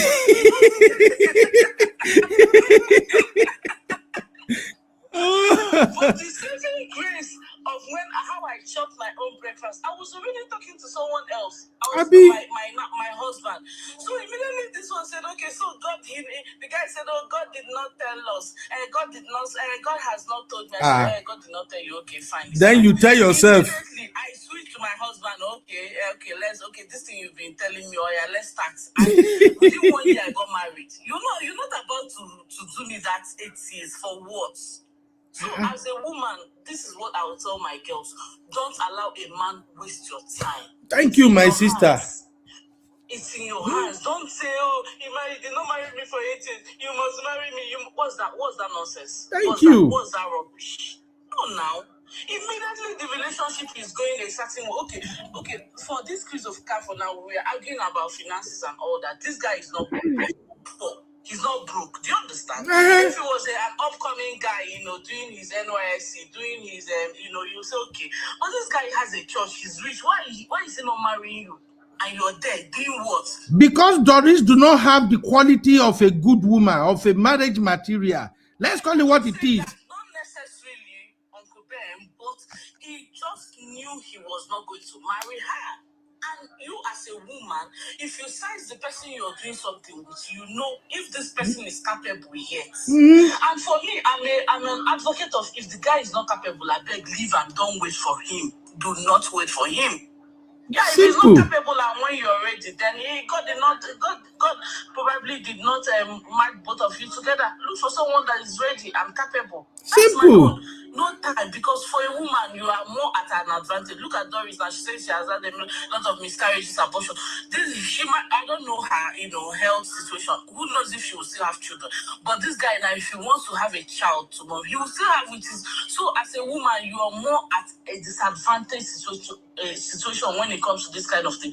Don't keep yourself in a relationship that is going nowhere. That's my Thank own. you. Thank This you. guy, you look. This guy is not.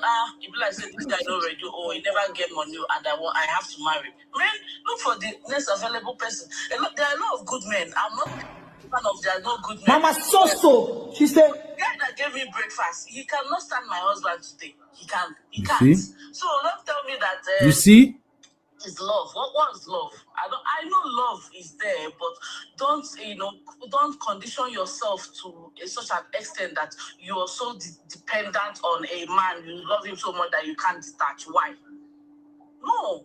So it's classical conditioning. Condition your mindset as a woman, and if you have younger, if you have to mentor young people. There's nothing like you cannot detach from 3 years. Yes, 3 years is a long time, but by the time you're getting to that 3 years, we are saying 3 years is a max. By the time you're getting to that 3 years, know that you've already emotionally detached yourself from that relationship and take a walk. That's all. Thank you. So, can she sue? Well, maybe legally she can sue, but She can't even sue for Jack. She can't. Legally, one thing about I was watching Nezeville. She says there are a lot of laws, that is there as a law, but are they applicable? How many people have won such cases? That's the thing. It may be a law that's in the legal people that is applicable, yeah, but is it winnable? How many people can we cite that they've won such a case? Not talk of in a country like Nigeria of all places. We know the matter, but so anyways, I want to implore any young woman out there that you're still in the dating scene. Don't let yourself date a man for the longest time, and you're waiting for him, waiting for when he will propose. If a man doesn't propose for the first year, second year, he is not going to propose, especially if he's financially capable. If he's not financially capable, take a walk. Exactly. Sister Cherish. There are a lot of good people out there. Don't put yourself in a box saying that emotion. And another thing, don't be so emotionally attached to a man when he's not even. You don't even know where the relationship is going to. Be wise. Think like a man when it comes to a relationship. Women are very, very. They know what they want. Yes, because women, they are so emotional when they know this. No, know what you want as a young woman, and go for it. Thank you, Jare, my lovely sister. This one where you call this early mama from South. Now, wow. Hey, thank you, Jare, sister Cherish. God bless you, man. Thank you. Okay, Abby and Auntie Teju, I'm glad that a woman actually come in and made it make sense. Okay, Uncle Ben, please don't. Uncle Ben, please. No, it's not the first time we're having this conversation. Abby, I know. Uncle Ben, don't make it look like what Sis Cherish said is new information. We said it. Sissy says it. I say it all the time. But we're talking about this particular case. And like I always say to every woman on this platform, if you have gotten yourself in a position where you've gotten things right, amazing, congratulations to us. But let's not now undermine the real issues here. Doris Ogala in particular being in that nonsense, with all due respect, industry, Hollywood and all, we know the things that are also working against her and the stereotypes, right? But let's not even take this conversation to another level because we have another 2 hours. But we say this all the time on this platform, whether it's TSC, whatever, that there's no real reason. Even I have said that if a man, you people are even telling me 2 years, 3 years, 2 years, 3 years, I'm 28. What are you talking to me about for 2 years? If you don't know what's going on in that 1 year, if first of all, if your own intention of dating is not even marriage to begin with, I'm not a candidate. I've never dated anybody for fun, and I've been in 2 long-term relationships. My first relationship was at 4 years. I don't date for fun, right? Abby, wait, no verse. Anyway, you be my baby girl. I go talk you go only verse for me for 2 days. You go still cause it. Uncle Ben, Abby, the reason you get Bas Bush, say you be fine girl. You be fine girl. And then you see that shape where you get. Men know they leave that shape easily. Uncle Ben, I'm really confused. What's happened? Uncle Ben, you have confused. You have lost me. No, why I'm laughing is that you see that your fine body and face and everything, and this your sharp mouth, everything. Men love it. No man will want to date you and leave you. That is the more reason you have to be very, very careful with my gender. Girls like you, oh, it says she's so sweet. We're not going to let you go. Because, I told you before, girls that behave that they were educated, beautiful, and sharp, and all of that, they have a target on their back. So men will always come and they want to stay for as long as possible. So that is why, coming to the conversation we are having now, when any girl is in a relationship with a man, by 6 months, the conversation should be changing to something serious. If the conversation is not 6 months, 6 months is too long. Because no, we had this conversation earlier. I remember 2, 3, or 4 live streams ago where you said that even from the mindset from the start. Remember what I said here? It's not about conversation about me. It's your mindset first. Let's now deal with compatibility. But I know your mindset is that we're working toward, you are dating to marry. So you are giving me 6 months. 6 months care. Abby, 6 months, what did I say? Okay, no, anyway. You see, this is the problem. Abby, 6 months. 6 months is important. 3 months. No, 6 months is important. By 6 months, you should know where you are going. So at what month are we going to get engaged? Abby, so you want somebody to propose? I say you don't want December wedding next year because the way you are going now, is my wedding not December next year? So how would I give 6 months? Then when will I plan wedding? No, think about it. When will I plan wedding if I give 6 months? Abby, I'm not gonna lie to you. Make una listen. You need at least 6 months to observe a guy before you start taking his words seriously. Okay?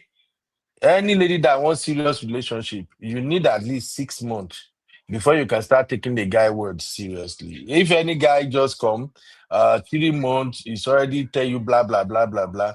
You can't really know much about him in 3 months. So let's just be frank like that, okay? I thought you said that we can never finish knowing somebody. You can never finish, but at least by 6 months, you should have know 1 or 2 things about him that can tell you if you should be taking his conversation seriously. What I said before we got to here is that by 6 months, the conversation coming from the man must have changed. This is one of the things I think lady means a lot about us. Okay, I'll give you an example. You see, men, when we are really into a woman and we like everything we see, if we want to settle down with her, by 6 months' time, the conversation should be towards long-term things. Not short time. If by 6 months, you and your guy are still discussing vacation, you are still discussing the next fancy hotel you want to go and visit, you are still discussing the next exotic date you want to go to, by 6 months, both of you are not serious. By 6 months, by 6 months, there are some conversation here and there that should be part of what you are talking of. There should be conversation about accommodation, for instance. There should be a conversation about children, not like forcing you down your throat, but you people should have started having some serious-minded conversation by 6 months. That's what I mean. Not because I want to sit down, they talk about all the time. I'm not disagreeing with you, but I'm just even wondering if you're a woman like me, right? Of which I believe that all of our Gen Z on this platform are similar. Hence why I'm their presidents. Duh. But Uncle Ben, I'm not going to lie. Personally, there's things that I look out for me to even feel like I can talk to you for 3 weeks. And there's a certain level of, I'll give you an example what I was saying to one of my friends the other day, commitment, right? She was laughing at me. When I said commitment to even gym. As in, you don't understand what procrastination does. I've had that situation where Uncle Ben, you think it's not deep. Abby, we have to go. When we have this conversation tomorrow.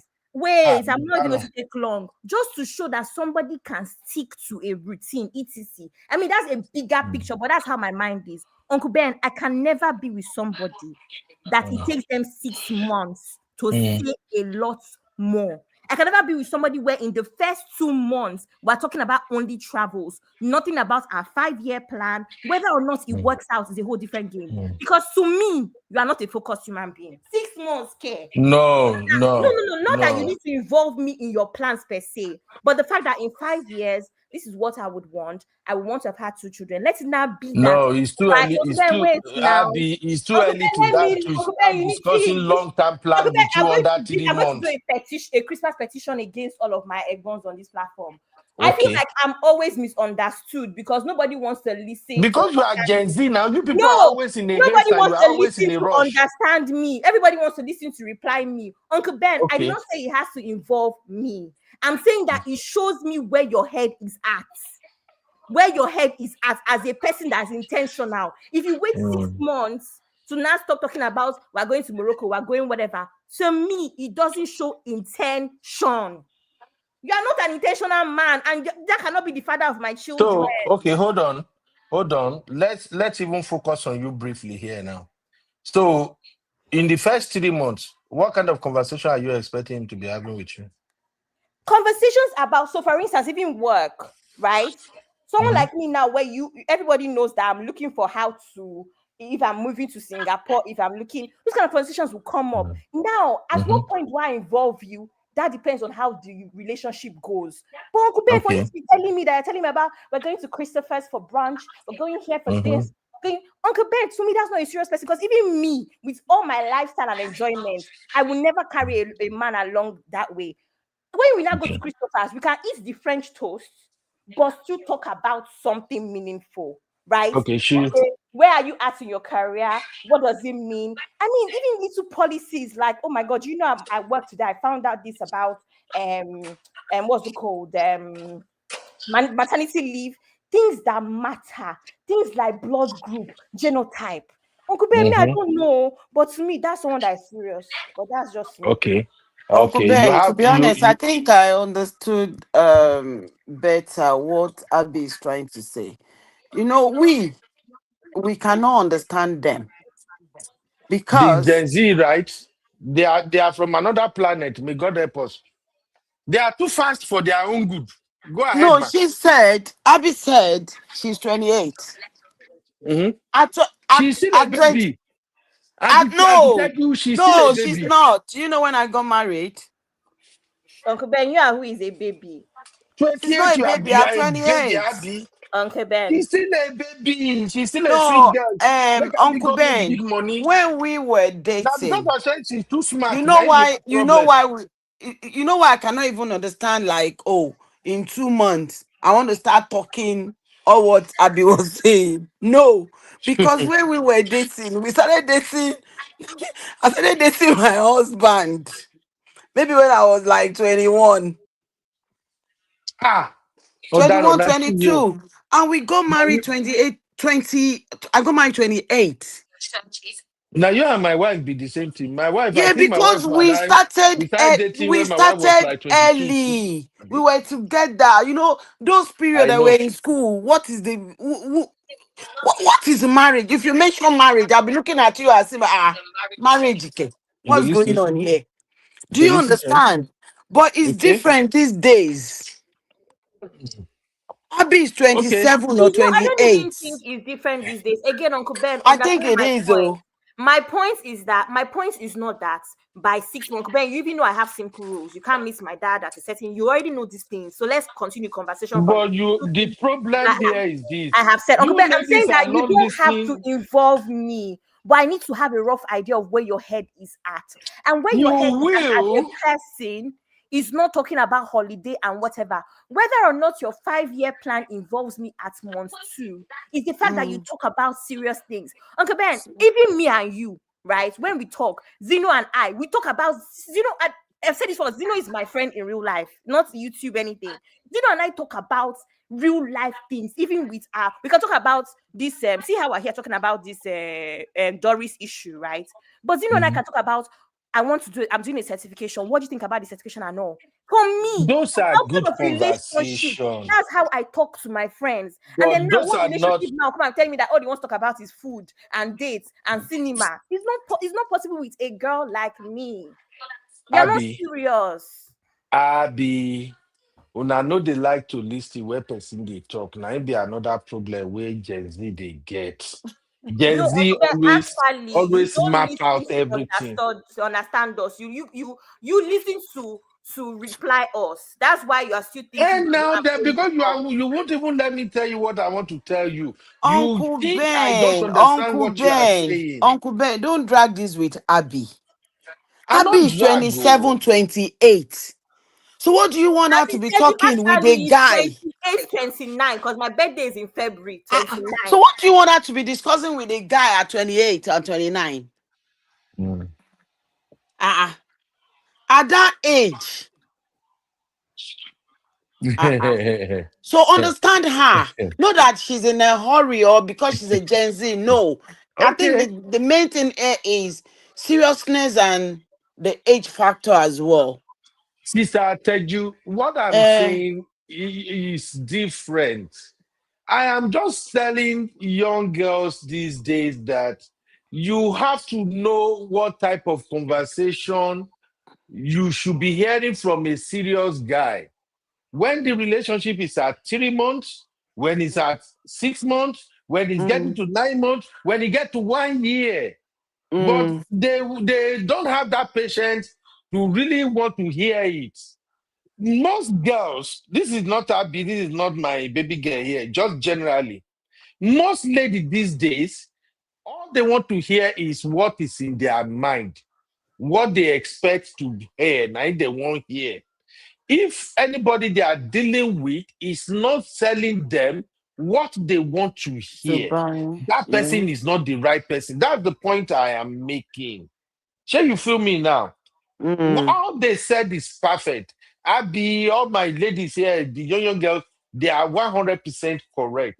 But if we have to be honest with them, they need to know how should a man sound at it. Okay, I'll give you an example. Let's say I'm still single right now, and I want to go into dating scene. Even older lady can learn from it because we have 40, 35, 40 years old that are single too. As a man, if I'm going to the dating market right now, I am going to be looking for a wife. Okay. Sure, you know, ma. So now, if I meet this lady, I already have certain expectation of what type of conversation I should be getting from her within the first week of we meeting. By the time we still maintain talking to each other and something, 1 month into the relationship, I should know what kind of conversation we should be having. Now, for instance, at the introductory stage, some of the things I will be expecting from a lady is a lot of questioning. Because she want to get to know me, right? I want to get to know her. Now, it's not like maybe it's a job interview where we say, who'll be your papa, who'll be your man. But at least once in a while, there should be some level of curiosity about who I am. So now, if I meet a 40-year-old lady right now, we just started, maybe we were working together as a colleague or something. Hey, hello, Teju. Hi, Ben. Oh, how you doing? You good? Tomorrow we see again. And I begin to look at the lady like, oh, wow, I think I love what I see. She's well put together. Oh, she speaks fine. She's good. Then maybe by second week, I take the courage and ask, hey, Teju, I don't know if you're free this weekend, but there is a game that is ongoing downtown. Do you want to come for the game? Sure, you feel me? And you say, yes, you want to come. Now, that is we going out on what seems like a date that may not really be a date, but at least it's our first get together. So as a man now, at my age, and this woman is 40, that first time we are going out together, there are certain conversations I'm expecting from her. Now, if we go out together, we just go and watch this game, we are laughing. Maybe after the game, we go to a restaurant, we eat or something. I'm expecting you to get to know me better. I get to know you better. Then, where are you from originally? I'm from Nigeria. Oh, Nigeria. Oh, I heard this about Nigeria. What's going on there? I explained. Then I switched to you. That is what I'm talking about. Now, the moment we are taking it further than that, maybe after the icebreaker, it now comes to something like, hey, tell you, I just say, like, I just want to know, I'm beginning to be fond of you. Do you mind if I take you out on a date this coming weekend? If you say yes, that means I should be expecting another kind of conversation too. So that's what I'm saying. Now, by the time we both finally get to a point where we now assume that we are dating, we are doing the do, by 3 months, you as a 40 years old lady that want to get married, there are certain conversations I'm expecting, there are certain topics I'm expecting you to start having with me. But There are you be certain topics I should be having with you. you're just corroborating what Abby said. And look at what Uncle Uncle even said Patrick. there. Yeah, Uncle Patrick said. It's because of the age. So a 21-year-old or a 20-year-old will give lots of time to know the guy. But for a 28-year-old, the maturity there, the age factor, and she has the maturity to actually pick that guy's brain or intention as well. So 3 months, she should have known everything about the guy No, in 3 Uncle months. Ben, again, you're no, listening to there'll this be guy some because pointers. That's what she's saying. Not knowing, schedule. not fully knowing. I even said that I'm the sort of person that I'm very specific. I give an example with the gym. Uh-huh. I know to you that gym does not matter, but I know what commitment at 5 a.m. to going to the gym means. You might not understand, but I'm that nitpicky without saying anything. My brain is just calculating. So the average person might do certain things. I look at even little things like the commitment you've made with your friends and how important it is for you to be there. So I look at so many things. That's how my brain is. And if you've listened to me on this platform for a while, you will know that that's how I am. And that's why a lot of times I remember stuff as well. Oh, we said this, we said that, because I'm a nitpicker, right? I want to address. Okay, cool. This is not about you anyway. I know, I'm It's just just And a about 20, them no, generally. generally, even Uncle Ben, generally, a 28-year-old should be getting married now. I'm in support of people getting married early, but at the same time, I don't want you to get married and marry wrong.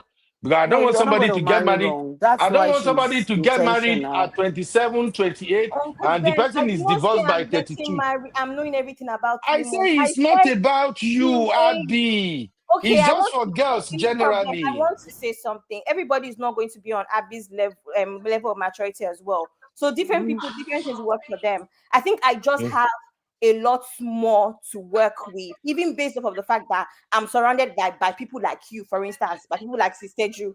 So I think I have a lot more to work with.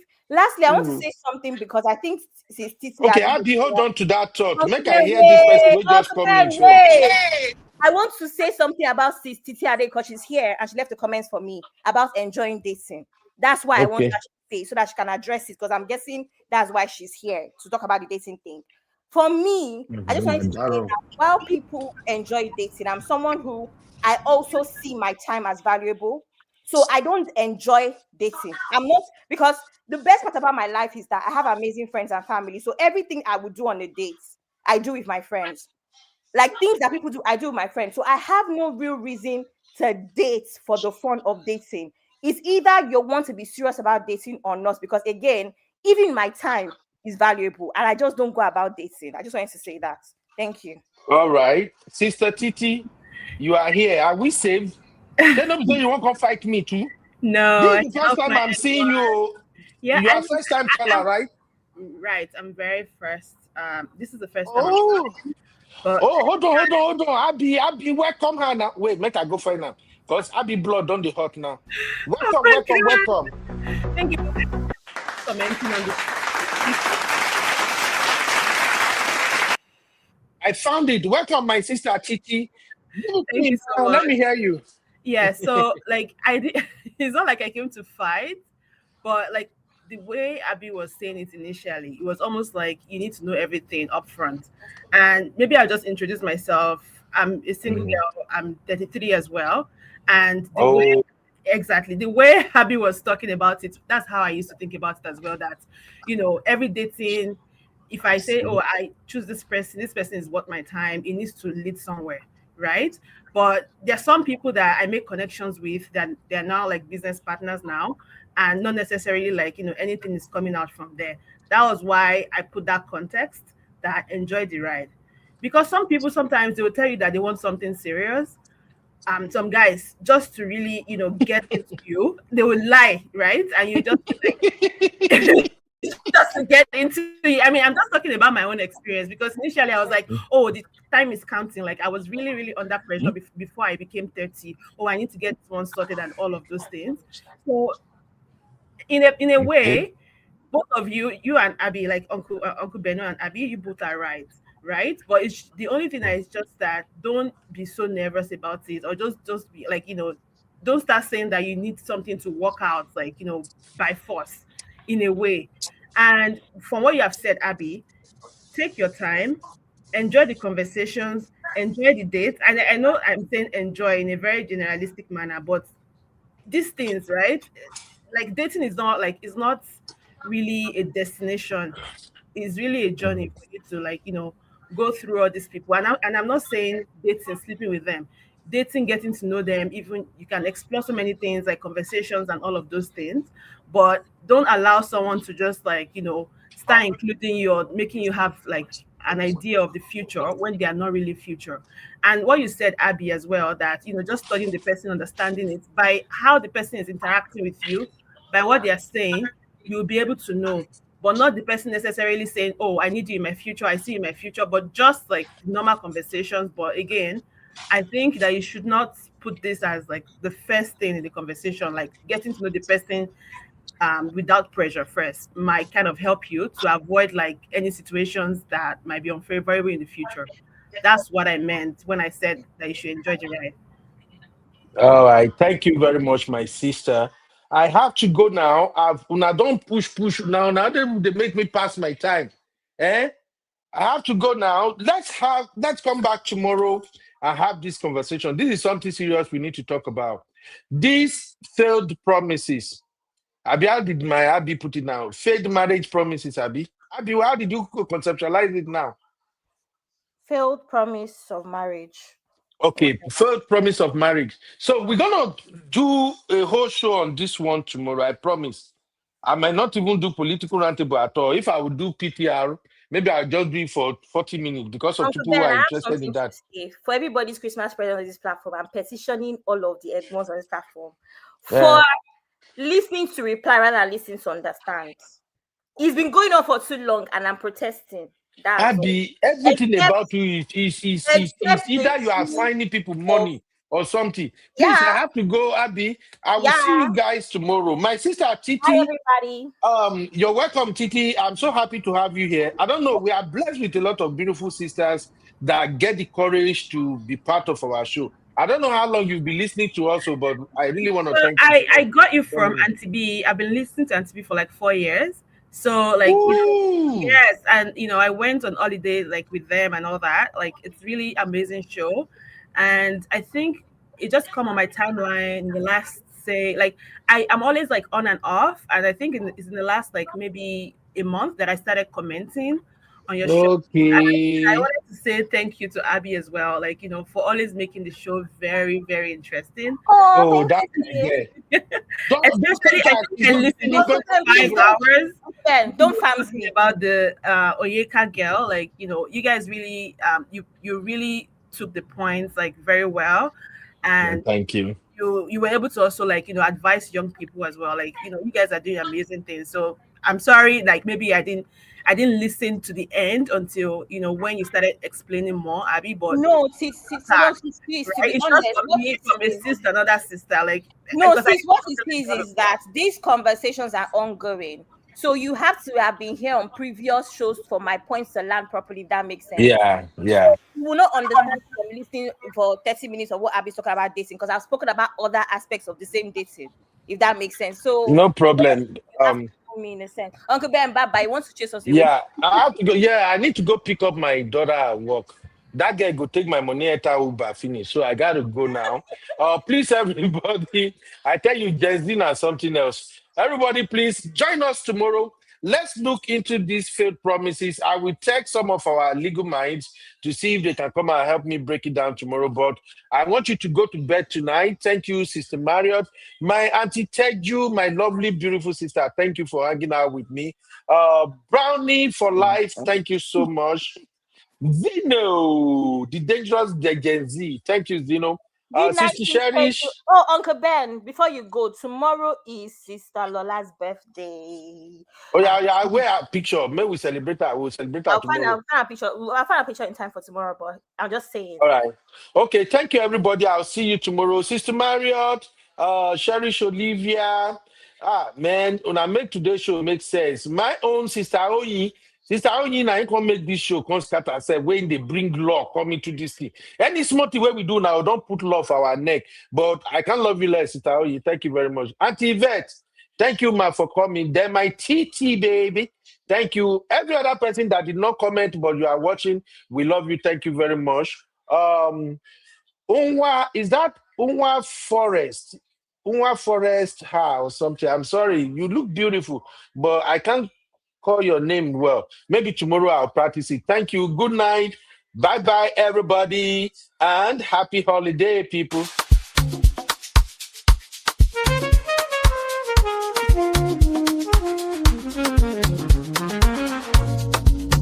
Yeah, yeah, yeah.